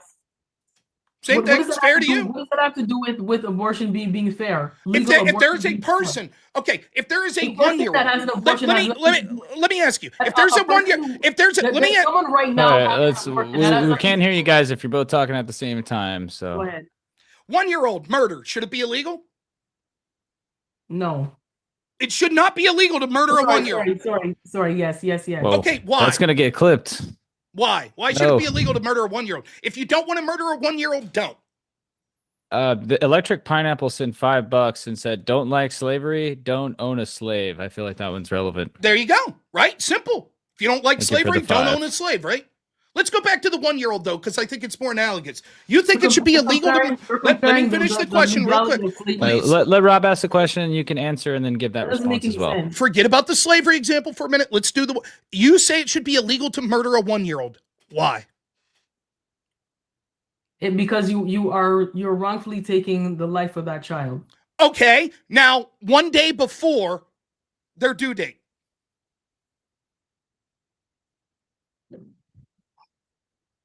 I cannot speak on abortions that I will say that before life comes into the world, you're not fully alive yet. You're not fully a human being. Or you're not fully alive. So the baby... That's poorly explained, but... Can you explain to me using logic the biological difference to a baby a half an hour before their birth to a half an hour after? Can you explain to me using logic the biological difference there? Okay, well, in that instance, I will say it's too late. Oh, so 30 minutes before too late, but not 2 days. No, it's too, at that point, it's too late. Okay, 2 days before birth. Is it too late then? You previously said no. No, I previously said I don't know how to respond because that's something I have to think about, but thinking that it's too late. All right, I'll say this. I'll end this discussion on the abortion portion. I'll say this. The understanding you're giving here is now based on the contingency of when we say this is a human life. That's different than the argument you're making previously, which is the exterminate. It's irrelevant whether or not we consider it a human life. All that matters is by allowing abortion, both sides win, because the side that doesn't want abortion doesn't do it, but the side that wants it could do it. I say that no, there's a third factor to look here, which is the life that's extinguished. And people that don't want murder and don't want lives extinguished have the right to speak up, even for those that don't have a voice, such as the unborn, such as people that are autistic, such as people that are maybe in a tragic accident and no longer can verbalize or think in the same way.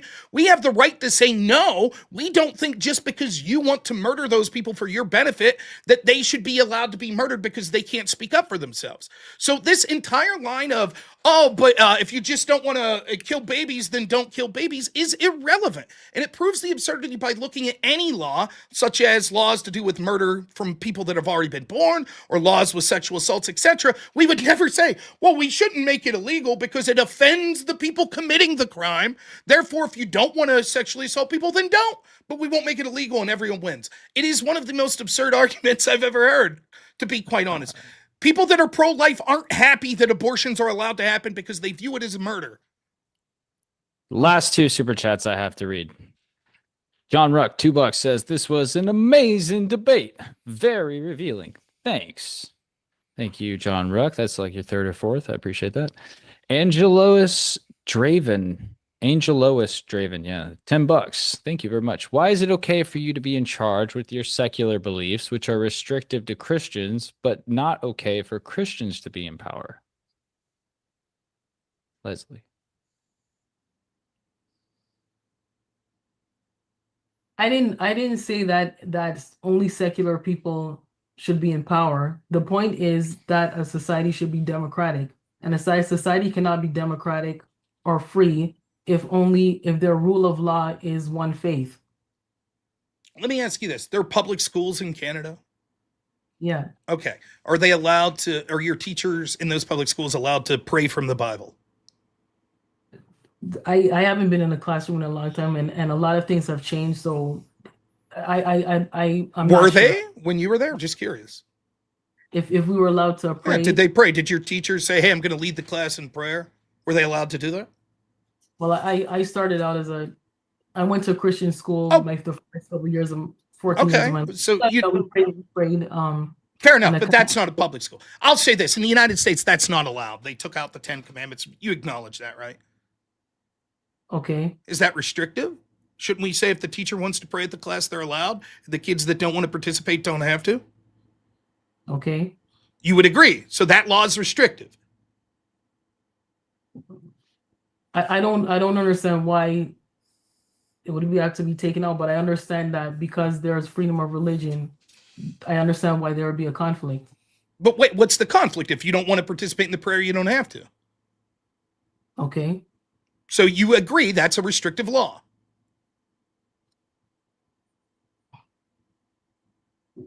To take the right to pray out of... That's teachers leading their public schools, leading their class in Christian prayer. Should be totally allowed, right?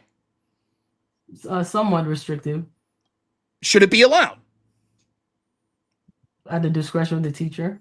Sure. So then you would say that society has led to voting to not allow that has been a restrictive society and something to reject. That's what you said about abortion. If we restricted abortion, because it was a restrictive law. Okay. So you think that the current society is something to be rejected because it's being abusive to Christians that want to practice in these public schools. Okay. Thanks. Should embrace Christian nationalism. It'd be great. All right. That's Speaking only of, one. There's that doesn't necessarily prove anything. That proves that I don't think that secularism should be the rule of law. But it is. Everybody has a right. But it is, isn't it? According to your own interpretation. Now, a person different than you might say. I didn't say what my interpretation was. I said that a democratic society cannot remain democratic if the faith is a rule of law. That's what I said. Repeating a statement after we've had a whole debate where you've added to that doesn't necessarily make what you're saying is true.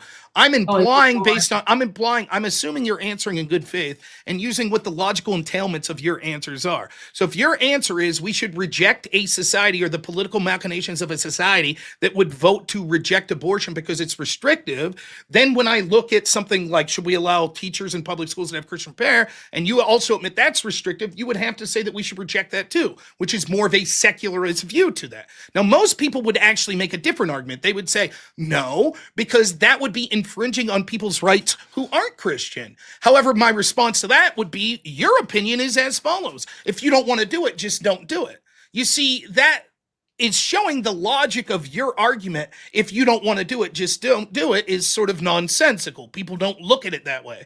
And if that is how you look at it, then you would have to say a bunch of laws that we have on the book that take Christianity out of certain aspects of government, schools, etc., need to be revoked, or else they're restricted. And you just saying that's not what I said and repeating your first line from the opening statement isn't really responding into a debate here. But I can argue your position for you if you want. I don't have a problem with that either. Oh no, it's just like to bring in prayer in class. That it is not harmful to anybody who does not want to participate in that. Of course, bringing abortion that is illegal can be harmful. So wait. It's not harmful if I'm a Christian and I'm a teacher and I'm not allowed to practice my religion in the class? If a teacher says, you know what, I want to lead my class in prayer. If you want to participate, that doesn't harm that person. That's the law. I'm glad you agree. Yeah, that's why I said to you right now that I would consider that that should be up to the discretion of a teacher. That does not cause any harm. The same reason you said abortion being illegal can cause harm. Both cause the same. You have to weigh. You can't look at the situation in the same lens. I don't understand what you're saying. It seems like you're contradicting yourself there. Either both are harmful or both are restricting. Let me finish real quick. Either restricting both is both harmful or it's both not harmful. You can't have it. Well, it's this is related. This is related. This is related from Daedalus_Gecko Actual. Send $5. In the essence of fairness, this is him saying this. Rob, should those who conduct abortion, to include the mother, be charged for murder?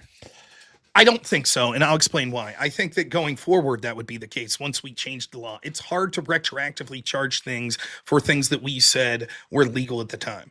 So I would not have a problem if we passed the law to outlaw abortion and then said, going forward, anyone who participates in this, whether it be the mother that willfully goes through the abortion or the doctor, could then be charged. But it would be a tough sell for me because, unfortunately, a lot of people have been duped of just how benign the practice is, and it's grotesque. I think more people should learn about what the process entails and how morbid it is. But it would be a tough sell for me to retroactively charge people. Thank you, sir. I think that guy was dying to hear your answer. Well, I hope you Okay. appreciated it. Yeah. Yes, we have one that I missed from Sir Chef's Secret Sauce Society. I apologize. He sends them very sporadically. They don't always show up next to each other. Okay, he said, where'd it go? This was to Rob specifically. Yeah, here it is. This makes sense why the last one I read didn't quite make sense when he was talking about babies or something related. He said, Rob, where do the babies go? Are you okay with not having a solution? Holding such a strong point? This toxicity is a conservative problem. So think I about think the he said, where do logical. babies go in abortion? Yeah. So think about the logical entailment. If I was to say, you know what, there's too many people in this country. Let's say China said that. At one point they did. We'd say, well, we have to murder 10% of the country now. Right. And if you were like, I'm against that murder, what are you doing? Say, oh, where are you going to take them all? Therefore, you have to allow the murder. It's nonsensical. There are places for it. The idea that we aren't having a society. So what happens? All the kids that aren't aborted, surely then they're just dying on the streets, right? That's what's happening, right? No, of course not. Even though facilities may be stretched, they still have a far better chance in these sort of facilities, right? It's the argument is nonsensical. The argument goes something like, I'll try to steel man his argument, or the way that you normally hear it. As a Christian, if you don't think we should murder babies, then you should have to give up all your money to provide for babies that are being born. Elsewise, that makes you immoral and you should have to sanction our murder. I'm sorry, I don't believe in that.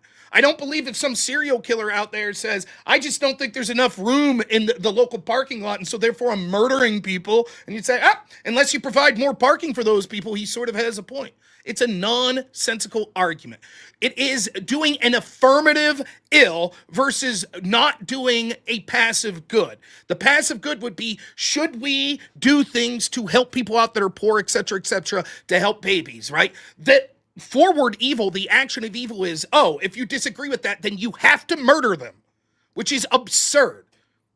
I want him to show me, if he's so insistent upon this point, how many babies are just being born dying on the street. You're telling me that if a woman has a baby right now, she has zero options. She can't take it to a facility. She can't take it to a hospital that'll then do something with it. You can't take it to a foster care system. You can't take it to a government. Nope, those don't exist. So these women have no choice but to murder. I refuse to believe that and think it's not in reality. Thank you for that. All righty, chat. If that's okay, there's one right there. John Ruck, another 5. Why can't every single USA citizen in school say they pledge allegiance in school? That restricts every single person because we're all citizens, right? That's a little... Could go both ways, I think, on that question. Why can't every with who single it applies citizen to in school say the Pledge of Allegiance in school? That restricts every single person because we're all citizens. So in other words, we should force everyone to say the Pledge of Allegiance because we're all citizens, and it wouldn't be restrictive to make them do that. I mean, I don't know. I think he's making the opposite point than what he thinks he's making. Yeah, I would say that I'm not in favor of, like, through law forcing people to say the Pledge of Allegiance. I have no problem that we say it in school, but yeah, now if they are not allowed to say it, then I would think this makes sense. Yeah, so if you just are totally prohibited. But John, I appreciate the 5. Great support. He said I wrote that too fast. That makes sense, buddy. All right. I think if no one in the next minute sends one in, we're going to call it. I feel restricted because I'm not a millionaire. So, yes, me too. Okay. W chat for being so involved. We got about 500-600 people steady for the last couple hours. So that's awesome. Nice. Good turnout for you guys. Leslie, is this your first debate, right? Public debate? Public debate. All right. Well, thank you for doing it.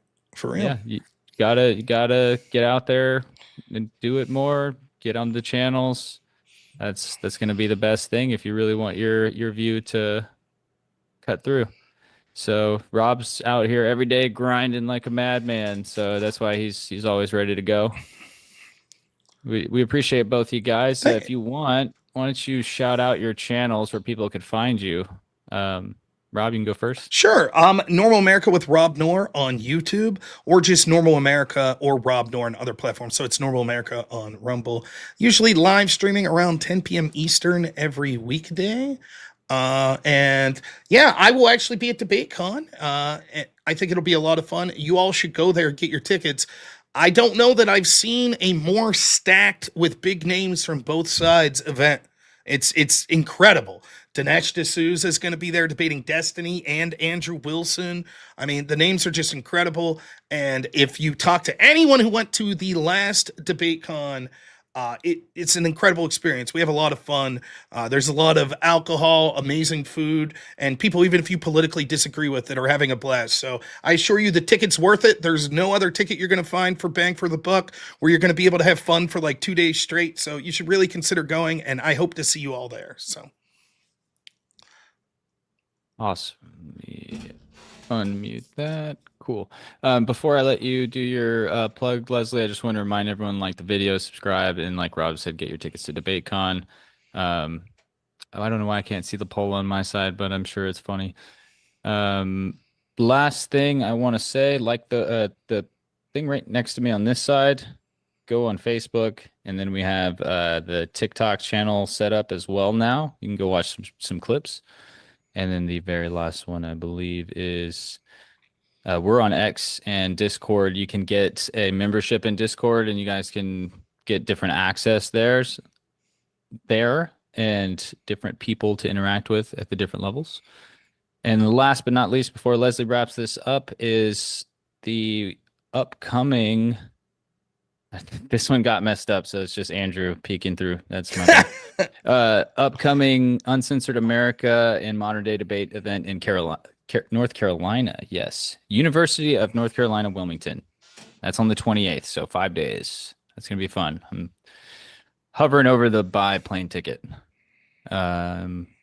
We did get 2 more super chats, 3 more that I want to just read through. You don't have to give long responses.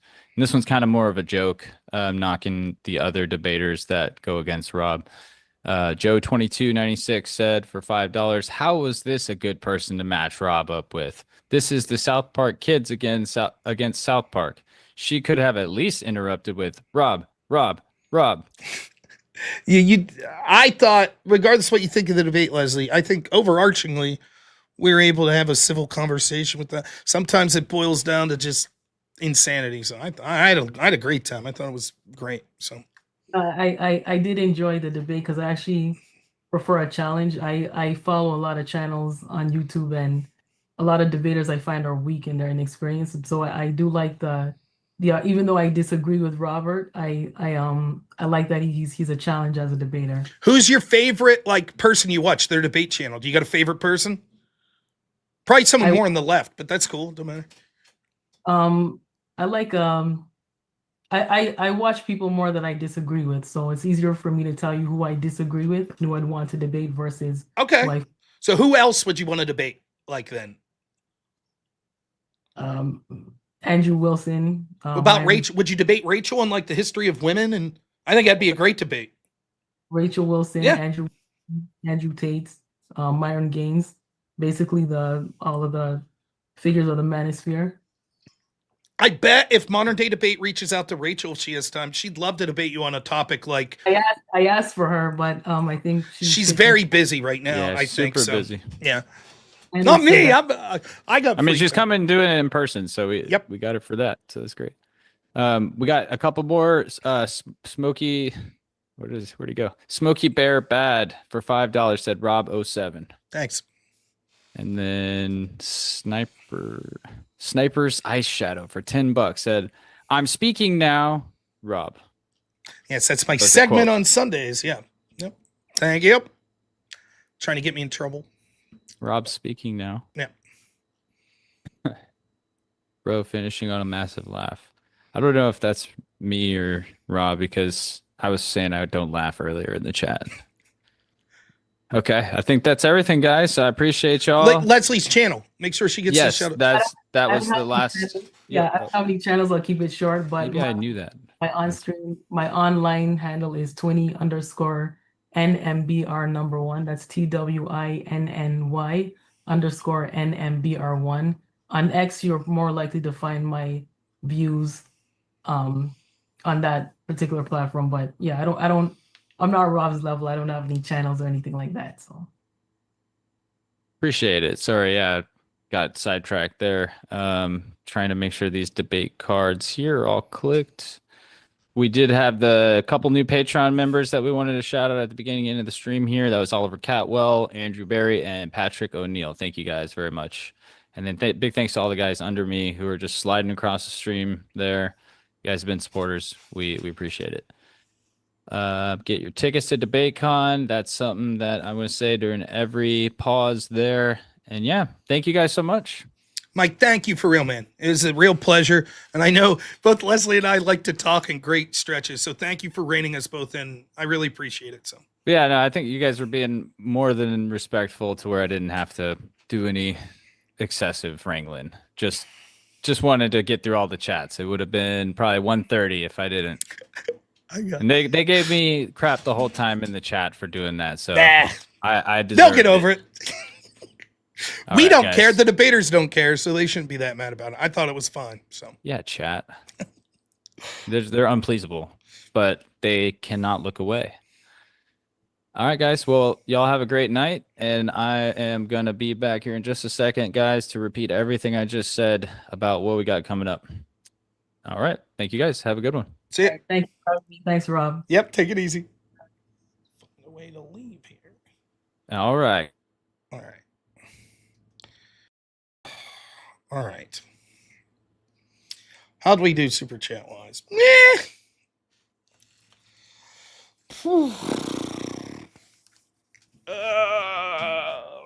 I tried to be nice. I did. I tried to be nice. I mean, what is there to say? I think, look,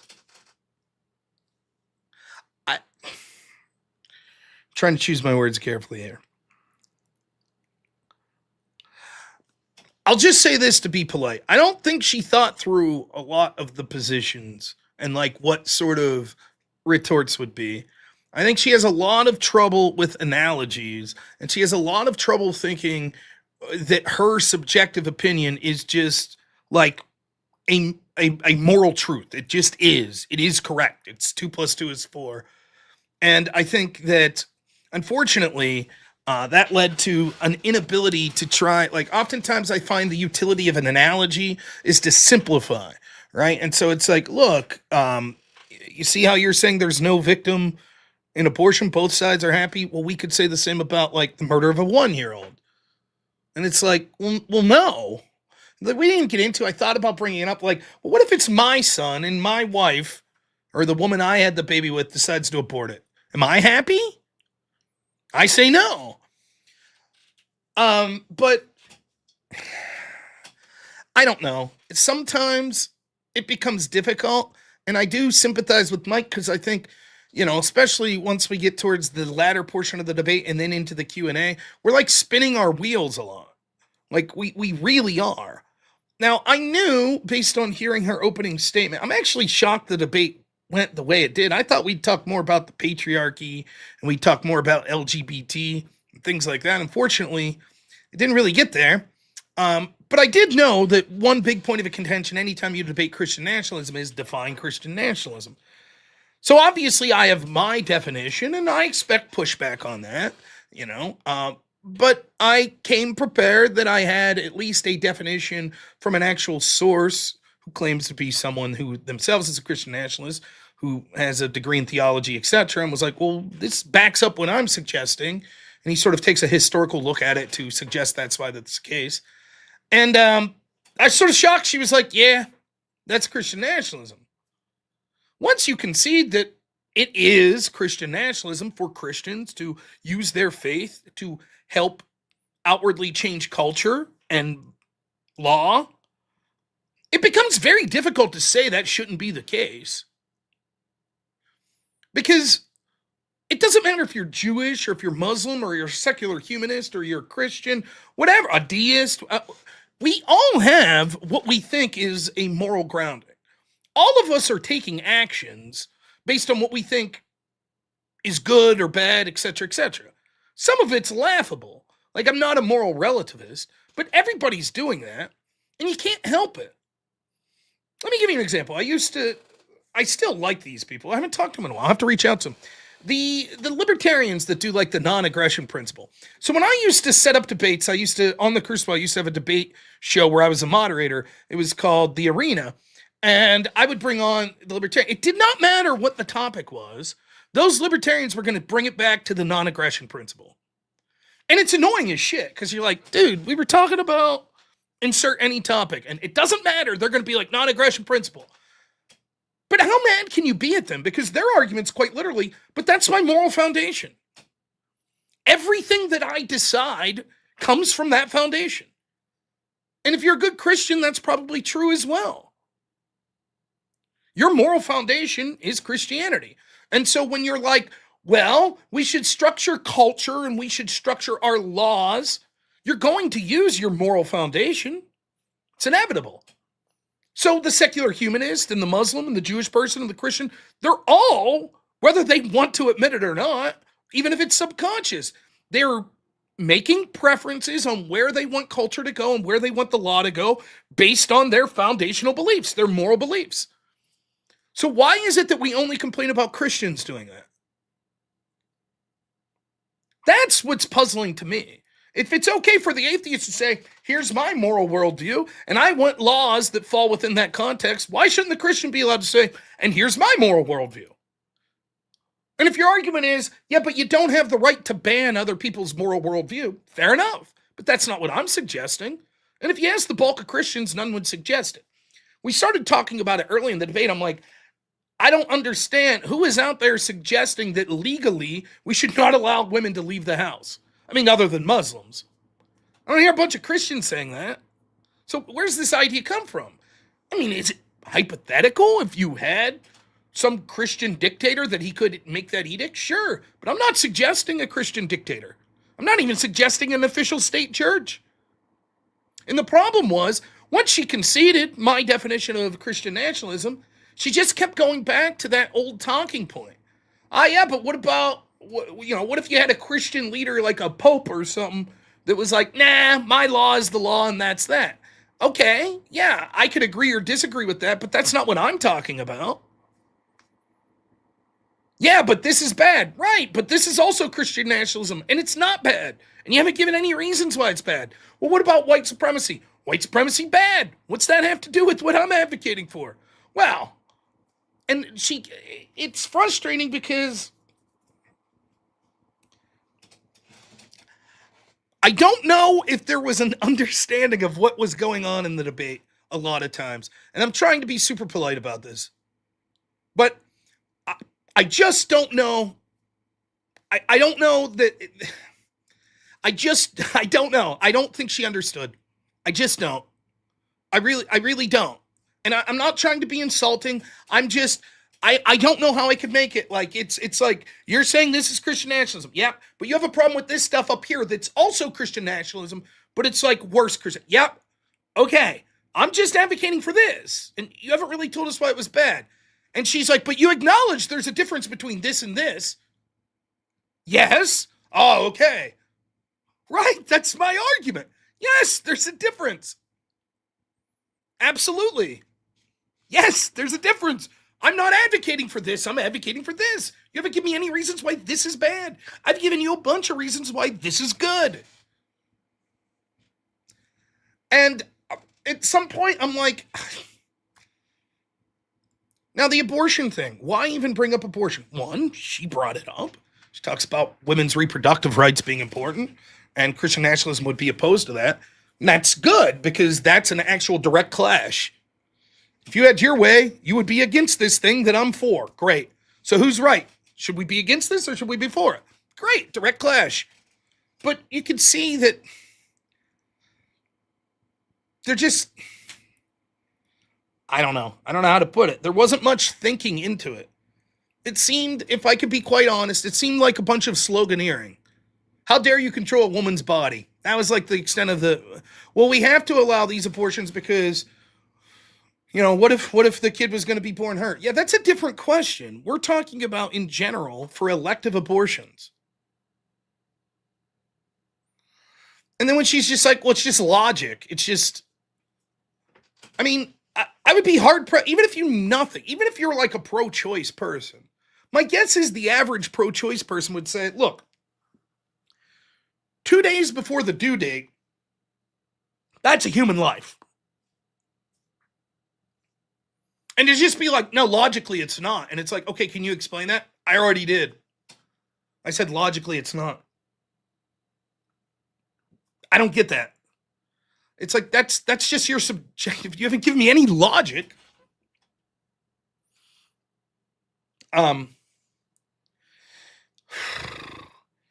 So, you know, I tried to keep it entertaining. I tried, you know, there was a lot, you know,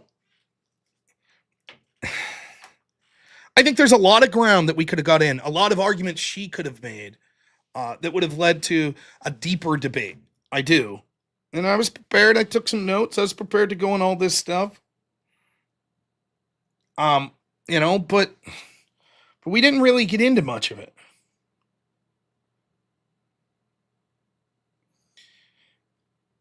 You know, and then oftentimes there would be like, well, Christian nationalism is bad because of this thing. And it's like, okay, but then what if I said secularism or deism is bad because of this thing? Why would you do that? Why would you lump that all in? But that's what you're doing. No, you're only talking about violence from the left. But that's because, like, this happened all throughout the debate. Like, there were just these crazy concessions.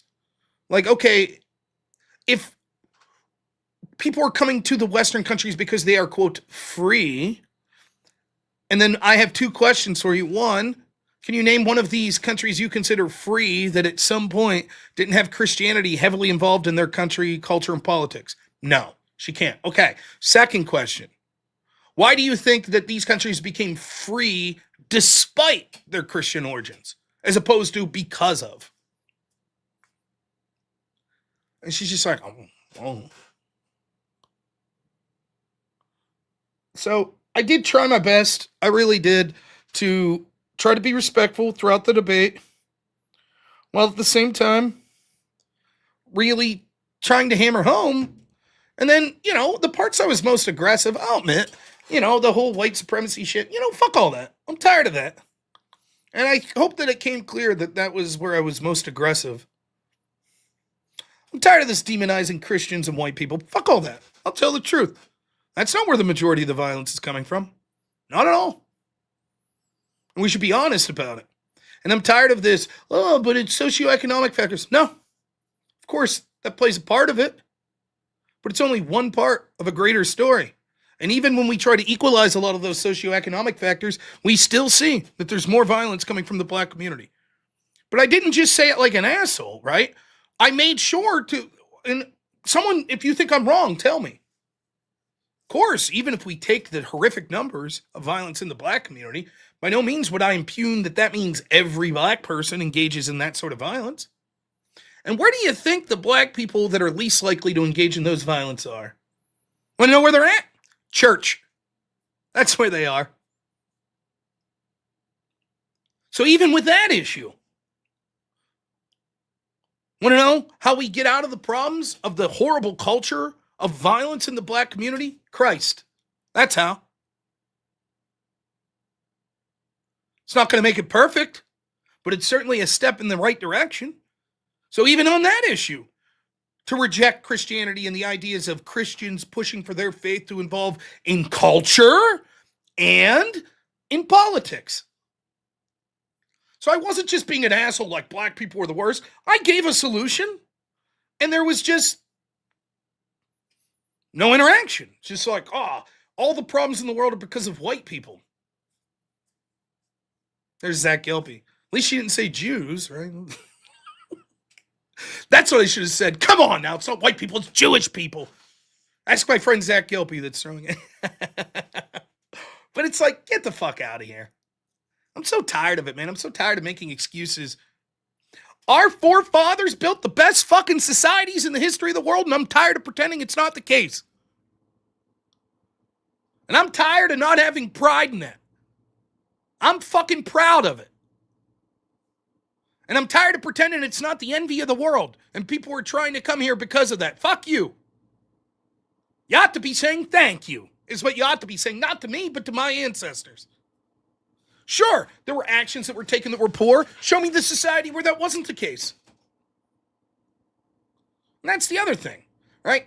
It's very similar to debates I used to have in college all the time about capitalism. Oh, okay, here's a capitalist society, and look at this. This guy starved to death. Isn't that bad? Of course. Capitalism's not perfect. In fact, it might not even be good, but it is the best as far as the best system we have. It's easy to sit there and go, see, it's not perfect. There's a problem. There's a problem right there. See, there's a problem. It's like, yeah, but what are we comparing it to? So if you're like, well, there's a problem with the Catholic Church and like offenses against children. Agreed. Sure. Yeah. Fucking heinous. Now let's look at the secular public schools that are 10 times worse and are being covered up for. Well, why should we judge that? Because what are you replacing Christianity with?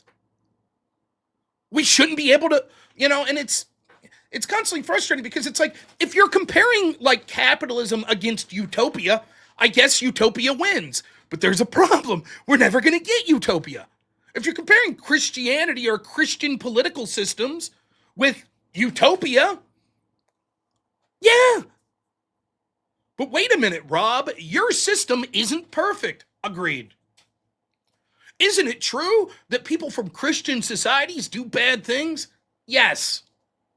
That's true. So, what are we comparing it to?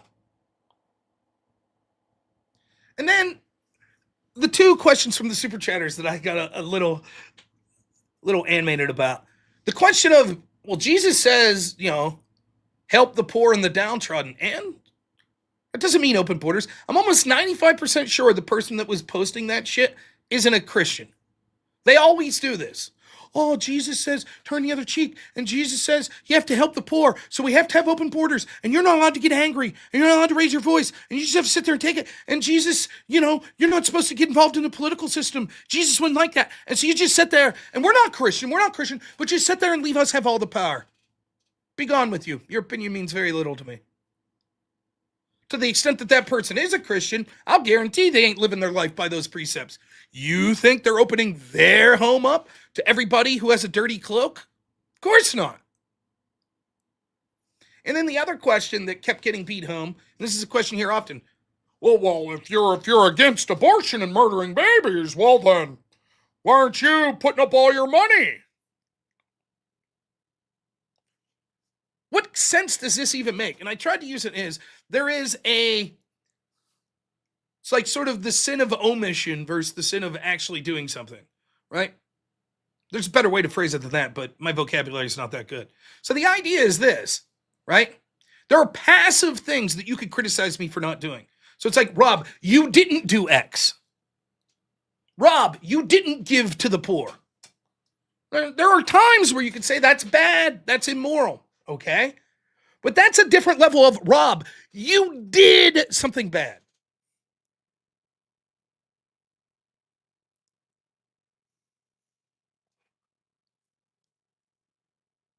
So, in other words, if I'm like, don't murder that baby, that person that's about to murder looks and goes, well, then I assume you're going to financially take care of this baby. Now it's on you. Otherwise, I get to murder it. What sense is that? Also, Christians far more likely to adopt than other groups. And the whole idea, yeah, I agree. Like, there are significant problems with our foster care system, with government care, et cetera, et cetera. Totally agree. But the idea that it's like, well, it's just kids dying on the streets then. That's not what's happening. It might not be good, but it's not like, well, we might as well murder them then. Would you do that? Would you go to the foster system and say, you know what, we're sorry that this foster system's not good, so we should have just killed you all? After all, like, it's nonsensical.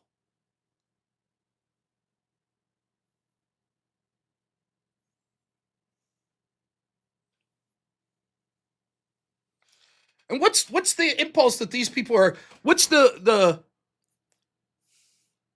moral principle that they're holding up?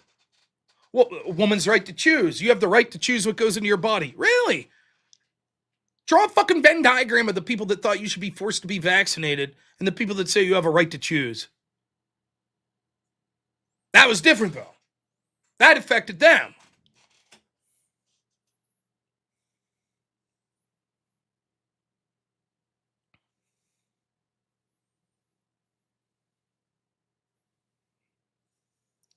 So anyways, that was the debate. I do appreciate Leslie coming on, though. I do.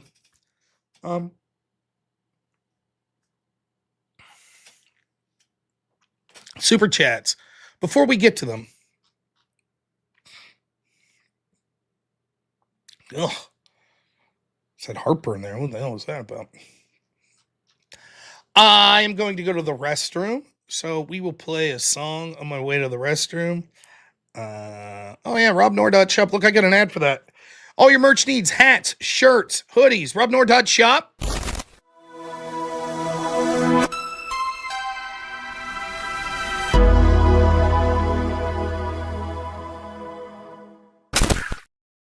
Oh, what song to play? Let's see. Non-whip song, what do you want? We got Brian Shapiro songs, Penis Gate song, I'm Speaking Now, the Nigerian crypto song. Which one of those? Want a Brian Shapiro song? Here you go.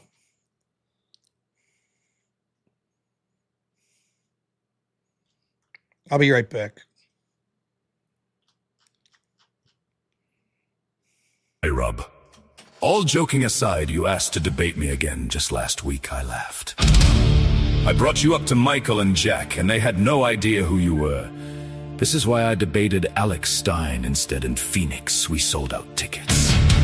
I wish you luck with your YouTube Super Chat career, begging your 100 fans for money. All joking aside, Merry Christmas. Lowell, I did not ask to debate you last week. MDD reached out to me and asked if I would debate you. I said yes. Apparently you declined. Thanks for wishing me well, though. I still am not gonna let you see my penis, though. El Mayo, neither me or anyone else wants to see that. The insult was, when was the last time you saw your penis, Rob? I declined because we already debated, and nobody knows who the fuck you are. Good luck with your YouTube begging, and have a good night. I know you are upset. I declined to show you my penis, but no need to lie. This is why you will never be any more than a YouTube Super Chat unknown beg clown. I have an event with the governor today, paid debates tomorrow and next week.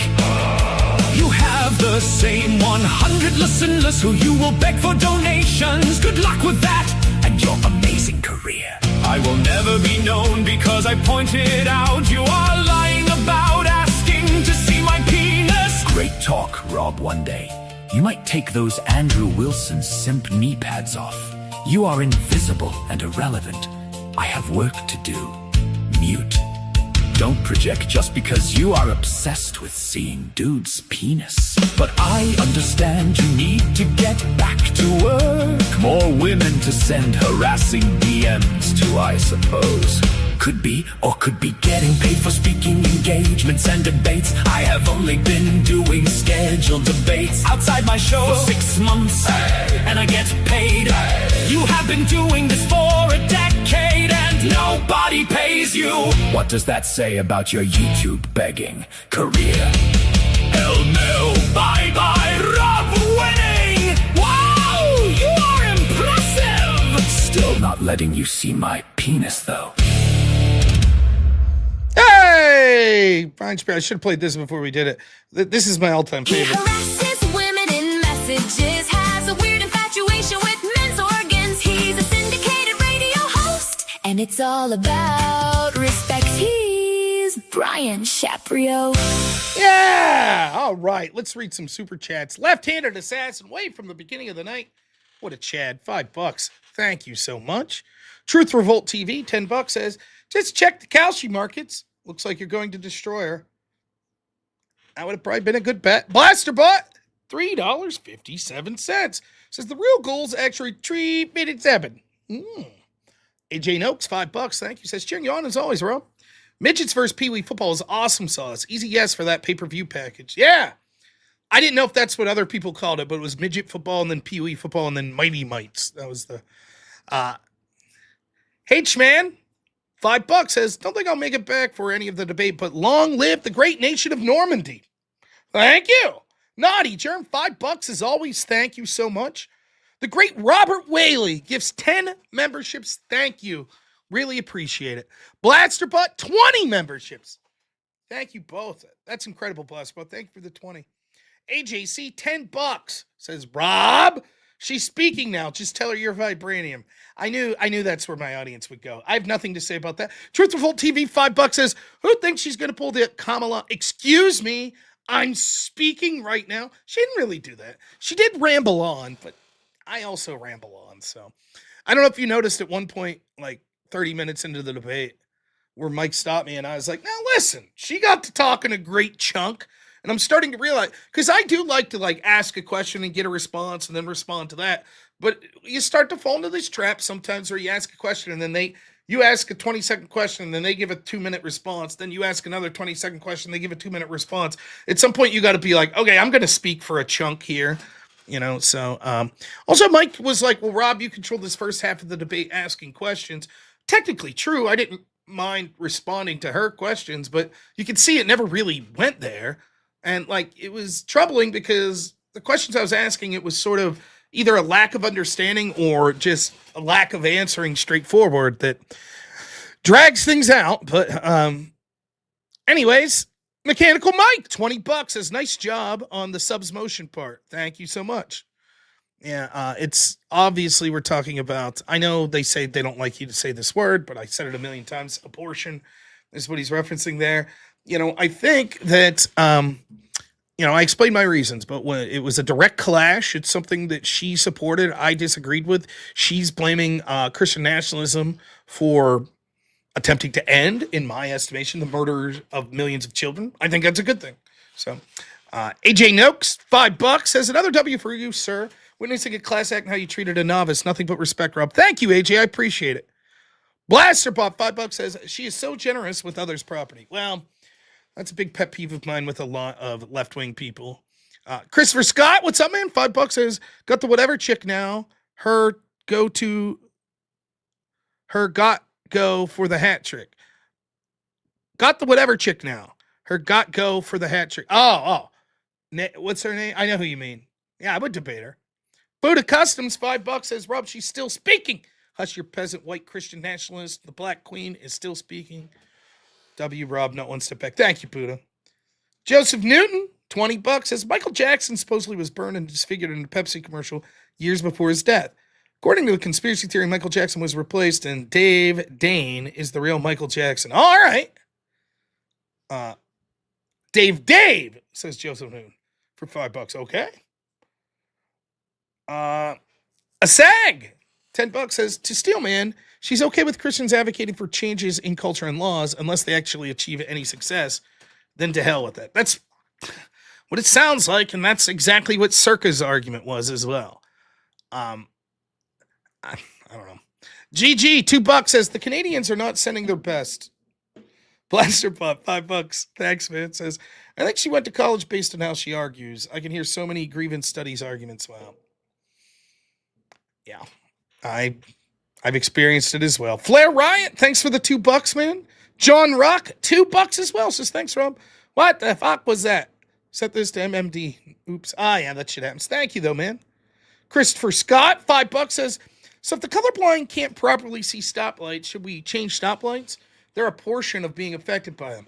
Yeah, it's a nonsensical position, right? Like, I mean, not to beat a dead horse, I think I've gone over, but yeah, it's just silliness. Intel Wild, $5 says, this lady reminded me of the rapper from the 90s, Lady of Rage. Never heard of her. Smokey Bear Bad, thanks for the 10 spot, sir. Appreciate it.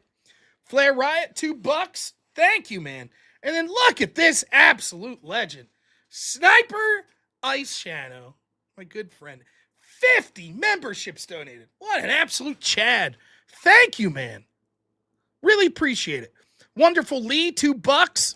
Says, okay. Thank you. Truth Revolt TV, $5 says, that debate will be clip gold for you. I hope. Black Elk calls me screaming all the time. It's like, Mark claps. I'm like, I'm sorry. Caleb, $5 says, it's a foster kid and a product of grape.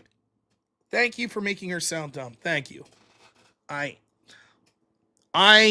personally don't know that I know anyone that was born under these tragic circumstances in my outside of the scope of me doing sort of political debates and stuff online. But I find it to be grotesque how flippantly we just say, oh, trust me, these children that were aborted, we did them a favor. Fuck that. I don't find it that way at all. And the one part of it that does subjectively piss me off a little is I worked in a field dealing with adults with developmental disabilities that in many countries, for example, I think Iceland, it aborts every child with Down syndrome. You know how many people I met that have had rich, fulfilling lives that would have been deemed to have terrible illnesses that won't give them fulfilling lives, so we might as well abort them? Fuck that. Fuck that. Some of these people are near and dear to me. They're living into their 50s, 60s, 70s. And to say that their life didn't have value and they didn't have the right to self-determination pisses me off. John Ruck, $2. Thank you. Says, even being very nice, you still destroyed her. Thank you. My good nemesis, Wade Boggs. What an absolute legend. $100 says, chat deserves a victory whip. They shall get one. Zach Gelpy, $40. Thank you so much, man. By the way, thanks to everyone, including Zach, who donated over on Modern Day Debate as well. I really appreciate it. $40 says, good job, Rob. But it was like the Giants playing the Little Giants. I'm glad you noticed. Pandemic Slab, $5 says, here's 1 cent for every time she couldn't understand a simple concept. The Cynic, $20 says, great job, Rob. Not one step back. Thank you. Ilsley Robert, $5 says, she can't do anything internal critique. She's unable to see your argument from your worldview. Great job. I agree, and thank you. Truth Revolt, again, for $10. Thanks. Says, I think you did a great job. You were to help her by explaining how her arguments weren't sensical. If she was smart, she would see how much work she needs to do and make better arguments. Hopefully she does. That's something you should all, that even me, even if I think I did well in a debate, or if I think I did poorly, I always try to think on, what could I do? That's why I always say, I'm not afraid to lose a debate, right? Because if you lose a debate, that means, I either need to get better at defending my position, or maybe I'm wrong. Maybe my position's wrong. So, there's always utility in trying to strengthen your arguments. And debate, regardless of your level of debate, helps that. You could be the most experienced debater in the world, or someone who's new to debate, someone who's excellent, someone who's not that good. It doesn't matter. The way you get a stronger foundation for your arguments and learn to articulate them better is just go out there and argue them. So I do respect her for that. I really do. Ilsley Robert, $5 says, I am suggesting a Christian dictator. Marcellery, $2. Thank you. Frank, $5 says, finish out the Griff goal. You should make a song out of our stutters and stammers, Rob. I wouldn't even know where to begin, but thank you. Scott Hotbed, $5 says, it's like because her view was different, she didn't have to engage with your questions. Somehow that's okay and normal. And it was a bit like that. John Shepard, $10 says, leftist ethics do consist of a lot of feel-good slogans. It's a result of moral relativity. Yeah. Zach Gelpy, $10 says, debate explained. Her claim, Rob asking why. He's saying because it's logical. Rob, what's the logic? Her. Oh, I'm sorry. Let's redo this. Her. Claim Rob asking. Her claim, Rob asking why. Me, saying because it's logical. Let me redo it one more time. Her claim, Rob asking why. He's saying because it's logical. Me, what's the logic? Her, because it is. It was very circular. She just kept saying, well, it's logical. I showed it's logical. But how? Because it's logical. Zach Gelpy, $5 says, it's always the juice.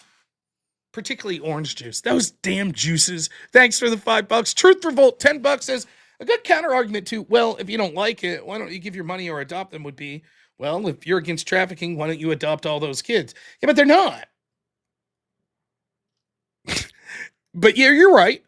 Daedalus Gecko Actual, thank you for donating a lot in MDD, and thanks for donating here. $5 says, second hated question response. When's the last time you helped someone not be trafficked? No one? Well, guess your thoughts against trafficking are valid. There you go. Yeah. Over on Rumble,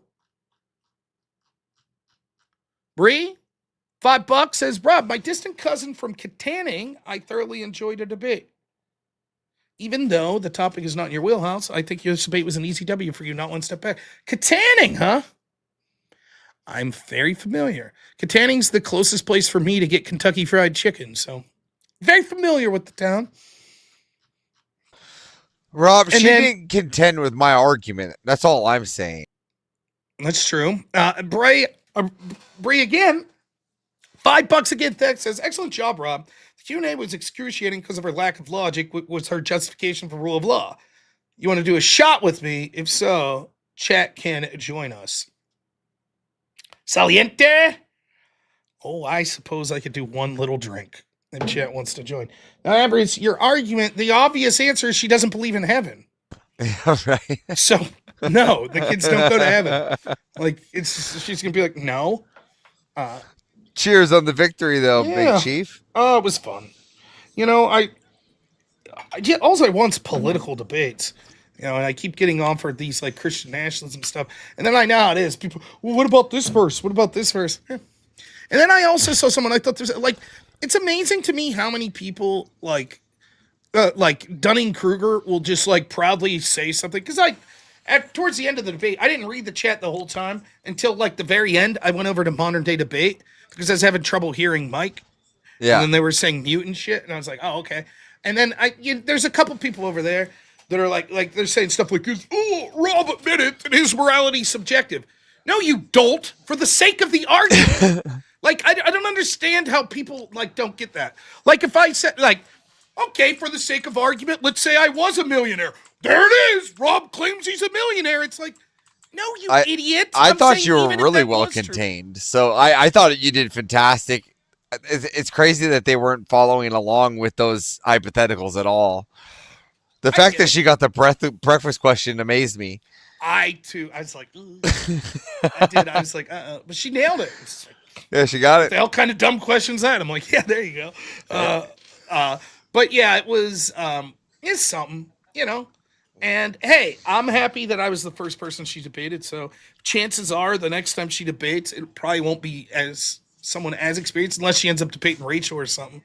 And if they debate about, like, women's history, Rachel's just going to be a buzzsaw because Rachel's going to be like, I've written a book on this. I have source after source after source. And she's going to be like, nah. Oh, that's the other thing I wanted to mention. This whole Proud Boys conversation. Like, she kept saying that. Like, in her opening statement, she was like, you know, the KKK and the Proud Boys. And I'm like, I don't liken those two groups at all. Yeah. You know, you know, and then once we got into it, I was like, just curious, where are they white nationalists? I mean, I've met Enrique Dario. I was there with a bunch of Proud Boys at World War. Maybe 50% of them were white. I mean, what is the issue? Right? And it's like, it's so funny to me because the Proud Boys, what pisses them off, this is what really pisses them off about the Proud Boys. You ready? Here's what it is. Because how dare they have a group that does the same thing we do to them, to us? How dare they?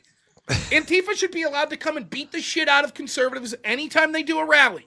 And if conservatives start a group to be like, nah, fuck that, we're going to fight back. Well, that's violence. They can't do that. They won't say shit. Antifa's just an idea, you know? And it's so ridiculous. Now, I'm not saying there's never been Proud Boys that haven't done things wrong or that sometimes they go out intentionally looking for violence and that's not wrong. But let's not act like there wasn't a reason that they were a fucking, like, basically a dude sorority that used to beat people in by naming breakfast cereals. Like, it was a joke. And they fucking, you know, they ended up just being like, hey, fuck this. We're watching these dudes beat the shit. I covered it the other day and we went through the story of Gypsy Crusader again. The whole fucking story was violent left start beating the fuck out of him. Proud Boys come out and beat the fuck out of the dudes that are beating the fuck out of this guy and woman. Proud Boys go to jail. Then people like my debate opponent goes, look how violent they are.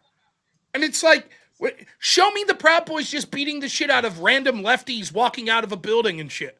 Yep. They're like a gang that's fighting other gangs. And you're like, yeah, that's not good. But are we going to ignore that they exist because this other gang was beating the shit out of non-gang people and the police stood by and let it happen?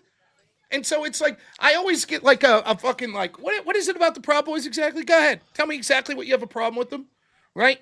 And it's always, well, I've heard they're white supremacists. Okay, sure. You know. All right. I always talk to a mutual friend of ours when it comes to those questions because I know nothing of those groups, you know. So, it's like any other group. There are assholes in it, of course. Yeah, but I mean, come on. Like the idea, it'd be like imagine this. Imagine we go to DebateCon and there's a bunch of lefties there, right? And they just start beating the fuck out of people, right? And the police stand by and do nothing, right? And so eventually, like people in the Crucible Debate Club. Right? Yeah. They call themselves the Crucible. They're like, hey, man, fuck that. We're going down there tomorrow morning. And if those fuckers show up and start throwing fists again, we're going to whoop their ass. So the lefties come and start throwing fists again, and the Cruciblers start throwing fists. And all of a sudden, the Crucible's a hate group. They're terrible. There's a good reason for that one, though, Rob. It's because the people doing the first violence, they were soft. It was just like tissue paper hitting. And when the Crucible crew comes in, we're like sledgehammers. Yep. You know, and that's actually like weapons coming to war, right? Cheer to those that are drinking. Cheers. A little one. Bree, another $2. Says, you're my distant cousin. My grandfather was born in Katanning. I thought you said you were born there. I was born in Katanning, Pennsylvania. That is absolutely true. In 1984. All right. Did I miss any other super chat? Here, let me check. Yes. Intel Wop, $5 says, I think I heard the chirp sound in her background. Electric Pineapple, thanks so much, man. $2 says Rob. Rob, show us your syllogism. Yeah. I didn't want to get into like laws of logic. A equals A. Negative A doesn't equal A, right? I didn't want to get into it. Or I don't know if people say A. I learned it A, but I think a lot of people say P. But and then John Ruck, $2. Favorite part, I could argue your side. Do you want me to? Yeah, well, that's what it was feeling like by the end. All right. Now here's the deal, folks. I owe some whip songs. Only one tonight, unless people donate. This is the worst part of the show, objectively. Objective truth exists, and this is the worst part of the show. Now, my audience likes to torment me by making me play these whip wheel songs, so any $100 donation spins the wheel. And we play a whip song. Once we start playing them, or start this, as I've done now, you can either spin the wheel with a $100 donation, or you also get a wheel spin if we get to an even 100 number. So 500, 600, 700. So if someone right now took it upon themselves to donate $84, that would be one whip wheel song. If they donated $100, that would be two whip wheel songs. One for the $100 and one for passing 500. Okay, got it? Well, that's as best as I'm going to explain it. Ask Wade Boggs and the rest of the chat. We'll see the 1 or 2/3 of the chat that's about to leave. Thanks so much for being here. We'll be streaming tomorrow around 10 p.m., most likely. And away we go. Disney. All right, two then. Two Whip Wheel songs. I did miss that. Oh, we heard this one yesterday, and it's terrible. And Rob, I missed one day, and you say I just evaporate from thin air. Yeah. I see how your morning goes. I was on Speakeasy. I was asked to go do the Origins again since I was the champion the week before. Again, champion 2 times in a row now. Please. Yeah. All right, yeah, let's see. Extra. Let's see. Oh, what is going on? No. It's giving me problems.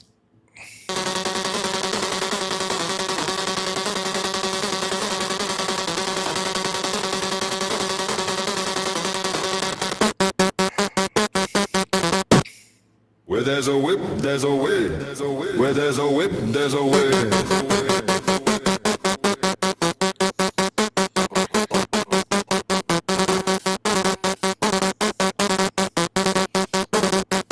You don't wanna go to war today, but the Lord of the Lash says nay, nay, nay. We're gonna march all day, all day, all day. Where there's a whip, there's a way.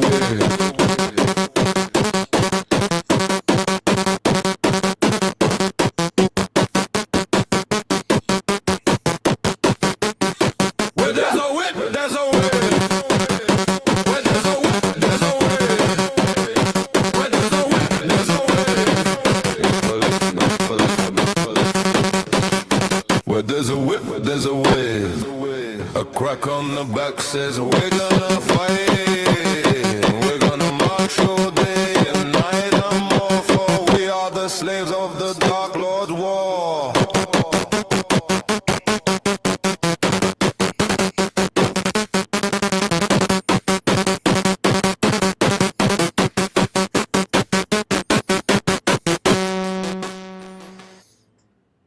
Yay, yay. One more.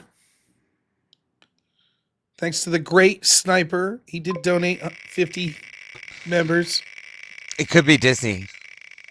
Could. It could also not be. That would be great. Come on, Disney. This one sucks. Yeah, they all do. We heard this one yesterday. Oh, well. Them's the rules.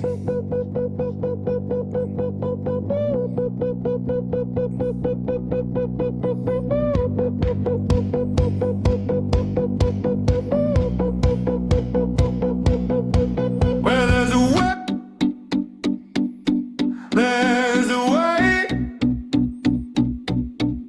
Where there's a whip, there's a way. We don't wanna go to war today, but the Lord of the Lashes, nay, nay, nay, we're gonna march all day, all day, all day. Where there's a whip, there's a way. Where there's a way, there's a way. Where there's a way, there's a way.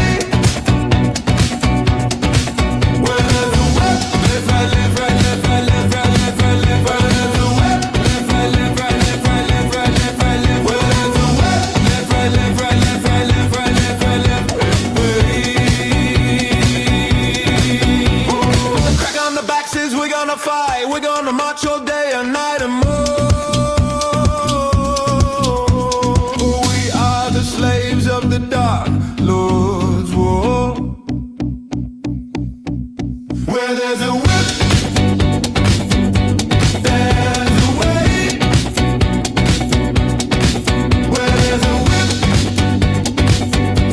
there's a way. Where there's a whip, left, right, left, right, left, right, left, right, left, right, left, right. There's a whip, left, right, left, right, left, right, left, right, left, right, left. Where there's a whip, left, right, left, right, left, right, left, right, left, right, left, right, way.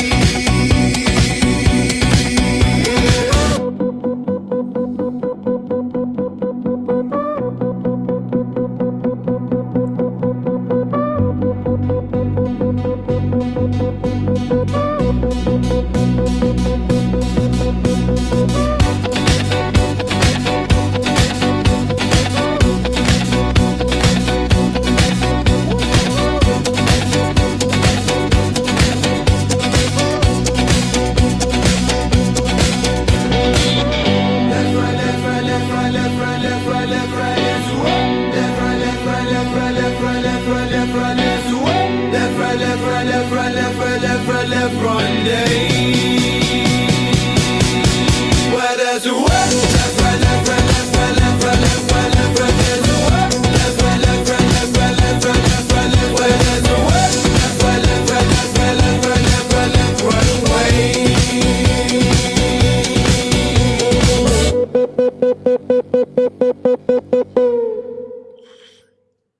Aren't we all dumber? Aren't we all fucking miserable for having to hear this shit? I am.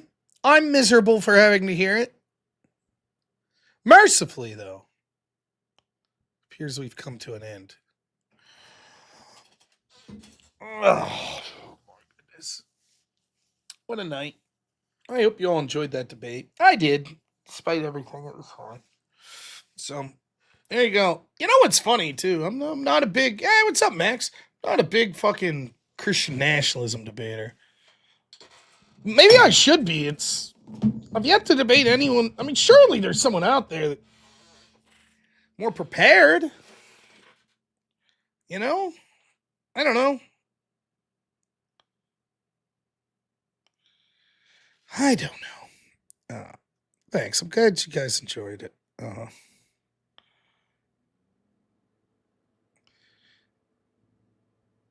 Imaginarian says, Candace Owens and Fuentes just left the country suddenly. Sneeko and Ian Carroll decided to stop streaming all in the day after SPLC was exposed. Boy, oh boy. Who knows?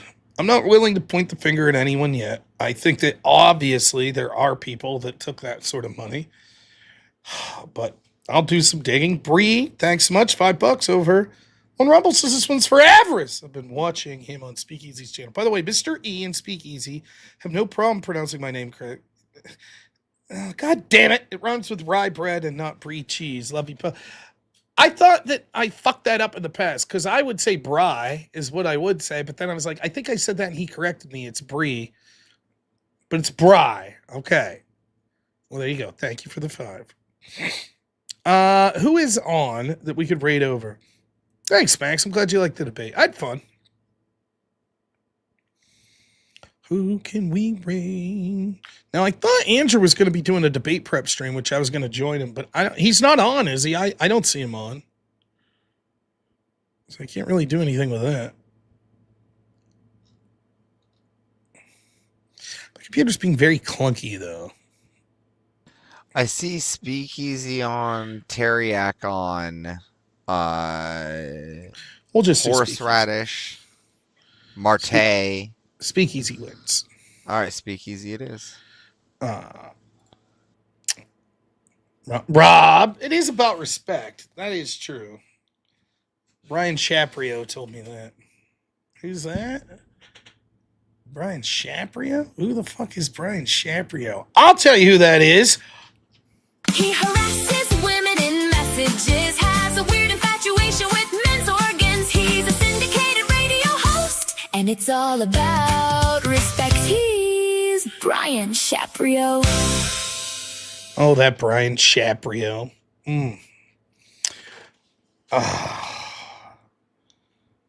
Oh, what's this? Thank you. I appreciate that, Caleb. Now. Oh, good night, Max. I'm not showing anyone anything. Now. All right. You guys have been great. Hope you enjoyed it. Should be back tomorrow around 10 p.m. unless something comes up. So keep it posted. You never know. Can I link the Brian Shapiro opera? I cannot yet. I have to find a way to. If I link all my Suno songs, then I won't make any money from the whip wheel. Why are you gay at Stream Elements? I don't know. It's not me. Anyways, tomorrow should be 10 p.m. Eastern around then streaming. However, if Andrew decides he wants to do one of these debate prep streams, I might jump on. Me, Ryan Mullally, Andrew. He does have a big debate coming up Monday. So wanted to pick my brain about that. I'd be happy to do that stream. So just got to talk to Andrew. Not sure what's up. So In chat, if you're at that debate, I will be there. All right. So if you have your robnoerr, merch, or you don't need to know how to work the store at robnoerr.shop, come with me and I'll show you how to buy that merch. Oh. One second.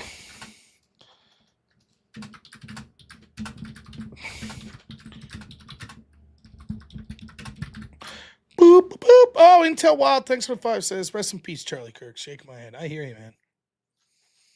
Well, it was a good show. Thanks to Avarice. Thank you so much to my editor, Black Elk.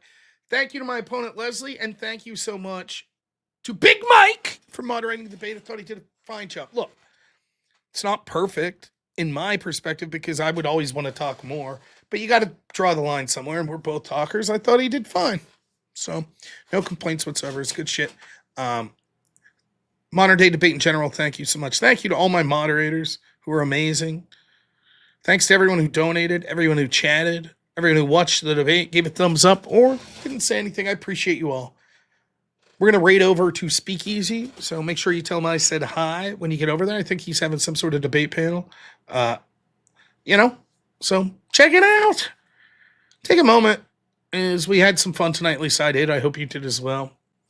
Think about Charlie Kirk, someone who was labeled an extremist, hateful, Christian nationalist, fascist, all that shit, and was murdered for his beliefs. When I talk about how the idea that we're labeled as hateful, etc., take a look at the other side, see what they get into. That's no joke. Never forget. He was murdered in cold blood, and then they mocked him and his family. Never forget. So say a prayer for Charlie and his family, particularly his little daughters here tonight. All right, we'll see you all tomorrow at some point. As always, have a good one. Only in America is it possible to say, you know what, I don't like the way the country is going, and to do something about it. Take that risk. Take that leap of faith. Stay involved. Trust God and act obediently. Romans 12:2 verse. That God will use all things for good for those who love him. It's bigger than you. I want you to remember that. It is bigger than you. It's bigger than me. You are here to make somebody else's life better, the pursuit of liberty and freedom. You know what gives me strength? The hundreds of thousands of you that say, Charlie, keep going. 1 Corinthians 5 and 15. So that's all pretty amazing evidence, not just intra-biblical evidence, but extra-biblical evidence that Jesus Christ was a real person. He lived a perfect life. He was crucified, died, and rose on the third day, and he is Lord and God of all.